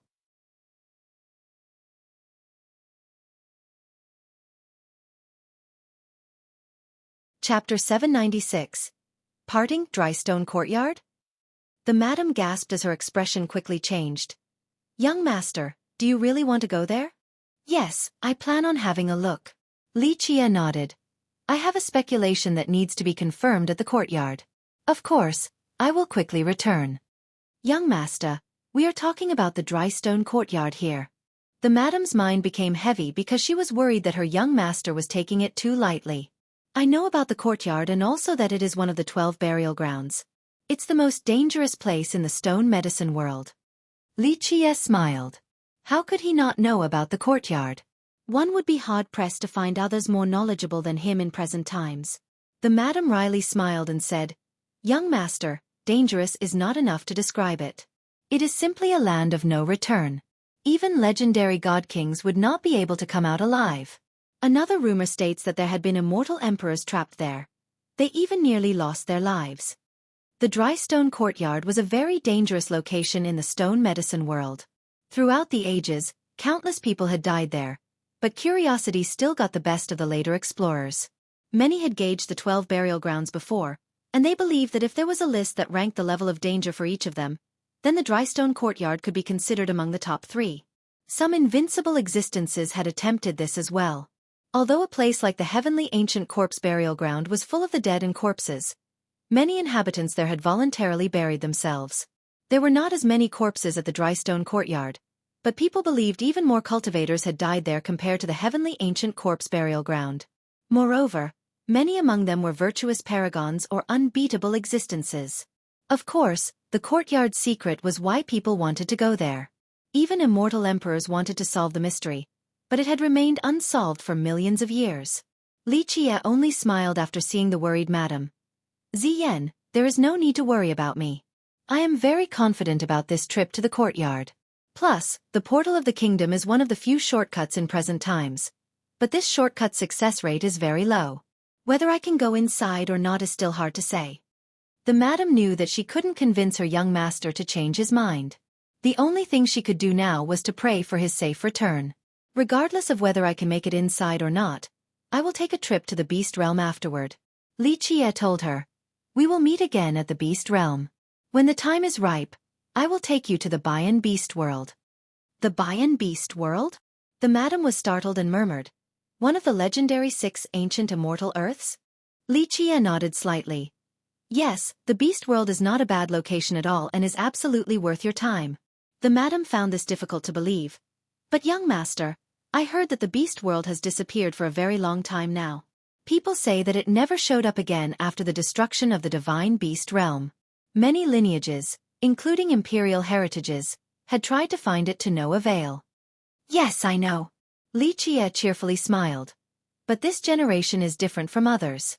The Beast World will inevitably appear in this one. The madam was slightly stunned by her young master's confidence. At this moment, she realized that he could find the Beast World's location.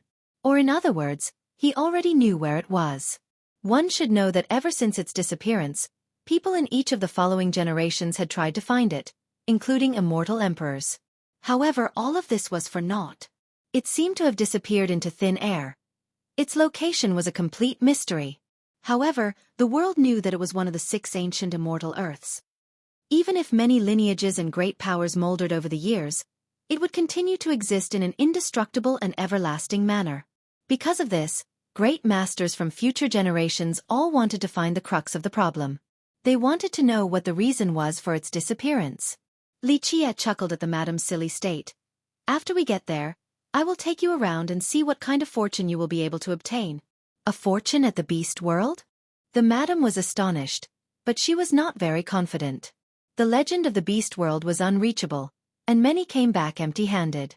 She couldn't help but say, "Is it possible for me? Have faith in yourself, you can definitely do it. Plus, I will be there as well, so there is no need to worry." Li Qie smiled. Leave the immortal devouring evil jar back at the giant bamboo country. This is the country's defining treasure, so after you come with me, you should return it to them. I will find you a different treasure. I understand. The madam nodded. After leaving the country, she would surely return an important treasure like the jar. She was its disciple after all, and hoped for the country to have a long-lasting future. Li Qie eventually told the madam, "Go, deal with the matters there, then we can leave with no hesitation." The madam bowed to Li Qie before setting off towards the giant bamboo country on the second day. She had many things to take care of. For example, the successor to the throne and the Dao lineage. She grew up in the country, so she still felt some sadness about leaving it. But in the end, she steeled her resolve. Although she would no longer be its ruler or even an official of the country, she would always be its disciple. This was with Li Qie's permission. He only needed her by his side to work for him. Whether she was a disciple of giant bamboo or not didn't matter. At the same time, the alchemy kingdom had embedded the required refined jades, and the portal had stabilized. Li Qie could begin his trip to the Drystone Courtyard. However, he was interrupted by a challenger. "Jian Wushuang is here. The girl wants to challenge you." Ming Yeshue sent the news to Li Qie. She didn't think much of Jian Wushuang's sudden challenge because this wasn't the first time it happened. That girl is really courageous to try again. Li Qie couldn't help but chuckle after hearing this. Anyone else, even those who were adored by the heavens, would be absolutely appalled with fear in their mind after dying once. But in just a short time, Jian Wushuang dared to come challenge him again. This showed that she was sufficiently prepared and was ready for death as well. You didn't kill her last time? Ming Yeshua was curious. She couldn't watch the fight last time, but she knew that Li Qia won for sure. Otherwise, she wouldn't come challenge him again. No, she really died last time. Li Qia gently shook his head. The girl is too proud and stubborn. This will be her undoing. The Jian clan is indeed amazing. They really do have a method to revive someone just like the legend states. Ming Yeshua had to praise. No wonder why Jian Wushuang can be so arrogant. She died but can come back for another shot in just a short period of time. This shows that she didn't only recover, she will come with an even more powerful approach. The girl indeed has the ability to be so proud. Unfortunately for her, she chose the wrong opponent. Li Qia smiled. Although he didn't like Jian Wushuang in the past, he still appreciated her skill. Will you accept the challenge? Ming Yeshua asked. The ancestor said that the portal is completely stable now, so you can leave any time. Despite receiving the challenge, Ming Yeshua felt that there was no need for an actual fight. She knew who the victor would be.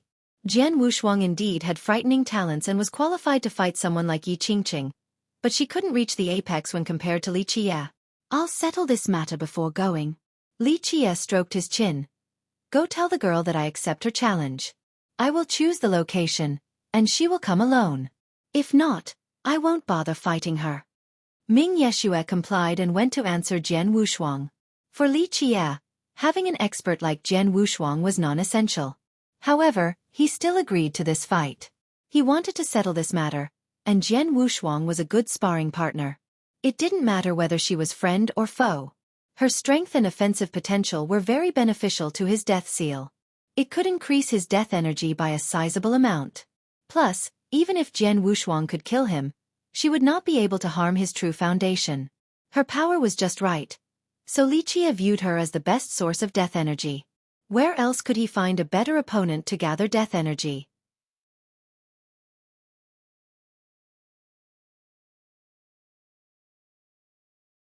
Chapter 797. Jian Wushuang's second challenge. The battle location was unknown to everyone besides Li Qia and Jian Wushuang. Even Ming Yeshua didn't know. Li Qia chose this place to avoid outsiders seeing his secrets, at least for now. Jian Wushuang was already waiting by the time he arrived. She hadn't changed one bit. She was still as beautiful and charming with that same obnoxious pride. Looking at Jian Wushuang would give the feeling that her beauty was not important because her arrogance alone was enough to make others back away. No matter how charming and kingdom-toppling she might be, others wouldn't dare to come close.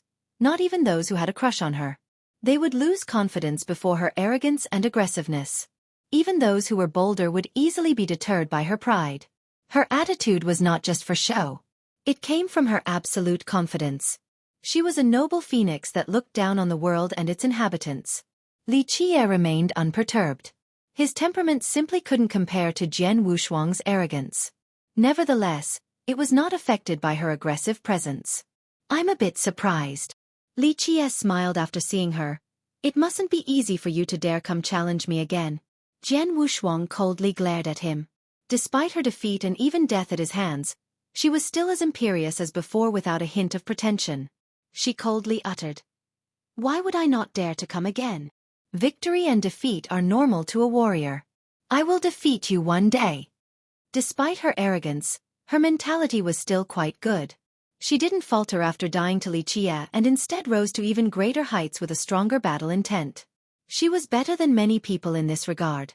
For example, the white-hair alchemist. He was a brilliant genius, but alas, he couldn't handle the blow of defeat. Li Qia carefully glanced over her as if he wanted to see through everything. She, on the other hand, was not afraid at all and met his gaze head-on with great confidence. Compared to last time, Jian Wushuang was quite different in the sense that she was much stronger. Although her attitude did not change, she became less talkative and was more collected. Not bad at all. To continue treading forward after dying, this is worthy of praise. Li Qia voiced his praise after his observation. He now appreciated her character a bit more. The two continued to stare at each other. Jian Wushuang's eyes were sharp and overbearing. She was indeed an extraordinary girl. Li Qie smirked. Although you have made some progress this time, you are still no match for me. No need to bluster before the battle. Jian Wushuang sneered coldly. The victor has yet to be determined. Although Jian Wushuang was not as imperious as before, her arrogance and aggressiveness did not change one bit. Despite dying to Li Qie once already, she remained undaunted. Li Qie shook his head in response. No, in my opinion, there is no need to fight. The outcome has already been decided. You are not my match, and you won't be able to surpass me. Wait until we fight, then we can see whether I am your match or not. Jian Wushuang snorted. Li Qie smiled. Do you know why I came this time? It's because I want you. If you don't give me some benefits, then I won't be interested in fighting today. Li Qie, I thought you were an indomitable fighter, but it turns out that you can't even keep true to your words. Jian Wushuang sneered. Li Qie smiled and slightly shook his head. I didn't go back on my words at all. Yes, I accepted your challenge, but it is up to me whether I will attack or not. I am standing right here, so you can attack me. After you attack, your challenge will officially begin, but I can also turn around and leave since I have no interest in fighting you. If you can catch up to me or stop me, then good for you. But if you can't, then this challenge will be over. It will be your fault for not being able to stop me. You!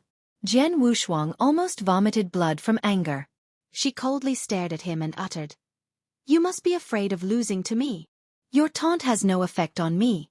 Li Qie smilingly shook his head. Regarding schemes, you are only a child in my eyes. If you think you are ready, then start the battle. Jian Wushuang was now furious. She didn't come here to issue this challenge just so that Li Qie could show up then run. She wanted to have a grand battle until she defeated him. What do you want? She naturally was unwilling to have anything but a real fight. Li Qie looked at her and smirked. What I want is very simple, just you. You must pledge loyalty to me. Then you shall have a position among my generals. If you are strong enough in the future, even the #1 general's seat shall be yours. In your dreams. Jian Wushuang snorted. I will neither pledge loyalty nor bow down to anyone. I will always be my own master. You are mistaken. Li Qie shook his head. Being my general does not mean you are below me. I view those who stand by my side as my own family. Moreover, if I lose, I can grant you all of your desires. No. Jian Wushuang rejected the proposition and coldly grinned. If you must bet, then I can bet something different with you. If I lose, I shall hand over a supreme treasure. Treasure. Li Qie shook his head. Your Jian clan's treasures do not stir the least bit of interest in me. Not even your immortal emperor true treasure. Do you dare to bet or not? Of course, if you are afraid, then we'll consider this battle as finished. I have never been afraid before, but I will not make this bet with you. Your ruse has no effect on me as well. Jian Wushuang coldly uttered. In that case, I am not very interested. Li Qie smiled. I'm right here. You can start the duel all by yourself. Having said that, he turned around and left. Jian Wushuang did not attack. She was furious since this was not the battle she wanted. She wanted a real fight where a winner would be decided. Wait a minute. She shouted right when Li Qie was about to leave. Li Qie halted his steps and slowly turned around to look at her while smiling. Changed your mind? Jian Wushuang was hesitant. She wanted nothing more than to rip him to shreds, but a real duel was even more tempting. I know you are unwilling and only want to destroy me. Li Qie chuckled. I also know that you want to destroy my so-called devilish art with your strongest attack so that I will never revive again. However, all of this doesn't matter, don't you think? Li Qie revealed a gentle smile that was rarely seen and raised his arms to the side. I'm right here, do as you wish. Shoot me asunder, slash me into countless pieces, blow me into smithereens. I don't mind whatever you want to do as long as you agree to our proposition. Humph, will you only rely on your devilish art to win? Jian Wushuang snorted. She was both unwilling yet itching to try. You think I can only rely on this devilish art to win? Li Qie shook his head while smiling. Since you are so unconvinced, I can let you have a taste of my strength. I will still use this art to defeat you by allowing you to use any methods to try and kill me. This will only be the appetizer to give you a chance to suppress and kill me. Li Qie smiled. If you agree with my proposal, then after you fail to kill me, our duel will formally begin. Any other rules? Jian Wushuang's eyes turned serious after hearing this. This first test before the battle was a temptation difficult for her to resist. No other rules. Li Qie smiled. You can use any methods, treasures, or techniques during the battle. Of course, you will only have one chance since I only need one move to defeat you. One move. Jian Wushuang's anger welled up in her heart. She sneered. Good, I also want to see just how powerful your archery is. She came prepared this time, so she was full of confidence. No, you misunderstood my intention. Li Qie gently shook his head. I know you are proud and still think that you have a chance. Since that's the case, I will let you witness my true strength.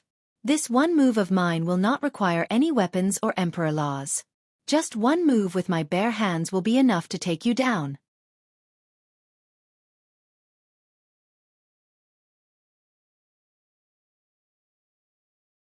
Chapter 798. Bet such words made Jian Wushuang's face become quite unsightly. She was proud to the point of being supercilious, so Li Qie's words were simply dampening her confidence and self-esteem. Li Qie, you are too arrogant. Jian Wushuang snapped. One move to defeat me? And bare-handed at that? Who do you think you are? A god monarch, a god king, an invincible existence across the eons. One had to at least be of the virtuous paragon level to defeat her in one move with brute strength alone. She even came prepared this time. If she activated her powerful defense, then even a paragon couldn't defeat her in such a manner. Even more astonishingly, a god monarch without an imperial true treasure wouldn't be able to defeat her either. When she had her full defenses up, she believed that very few in the world could defeat her bare-handed, let alone someone from the younger generation. No, but I have methods that god kings and even immortal emperors cannot compete with. Li Qie smirked and leisurely spoke. To be honest, do not look down on me. Although I am not as strong as god kings or immortal emperors right now, my invincibility is not something you can imagine. Jian Wushuang quivered with rage after hearing this. She scowled. Li Qie, you are too arrogant to think that you can defeat me in one move without a weapon. No one from the younger generation can do this. Not even Yi Qingqing. Her arrogance was neither without basis nor reason. Her power was definitely formidable. If Li Qie didn't use the 9 words true bow last time to kill her, she wouldn't have lost so easily. Li Qie nonchalantly said, Yi Qingqing is nothing. He was neither boasting nor exaggerating. He was simply stating a fact, but she didn't think of it in that manner at all. Jian Wushuang shouted. Enough! Li Qie had to be the most arrogant person she had ever met. Many would retreat before Yi Qingqing, the current number 1 of the younger generation. Though she was confident enough to go challenge him as well, she couldn't haughtily claim that Yi Qingqing was nothing. Are you betting or not? If so, then I'll only need one move to decide this. If not, then I'm going to go now. Feel free to try and stop me. Jian Wushuang grew hesitant. Even someone who was always confident like her felt unsure about this duel. She couldn't believe this nonsense of defeating her in one move without a weapon. In her eyes, this kind of bet was simply a way to humiliate and insult her. However, for some unknown reason, she felt sapped of her power as if there was an indescribable phenomenon occurring. If you are unsure, then I can give you a term to work for me. Once you lose, you just have to work for me for some years. After this period is over and you feel that you want to stay, then I would welcome it. Should you choose to leave afterward, then you can do so then. Li Qie smiled. He certainly did not like her prior to this. Nevertheless, he appreciated her at this moment, appreciated her arrogance and confidence and her unceasing courage to walk forward. Cultivation required just this, a powerful heart that remained confident in the face of defeat, an inextinguishable will to rise again. She was able to overcome the looming shadow of defeat from the previous battle. No matter what, she came again and was unaffected by the previous failure. This made Li Qie aware of her potential. Perhaps her talent was not the best, but she had the potential to become an immortal emperor. An unwavering Tao heart. A heart without fear of death. Li Qie had seen many geniuses after so many millions of years. More often than not, the most brilliant geniuses failed to become immortal emperors in the end. Across the ages, There were quite a lot of geniuses with 3 saint talents. However, very few of them obtained the throne. On the contrary, a few emperors with ordinary talents at a young age could persist to the end of the road and become emperors. Although there were many reasons for this, one stood out among the rest: they had no fear of defeat or death. This was essential to reach the peak of the Grand Tao. Jian Wushuang didn't only lose, she actually died. Anyone would be haunted by this and become afraid of battle. Many geniuses had the talent to become an emperor, but after suffering a single defeat, all thoughts of treading that road were dispelled from their minds.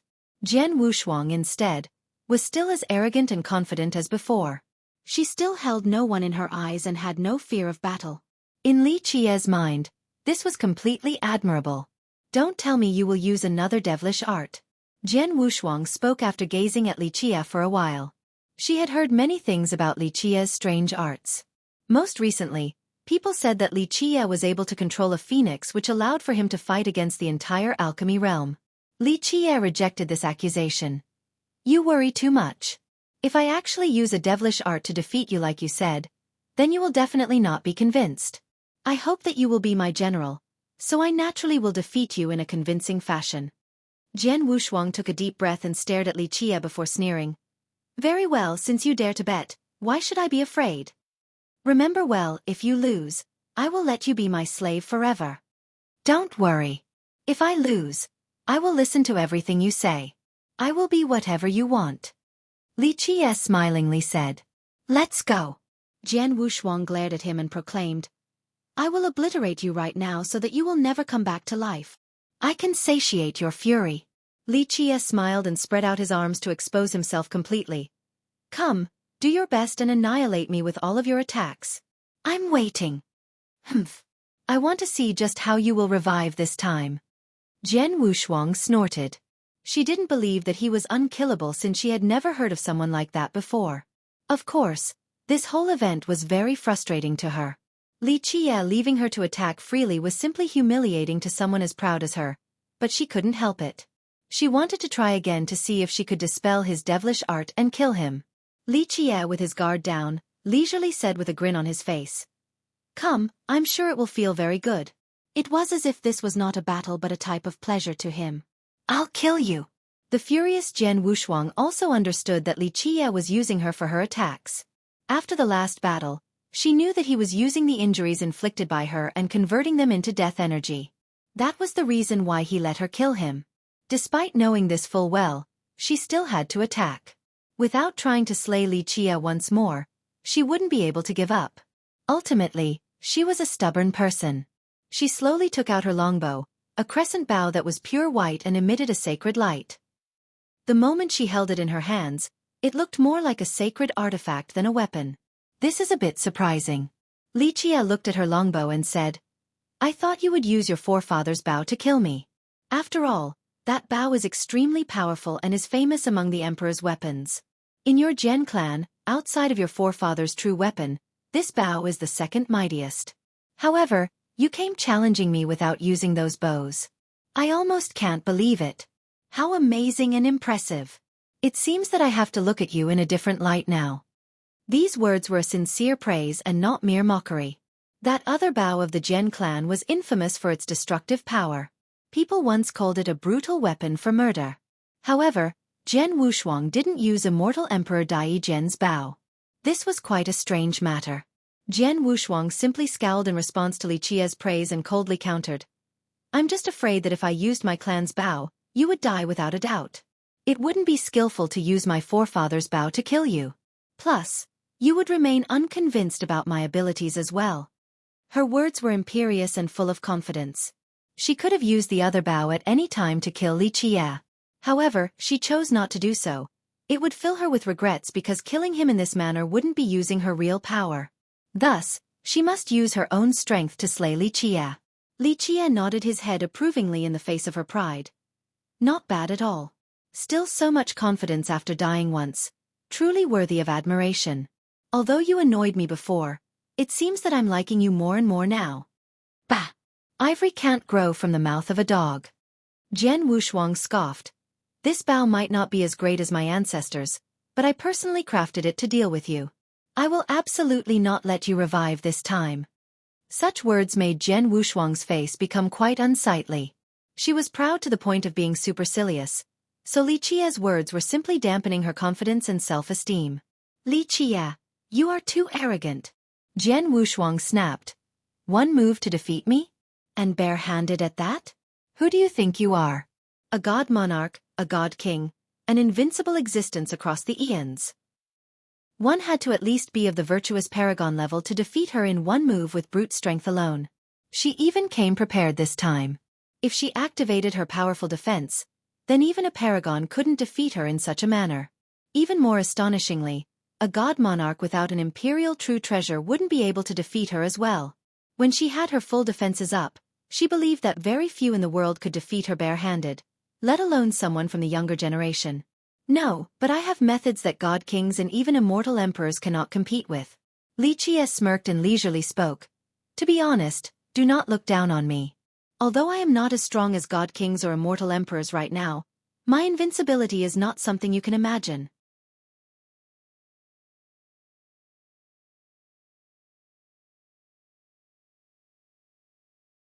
Chapter 799. Unkillable. Li Qia only smiled in response to Jian Wushuang's haughtiness. He gently shook his head and spoke. I have to remind you of a few points regarding this matter. First, even your ancestors' bow wouldn't be able to kill me. It is truly a brutal weapon, but this is only by your standards since you haven't seen a real merciless weapon. Second, you are gravely mistaken. Humph, about which part? Jian Wushuang snorted and was unconvinced. Li Qia looked at her bow and smiled. I know exactly what you were thinking when you created this bow. You considered my undead creatures and immortal technique to be evil. Am I wrong? Jian Wushuang sneered. Only the legendary evil undead from underground would be able to absorb death energy to reach an unkillable state. Little missy, do not be so short-sighted.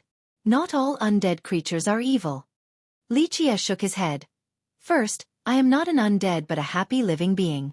Second, I cultivate the grand path, the most stately of them all, the true profundities of the grand Tao.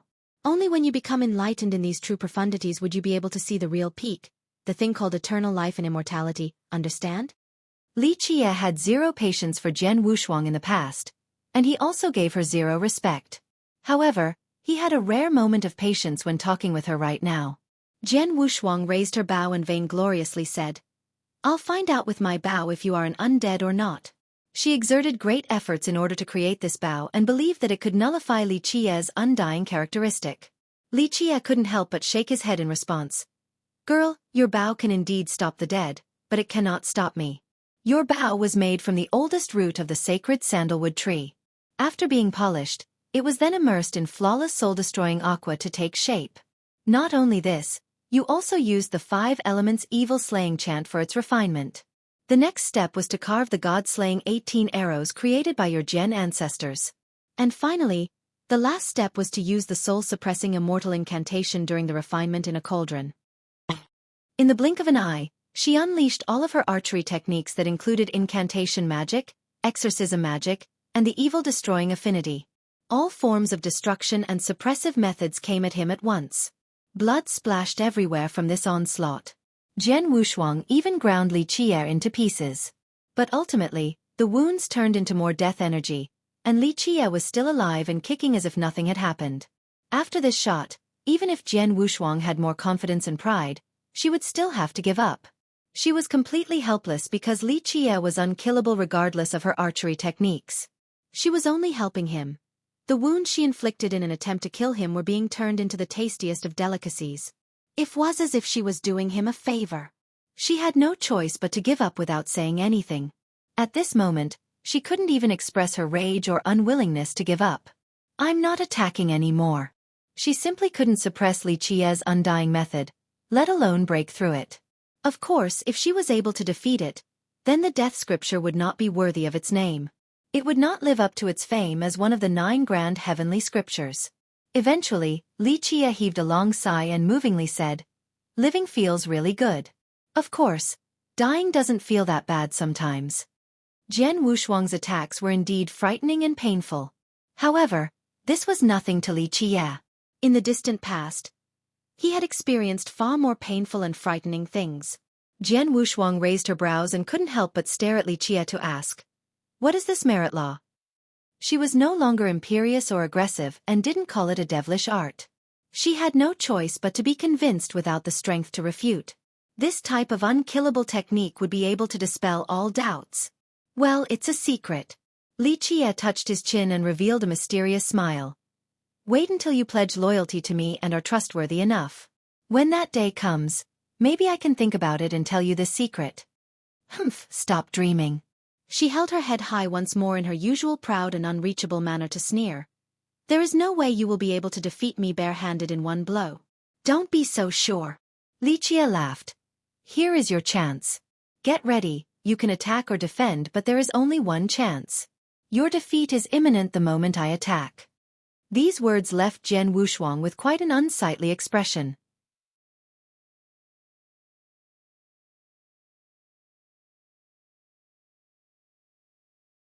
Chapter 800. Heaven Suppression Fist. Jian Wushuang took a deep breath and summoned her most powerful defensive weapon. With a buzzing sound, a sacred light engulfed the sky with its grand imperial might. A huge imperial city stood before her. In the blink of an eye, she took charge of the entire city. Immortal Emperor's universal laws intertwined around the city with multi-layer barriers. It was the ultimate, impregnable defense. Immortal Emperor Dai Jian's imperial city. After seeing her treasure, Li Qie nodded approvingly. Although the defense of this weapon can't be listed among the top 10, it is not a bad imperial weapon at all. Imperial City was the name of Jian Wushuang's life treasure. After being summoned, it would turn into a city that seemed to have an emperor inside with their universal laws for protection. Boom! Another series of explosions rang. Jian Wushuang's life wheel emerged like an endless sea of blood under the stars. She channeled her longevity law to its limit, causing her longevity blood to soar like a phoenix. The moment the creature flapped its wings, endless tidal waves of surging blood energy covered the sky. Under the empowerment of Jian Wushuang's blood energy, the imperial laws came together to form huge runic shields that added another layer of defense to the imperial city. The city alone was strong enough, but the addition of the shields fortified it even further. It seemed as if nothing could break through it at this moment. Under this barrier, defeating Jian Wushuang with just one move was impossible even for a virtuous paragon. Perhaps a god monarch would be unable to carry out this task. The impenetrable city boosted her confidence. She coldly stared at Li Qie and uttered, "Go ahead, I want to see just how you will defeat me in one strike." "Okay, you need to be mentally prepared so that you won't break from this." Li Qie chuckled. His eyes turned serious as his life wheel rose to the sky as well. In the blink of an eye, the yin-yang sea of blood erupted into a furor. His blood energy continued to rise with no signs of slowing down, causing the sky to shake. This blood energy was far stronger than Jian Wushuang's. She became alarmed at such domineering blood energy. The reason for its might was not only because of his amazing longevity treasure, but more due to the fact that his longevity blood was impeccably pure. It might be the purest in this world. This was due to his great foundation in the previous levels, allowing his longevity blood to contain absolutely no impurities. Boom! With a loud detonation, Li Qie's 13 fate palaces ascended. The 13th palace immediately took control of everything. With the opening of these palaces, an endless worldly energy proliferated into a vast expanse. If this kept the current trend, then the earth vein taken from the Tiger Emperor city inside the Fate Palace would eventually become an ancestral vein and reach an unfathomable level. Impossible. Jian Wushuang was shocked after seeing this.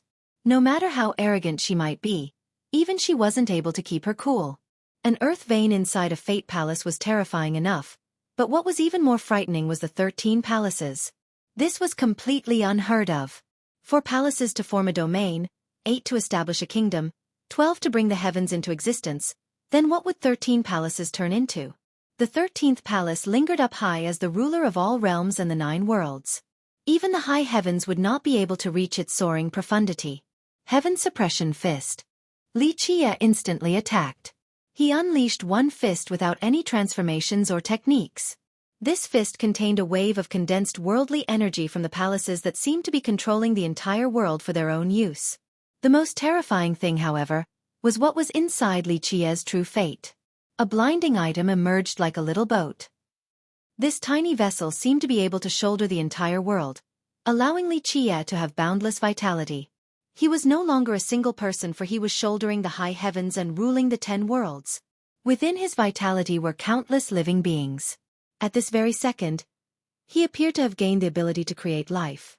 This was the ultimate and most supreme ability. Just him alone was comparable to billions of existences. This fist was unstoppable. Even imperial laws were suppressed under this mighty force. The heavenly Tao were screaming, even though they belonged to an immortal emperor. Even the laws of the heavens were eclipsed at this moment. After the imperial laws were suppressed, even the imperial city couldn't withstand this fist. Pop! It swiftly struck Jian Wushuang and blew her away as she spurted a mouthful of blood. She couldn't move at all as she tried to stand back up. Her entire body was sealed. Her Tao Foundation, True Fate, Fate Palaces, and the imperial weapon were all imprisoned by this fist. The world seemed to have turned quiet at this moment, as if time stood still. Li Qie slowly put down his fist. Li Qie basked in this ultimate power and said with felicity, "This is the right feeling, above the high heavens and being the sole sovereign." At this moment, he looked towards the sky and saw a tribulation cloud with pulsing lightning condensing. How terrifying was this? That one fist had alarmed the high heavens. However, this tribulation didn't descend. The clouds dissipated and the sky became bright again.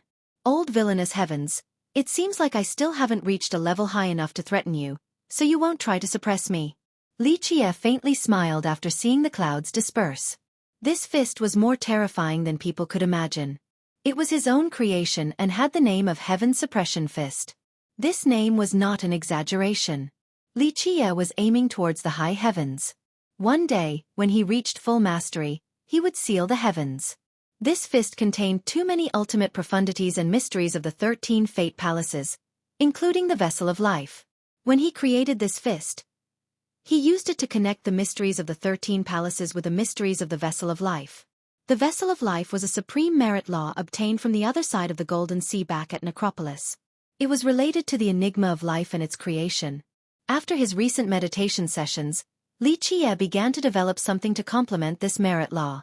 Although it had yet to be completed and could even be said to be only 20 to 30% complete, it still had an exhaustive framework. If this merit law could be completed, then in the future, perhaps he would be able to create life and become a real creator of all existences. Li Qie named this supreme art the Vessel of Life, and the meaning of the name was quite apparent. Under the ultimate power of the 13 palaces and the Vessel of Life, Li Qie was able to create the most powerful fist in this world. When empowered by both laws, its power was unfathomable and could even cause the high heavens to turn furious and try to suppress Li Qie. In Li Qie's eyes, this fist would come to be unbeatable in all eons.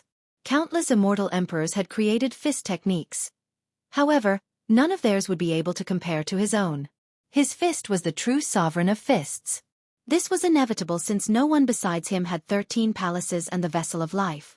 Just having one of these alone was more than enough for someone to become an immortal emperor, let alone both of them. How was my fist? Li Qie looked away from the sky and stared at Jian Wushuang before chuckling. No outsiders could watch this fight. Because of this, Li Qie chose to test his newly created Heaven Suppression Fist. Despite its power, he wouldn't easily use it because the high heavens would not allow for this technique to exist. Once either the Vessel of Life or the fist technique reached a level where they could threaten the heavens would absolutely suppress Li Qie. Jian Wushuang was stunned on the spot. Even if Li Qie's fist didn't seal her, she would still be dazed silly. 13 palaces had exceeded the confinements of rationality. Everyone knew that the ultimate pinnacle for cultivators was 12 palaces, but Li Qie had 13. Throughout history, this was an unprecedented occurrence. She had no way of describing this fist that was capable of suppressing the heavens.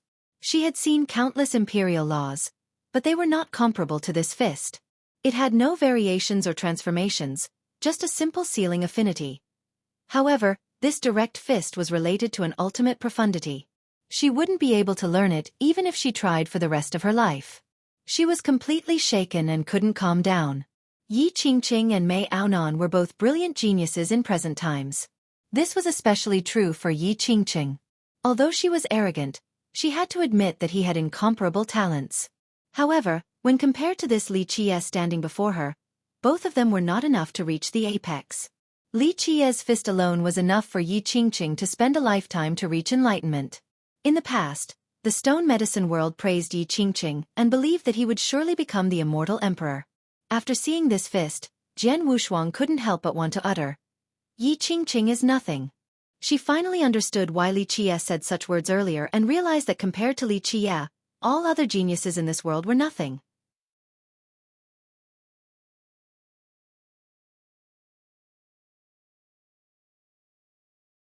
Chapter 801. Gifting of the Bao. Li Qie could have easily killed Jian Wushuang instead of sealing her with this one fist. However, he chose not to do so since he wanted a talent as proud and fierce as her. He removed the seal and insipidly stated, "You have lost." She couldn't calm down even after the seal was removed. Her mind had left her body as she was frozen for a long time. The earlier events were just too shocking for her. "What do you have to say now?" Li Qie smilingly asked after seeing her stunned appearance. Her lost eyes finally regained their focus after a while. She stared at Li Qie as if he was a monster. She had never seen someone like him before. "I have nothing to say. I am utterly convinced of my defeat," she responded with her head held high. Despite being proud, losing was losing and she would not renege on the bet. Li Qie stared at her. "It is the time for you to carry out the promise. You can decide the term.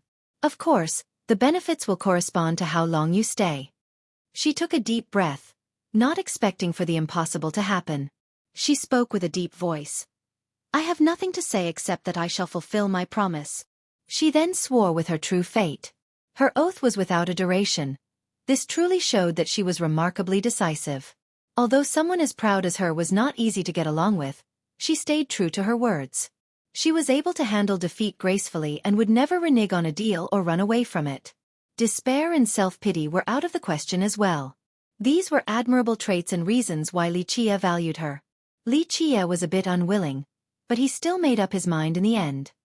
He took out an item and handed it over to Jian Wushuang. "Since you have pledged loyalty to me, I shall give you a treasure." Isn't this your bao?" Jian Wushuang was moved after seeing the item in his hand. This bao was the 9 words true bao. As an archery genius, she had died once to this bao, so she naturally knew just how precious it was. In the future, this bao might even surpass their Jian clan's bao. "Yes, this will the best bao in the world in the near future." Li Qie insipidly said, "I of course am the best master for it. However, if such a good bao isn't used daily or in every battle, then it would be a bit of a waste. Today, I am gifting it to you in hopes that it will flourish in your hands and create an eternal legend." He ultimately chose to give this peerless bao to her. Although it was amazing, he rarely used it in battle. He had many different methods and treasures, and more often than not, there was no need to use it. At the same time, Jian Wushuang had great archery talents. No one could compare to her among the younger generation. Thus, Li Qie gave her the bao so that she would be able to use it to its full potential. She was a bit startled at this moment. Such a peerless bao was handed over so easily. Even though she came from an imperial lineage, she couldn't calm down in a short period of time. Such a generous master was hard to find. She maintained her proud attitude and responded, "But I have yet to make any contributions." Li Qie forcefully placed the bao in her hand. After making up his mind, there was no going back. He lightly said, "You have to work harder to become my best general. Only the strongest warrior is worthy of this bao. The best way to repay me is by massacring all 4 directions in the future battlefields." Li Qie intended to groom her. Although he could have subordinate even strong existences like the Tree Father, these existences were old and might not be able to fight with him to the very end in the distant future. Jian Wushuang, on the other hand, was still young and could follow him till the eventual end of the war. Moreover, she had untapped potential that was worth exploring as well as ample room for growth. She accepted Li Qie's 9 words true bao and coldly said, "I will definitely reach the pinnacle of archery." Immortal Emperor Dai Jian was praised as the best archer in the world.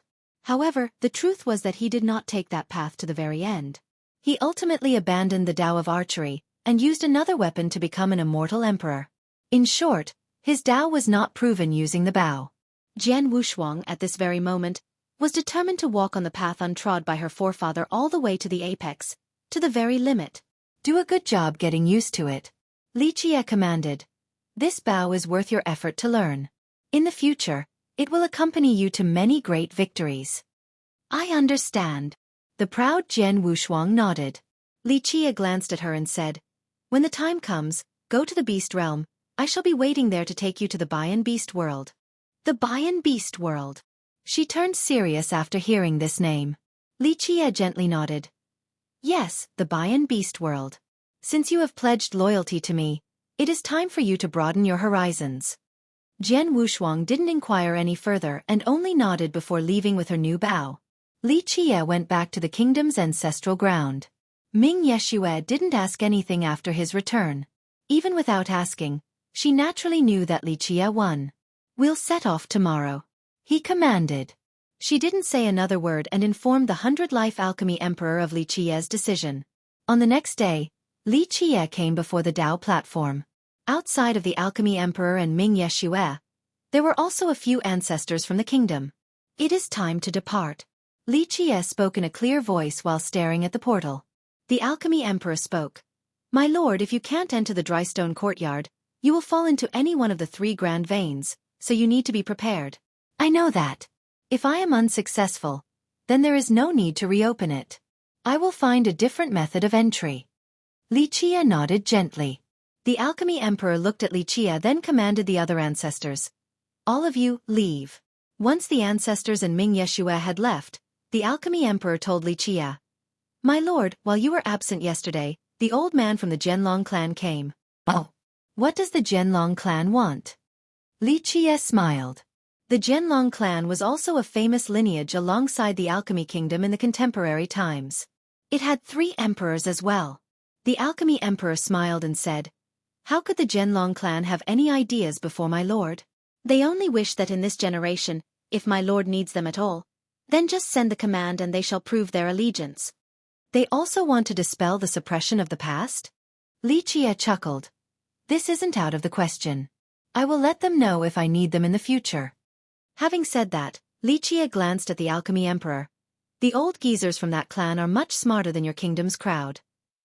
They have kept their tails down while dealing with the world.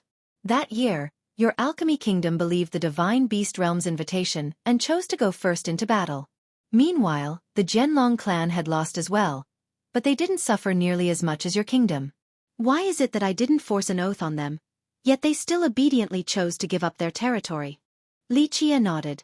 Those old men knew that as long as I continue to exist, I will train more immortal emperors.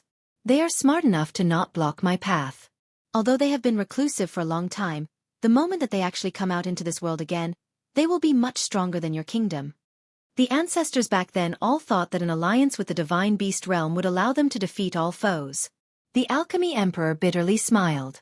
Before the Grand War, he strongly opposed competing with Empress Hong Tian for the Heaven's Will. He knew no good could come from it. Alas, the kingdom was very powerful back then. Moreover, there were many ancestors more distinguished than him in charge. His opposition was useless, so he couldn't control the situation. The last battle was very bloody. Blood stained the entire stone medicine world. The incomparable Divine Beast Realm was massacred overnight and ceased to exist. An alliance with the Beast Realm so they could defeat all foes? Li Qie snorted. Compared to the ancient Ming, your kingdom and Beast Realm were nothing. During the ancient Ming era, they ruled the entire 9 worlds all by themselves. Outside of Buzhan and Xueqi, who else managed to break the monopoly of immortal emperors during their reign? After I made my move, what happened to the ancient Ming in the end? The world did not know about my lord's invincibility. It was all over for them when they tasted your methods of carnage. The Alchemy Emperor gently sighed. Though he did not see the bloodbath in that distant era, he had heard of the legends. It was a grisly period. The ancient Ming once ruled over the 9 worlds and eventually, the Dark Crow heralded a new dawn. From then on, the ancient Ming era was over and their race disappeared. All right, there is no need to mention the past. Li Qie grew a bit sentimental and gently waved his sleeve. Not too many of those who used to be on my side are still alive. Take good care of yourself. I hope that when I sweep through the myriad domains, you will still be alive to see it. Li Qie could have easily killed Jian Wushuang instead of sealing her with this one fist. However, he chose not to do so since he wanted a talent as proud and fierce as her. He removed the seal and insipidly stated, "You have lost." She couldn't calm down even after the seal was removed. Her mind had left her body as she was frozen for a long time. The earlier events were just too shocking for her. "What do you have to say now?" Li Qie smilingly asked after seeing her stunned appearance. Her lost eyes finally regained their focus after a while. She stared at Li Qie as if he was a monster. She had never seen someone like him before. "I have nothing to say. I am utterly convinced of my defeat," she responded with her head held high. Despite being proud, losing was losing and she would not renege on the bet. You're tuning in to the Xueqi's Martial Arts Saga YouTube channel. Don't forget to subscribe and join us on this journey to catch the most captivating stories.